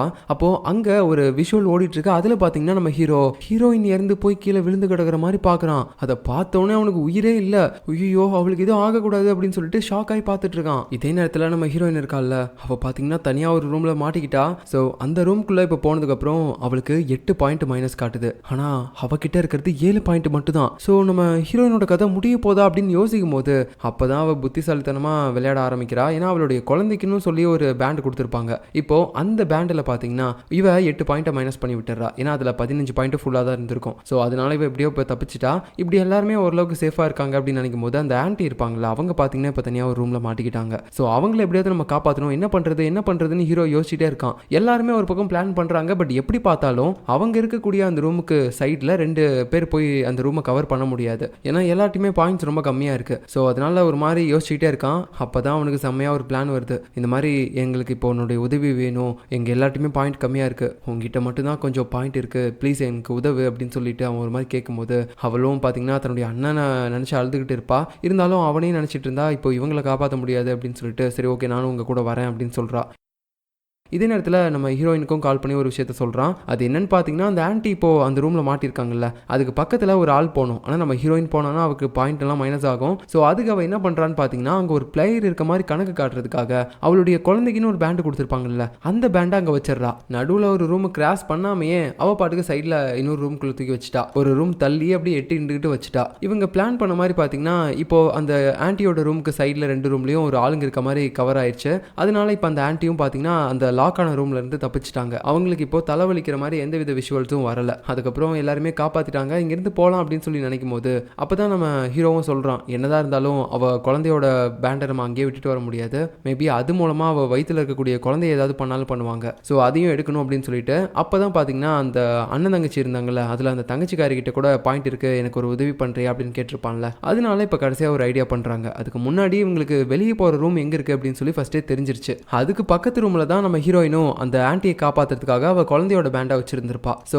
அந்த பேண்டை இப்போ எடுக்கிறதுக்காக நம்ம ஹீரோயின் பார்த்தீங்கன்னா உள்ளே போகிறா. மறுபடியும் அவளுடைய பாயிண்ட்டை கொஞ்சம் லெஸ் பண்ணி ஒரு 4 பாயிண்ட் அந்த மாதிரி மைனஸ் ஆகுது. பட் அவளால் கம்ப்ளீட்டாக இன்னொரு ரூமுக்கு போக முடியாது. அந்த ரூமுக்கு போகாமலே தான் அந்த பேண்டை எப்படியாவது வெளியே எடுக்கணும். ஏன்னா அவள் அந்த ரூமுக்குள்ளே போயிட்டா அப்படின்னா அவளும் அந்த ரூமுக்குள்ளேயே லாக் ஆயிடுவா. அதனால இவன் என்ன பண்ணுறான்னு பார்த்தீங்கன்னா அப்படியே காலை மட்டுமே வச்சு எட்டிட்டு எடுக்கிறா. கடைசியாக காலையும் வச்சு இப்படி தட்டிட்டா.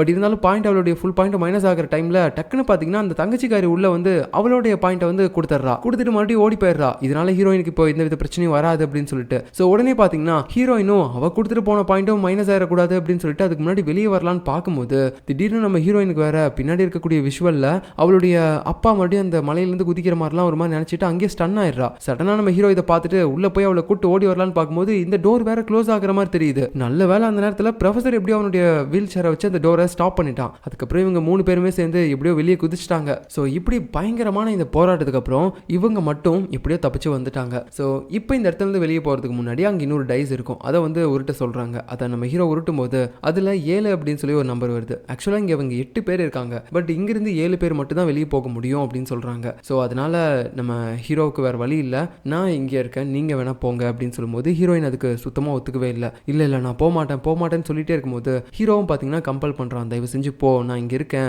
நமக்காக இல்லைனாலும் பரவாயில்ல, நம்ம குழந்தைக்காகவாவது நீ இங்கேருந்து போய் தான் ஆகணும் அப்படின்னு சொல்லிட்டு அவளை வெளியே கூட்டு போக சொல்லிடுறான் வலுக்கட்டாயமா. இவங்களும் பார்த்தீங்கன்னா வேறு வழி இல்லாமல் அவளை அங்கேருந்து கூட்டு போயிடுறாங்க. நம்ம ஹீரோ உள்ளே மாட்டினதை நினச்சிக்கிட்டு ஹீரோயின் பார்த்தீங்கன்னா வெளியில் உட்காந்து கதறி கதறி அழுதுகிட்டு இருக்கா. அந்த நேரத்தில் வேற இந்த ப்ரொஃபசர் பைத்தியக்காரனுக்கு அந்த பாண்டா சொன்னதெல்லாம் ஞாபகம் வருது. ஸோ உடனே அவளை ஷூட் பண்ணுறதுக்காக அந்த கன்னை வேற அப்படியே எடுத்து காட்டிக்கிட்டு இருக்கான். அப்போ உள்ள இருந்தாலும் நம்ம ஹீரோ அவனுக்கு பார்த்தீங்கன்னா உள்ள இருக்கக்கூடிய அந்த ஸ்க்ரீன் மூலமா வெளியில் என்ன நடக்குது அப்படின்றதெல்லாம் தெரியுது. ஸோ அந்த ப்ரொஃபசர் இப்படி நம்ம ஹீரோயினை பார்த்த மாதிரி கன்னை வச்சுட்டு இருக்கிறதெல்லாம் தெரிஞ்சுக்கிட்டு, டே என்னடா பண்ற பைத்தியக்காரா, டே இந்த மாதிரி எதுவும் பண்ணிடாதரா அப்படின்னு சொல்லிட்டு அவன் கதறிட்டு இருக்கிறான். அப்போ திடீர்னு பார்த்தீங்கன்னா ஒரு பெரிய சுனாமி வேற வருது. அதில் எல்லாருமே பார்த்தீங்கன்னா பாதி அடிச்சுட்டு போறாங்க. ஒரு சில பேர்லாம் அப்படியே கம்பியை பிடிச்சிட்டு இருக்காங்க, ஒரு சில பேர் அடிச்சுட்டு போறாங்க. நம்ம ஹீரோயினும் அப்படியே போயிட்டா. ஹீரோ உள்ள இருந்துகிட்டு ஏதோ இரும்பெல்லாம் எடுத்து அந்த ஸ்கிரீனை உடைக்கிறான். இல்ல நான் இவ்வளவு காப்பாத்தி ஆகணும் அப்படின்னு சொல்லிட்டு சரியா அந்த நேரத்தில் அந்த இடமே வெள்ளையாகுது. அப்போ கரெக்டாக அந்த பாண்டா அங்கே வந்துடுறான். டேய் நான் நினைச்ச மாதிரி நீ எப்படியோ இங்கே வந்த, ஆனால் இப்போ எதுக்காக பாதியில இங்கிருந்து போகணும்னு நினைக்கிற? நீ இந்த கேமில் ரொம்பவே திறமையானவன்டா, நீலாம் என்ன மாதிரி இருக்கணும், என் கூட இருக்கணும், தயவு செஞ்சு வந்துரு அப்படின்னு சொல்லும்போது, டேய் பைத்தியக்காரனாட்ட உளராத, எனக்கு இது எதுவுமே வேணாம், நான் மனுஷனாக இருக்கணும்னு நினைக்கிறேன், எனக்கு இந்த மாதிரியான ஒரு வாழ்க்கையே வேணாம் அப்படின்னு சொல்லிட்டு அவன் உடனே பார்த்தீங்கன்னா மறுபடியும் அந்த கதவை போட்டு அடிச்சுக்கிட்டே இருக்கான். அப்புறம் நடுவில் ஒரு சந்து தெரியுது, அதை ஓப்பன் பண்ணி எப்படியோ பார்த்தீங்கன்னா அவன் வெளியே போயிட்டான். வெளியே போனதுக்கப்புறம் கொஞ்சம் கூட யோசிக்காம அந்த சுனாமியில் அப்படியே ஒரு சுருவால் போட்டு போகிறான் ஹீரோயினை காப்பாற்றணும் அப்படின்னு சொல்லிட்டு. இதே நேரத்தில் ப்ரெசென்ட் லைஃப்பில் காட்டுறாங்க நம்ம ஹீரோ பார்த்தீங்கன்னா அந்த மருந்து எடுத்துக்கிட்டு ஒரு மாதிரி மயக்கமான நிலைமையில இருந்திருப்பான்ல. அதான் இதுக்கு முன்னாடி கேமில் விளாண்ட ஒரு பொண்ணு தானே அந்த மயக்க மருந்தே கொடுத்துருக்கோம். ஸோ அதை போட்டு தானே அவன் இப்படி இந்த கனவுலலாம் வந்துட்டு இந்த கேம் விளாண்டுட்டு இருப்பான். ஸோ இப்போ அந்த ப்ரெசன்ஸுக்கு போயிட்டு அந்த பாண்டா என்ன பண்ணுறான்னா நம்ம ஹீரோவை கொலை பண்ண ட்ரை பண்ணுறான். என் கூட இல்லாதவன் இந்த உலகத்திலே இருக்கக்கூடாது அப்படின்னு சொல்லிட்டு. அப்போ அந்த பொண்ணும் தெரிஞ்சுக்கிட்டா இந்த மாதிரி ஹீரோவை இவன் கொலை பண்ண பார்க்குறான் அப்படின்னு சொல்லிட்டு உடனே அந்த பேண்டாவை பார்த்தீங்கன்னா இவன் அடிக்கிறதுக்காக போறா. பட் அதுக்குள்ள அவன் அங்கிருந்து மறைஞ்சு போயிடுறான். ஸோ அதனால இந்த கற்பனை உலகத்திலையும் நம்ம ஹீரோ சாகல, தண்ணியில் மூழ்கிட்டு இருக்கும் போதே பாதிலே பார்த்தீங்கன்னா அப்படி மேலே வந்துட்டான். அந்த கல்லெல்லாம் பிடிச்சிட்டு பேண்டா மேலே வரும்போது உடனே பார்த்தீங்கன்னா அவனை ஷூட் பண்ண பார்க்குறான். என் கூட வந்துடுறா, இந்த நரக உலகத்திலேயே இருந்துரு, இதுதான் நமக்கான உலகம், நம்ம இங்கே தானே இருக்கணும் அப்படின்ற மாதிரி மறுபடியும் பார்த்தீங்கன்னா ஹீரோவை இங்கேயே கூப்பிட்டுட்டே இருக்கான். ஆனால் ஹீரோ இல்லை, நான் என்ன ஆனாலும் சரி நான் அங்கே தான் இருப்பேன், நிஜ உலகத்தில் தான் இருப்பேன்னு சொல்லும்போது, சரி அப்போ நீ செத்து போ அப்படின்னு சொல்லி அவன் ஷூட் பண்ண வரான். அப்போ திடீர்னு லேசர் வந்து அவனை கொன்னுடுது. எப்படி அவன் செத்தான் அப்படின்னு சொல்லி ஆச்சரியத்தில் இருக்கும்போது அங்கே பார்த்தீங்கன்னா இன்னொரு வயசான ஆள் வராரு. அவருக்கு ஏதோ கண்ணெல்லாம் தெரியாத மாதிரி இருக்குது. இந்த ஆள் வந்ததுக்கப்புறம் திடீர்னு பார்த்தீங்கன்னா அந்த டைம் வேற ஃப்ரீஸ் ஆயிருது. ஸோ அவர் இப்போ நம்ம ஹீரோவுக்கு கை கொடுத்து தூக்கலான்னு பார்க்கும்போது அவன் அப்படியே மேலே வந்துடுறான். நீங்கள் தான் இந்த ஜோக்கரா, நீங்கள் தான் இந்த கேமை உருவாக்கணுவாரா அப்படின்னு சொல்லி கேட்கும்போது, இதுக்கான விடையை நான் உன்ட்ட டேரெக்டாக சொல்ல முடியாது, வா நம்ம 2 பேரும் ஒரு கேம் விளாடலாம் அப்படின்னு சொல்லிட்டு அவர் 2 கார்டை நம்ம ஹீரோக்கு முன்னாடி வைக்கிறாரு. இந்த 2ல் ஒரு கார்டு ஜோக்கர். ஸோ நீ ஜோக்கரை சூஸ் பண்ணிட்ட அப்படின்னா நீ இங்கே இருக்கணுமா இல்லை உன்னோட உலகத்துக்கே போகணுமா அப்படின்றத நான் தான் சூஸ் பண்ணுவேன் அப்படின்னு சொல்லும்போது ஹீரோவும் ஒரு கார்டு சூஸ் பண்ணுறான். பார்த்தா அது ஜோக்கரு. சரி ஓகே அப்படின்னா இதை நான் தான் சூஸ் பண்ணணும் அப்படின்னு சொல்லிட்டு இருக்கும்போது அவன் உடனே பார்த்தீங்கன்னா யாரை ஏமாற்ற பார்க்குற அப்படின்னு சொல்லி இன்னொரு கார்டை ஓப்பன் பண்ணி பார்க்குறான். அதுவும் பார்த்தீங்கன்னா ஜோக்கரு. ஸோ உடனே பார்த்தீங்கன்னா அந்த 2 ஜோக்கரையும் வச்சு இவர் ஒரு தத்துவத்தை சொல்லிட்டு இருக்காரு. இந்த 2 ஜோக்கர் இருக்குல்ல, இதுதான் மனுஷங்களோட வாழ்க்கை. இந்த 2 ஜோக்கரில் ஒன்று சொர்க்கம், இன்னொன்று நரகம். இதுக்கு நடுவில் இருக்கக்கூடிய அந்த கேப்பில் தான் மனுஷங்களான நீங்கள் 2ம் கலந்த வாழ்க்கையை வாழ்ந்துட்டு இருக்கீங்க. இதை இன்னும் சிம்பிளாக சொல்லணும்னா இந்த பக்கம் நிறைய தண்ணி இருக்குது பார்த்தியா, ரொம்பவே கரடு முரடான பிளேஸ்ல இருந்தெல்லாம் வந்துட்டு இருக்குது. இதுதான் மனுஷங்களோட வாழ்க்கை. அவங்களுக்கு கஷ்டம் நஷ்டம் அப்படின்னு சொல்லி எல்லாமே கலந்துருக்கும். ஆனால் ஹாப்பினஸ் வந்து எப்பயுமே ஃபுல்லாகவே இருக்காது. இதுவே இந்த பக்கம் நரகத்தை பார்த்தியா, ஒரு பெரிய சுழல் இருக்கு. இந்த சுழலுக்குள்ள போயிட்ட அப்படின்னா சீக்கிரமாகவே செத்து போயிடுவேன், உனக்கு எந்தவித கஷ்டமும் இருக்காது. ஸோ இந்த 2 வாழ்க்கையும் கட்டுப்படுத்தக்கூடிய இந்த பார்டர் லேண்டில் நீ வாழ போறியா, இல்லைனா மறுபடியும் உன்னோட மனித வாழ்க்கைக்கே போயிட்டு நீ அங்கேயே கஷ்டங்களை அனுபவிக்க போறியா அப்படின்னு சொல்லும்போது, கஷ்டங்கள் நிறைஞ்சிருந்தாலும் பரவாயில்ல, என்னோட மனித வாழ்க்கை தான் எனக்கு ரொம்ப பிடிக்கும் அப்படின்ற மாதிரி அவன் போறன்ற மாதிரியே சொல்றான். சரி ஓகே அது உன் இஷ்டம் அப்படின்னா நீ அங்கேயே போ அப்படின்னு சொல்லி இவர் மறுபடியும் பார்த்தீங்கன்னா அந்த டைமை ரிவைண்ட் பண்ணிட்டு போயிடுறாரு. அதுக்கப்புறமேட்டு அங்கே நம்ம ஹீரோயினும் பார்த்தீங்கன்னா அடிச்சுட்டு போயிட்டு இருக்கா. அந்த டைமில் அந்த ப்ரொஃபஸர் தான் வந்து காப்பாற்றுவான். பட் இருந்தாலும் பார்த்தீங்கன்னா அவன் என்ன நினச்சானே தெரியல, அவன் சாகலாம் அப்படின்னு சொல்லி முடிவு பண்ணிட்டான் போல. நம்ம நரகத்துக்கு போகணும், இந்த வாழ்க்கையோட முடிவு எப்படி இருக்குன்னு பார்க்கணும் அப்படின்னு சொல்லிட்டு அவனுடைய ரிசர்ச் பண்ணக்கூடிய அந்த பைத்தியக்காரத்தனமான மூளையை இங்கே வந்து காட்டுறான். ஸோ அதனால அந்த நரகத்துக்குள்ள நம்ம ஹீரோயினும் சேர்த்து இழுத்துட்டு போகலாம் அப்படின்னு சொல்லி நினைக்கும் போது கடைசியாக ஹீரோவை பற்றி யோசிச்சு பார்க்க ஆரம்பிக்கிறான். அவன் இவளுக்காக எவ்வளோ விஷயங்கள் பண்ணியிருக்கான், நம்ம அதனால இவங்களை பிரிக்க வேணாம் அப்படின்னு சொல்லிட்டு அவன் மட்டும் நரகத்துக்கு போயிடுறான். நம்ம ஹீரோவும் பார்த்தீங்கன்னா எப்படியோ கரெக்டாக அந்த இடத்துக்கு வந்து ஹீரோயினை காப்பாற்றி மேலே கூட்டிகிட்டு வந்துடுறான். அதுக்கப்புறம் இவங்க 2 பேரும் அப்படியே வெளிச்சமா இருக்கக்கூடிய ஒரு இடத்த நோக்கி போக ஆரம்பிக்கிறாங்க. அப்படியே பார்த்தீங்கன்னா பிரசன்ட்ல நம்ம ஹீரோவும் அந்த மயக்கத்திலேருந்து கண் முழிக்கிறான். ஸோ எப்படியோ அவங்க அந்த கேம்லேருந்து வெளியே வந்துட்டாங்க போல. ஸோ இவனுக்கு விவரம் தெரிஞ்ச உடனே அப்படியே ஹாஸ்பிட்டலுக்கு தான் அடிச்சு பிடிச்சி ஓட ஆரம்பிக்கிறான். அவளும் என் கூட வந்திருக்கணும் அப்படின்னு சொல்லிட்டு போய் பார்த்தா நம்ம ஹீரோயினுக்கு நல்ல வேலை எந்த பிரச்சனையும் இல்லை. பட் இருந்தாலும் அந்த ப்ரொஃபசர் செத்து போயிட்டான். ஏன்னா அவன் நரகத்துக்கு போனோம் அப்படின்னு சொல்லி அந்த குழிக்குள்ள போயிருப்பான்ல. ஸோ அதுக்கப்புறம் நம்ம ஹீரோனுடைய வேலையை பார்க்க ஆரம்பிக்கிறான். எப்பயும் போல ஹாஸ்பிட்டலில் போயிட்டு இந்த தெரபிஸ்டோட வேலையை தான் பார்த்துட்டு இருப்பான். அப்போ இவனுக்கு வரக்கூடிய அந்த பேஷண்ட்ஸ்லாம் யாருன்னு பார்த்தீங்கன்னா இந்த சீசன் 1 அப்புறம் 2 இதில் வந்த பிளேயர்ஸ் தான். ஸோ இவங்க எல்லாருமே இப்போ வரைக்கும் அந்த கேமோட மைண்ட்லேயே இருக்காங்க போல.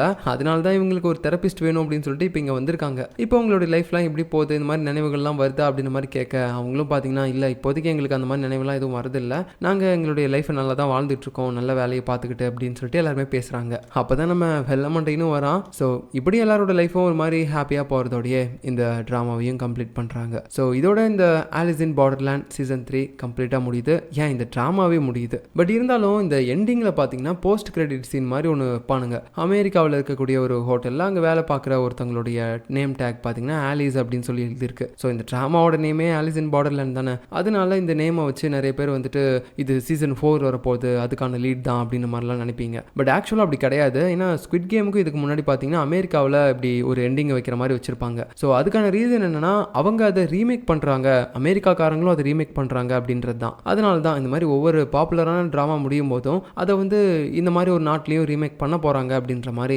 அதுக்காக ஒரு சின்ன ஹிண்ட் மாதிரி கொடுத்து முடிக்கிறாங்களே தவிர இது வந்து அடுத்த சீசனுக்கான லீட்லாம் எதுவுமே கிடையாது. அண்ட் உங்களுக்கு இந்த ட்ராமா பிடிச்சிருந்துச்சா, இல்லைனா சீசன் 1 2 3 அப்படின்றதையும் நீங்கள் கரெக்டாக மென்ஷன் பண்ணி கமெண்ட் பண்ணுங்கள். நெக்ஸ்ட் என்ன போடலாம் அப்படின்றதையும் மறக்காமல் கமெண்ட் பண்ணுங்கள். மறுபடியும் நான் உங்களை அடுத்த ஒரு நல்ல ட்ராமாவில் பார்க்குறேன். பாய்.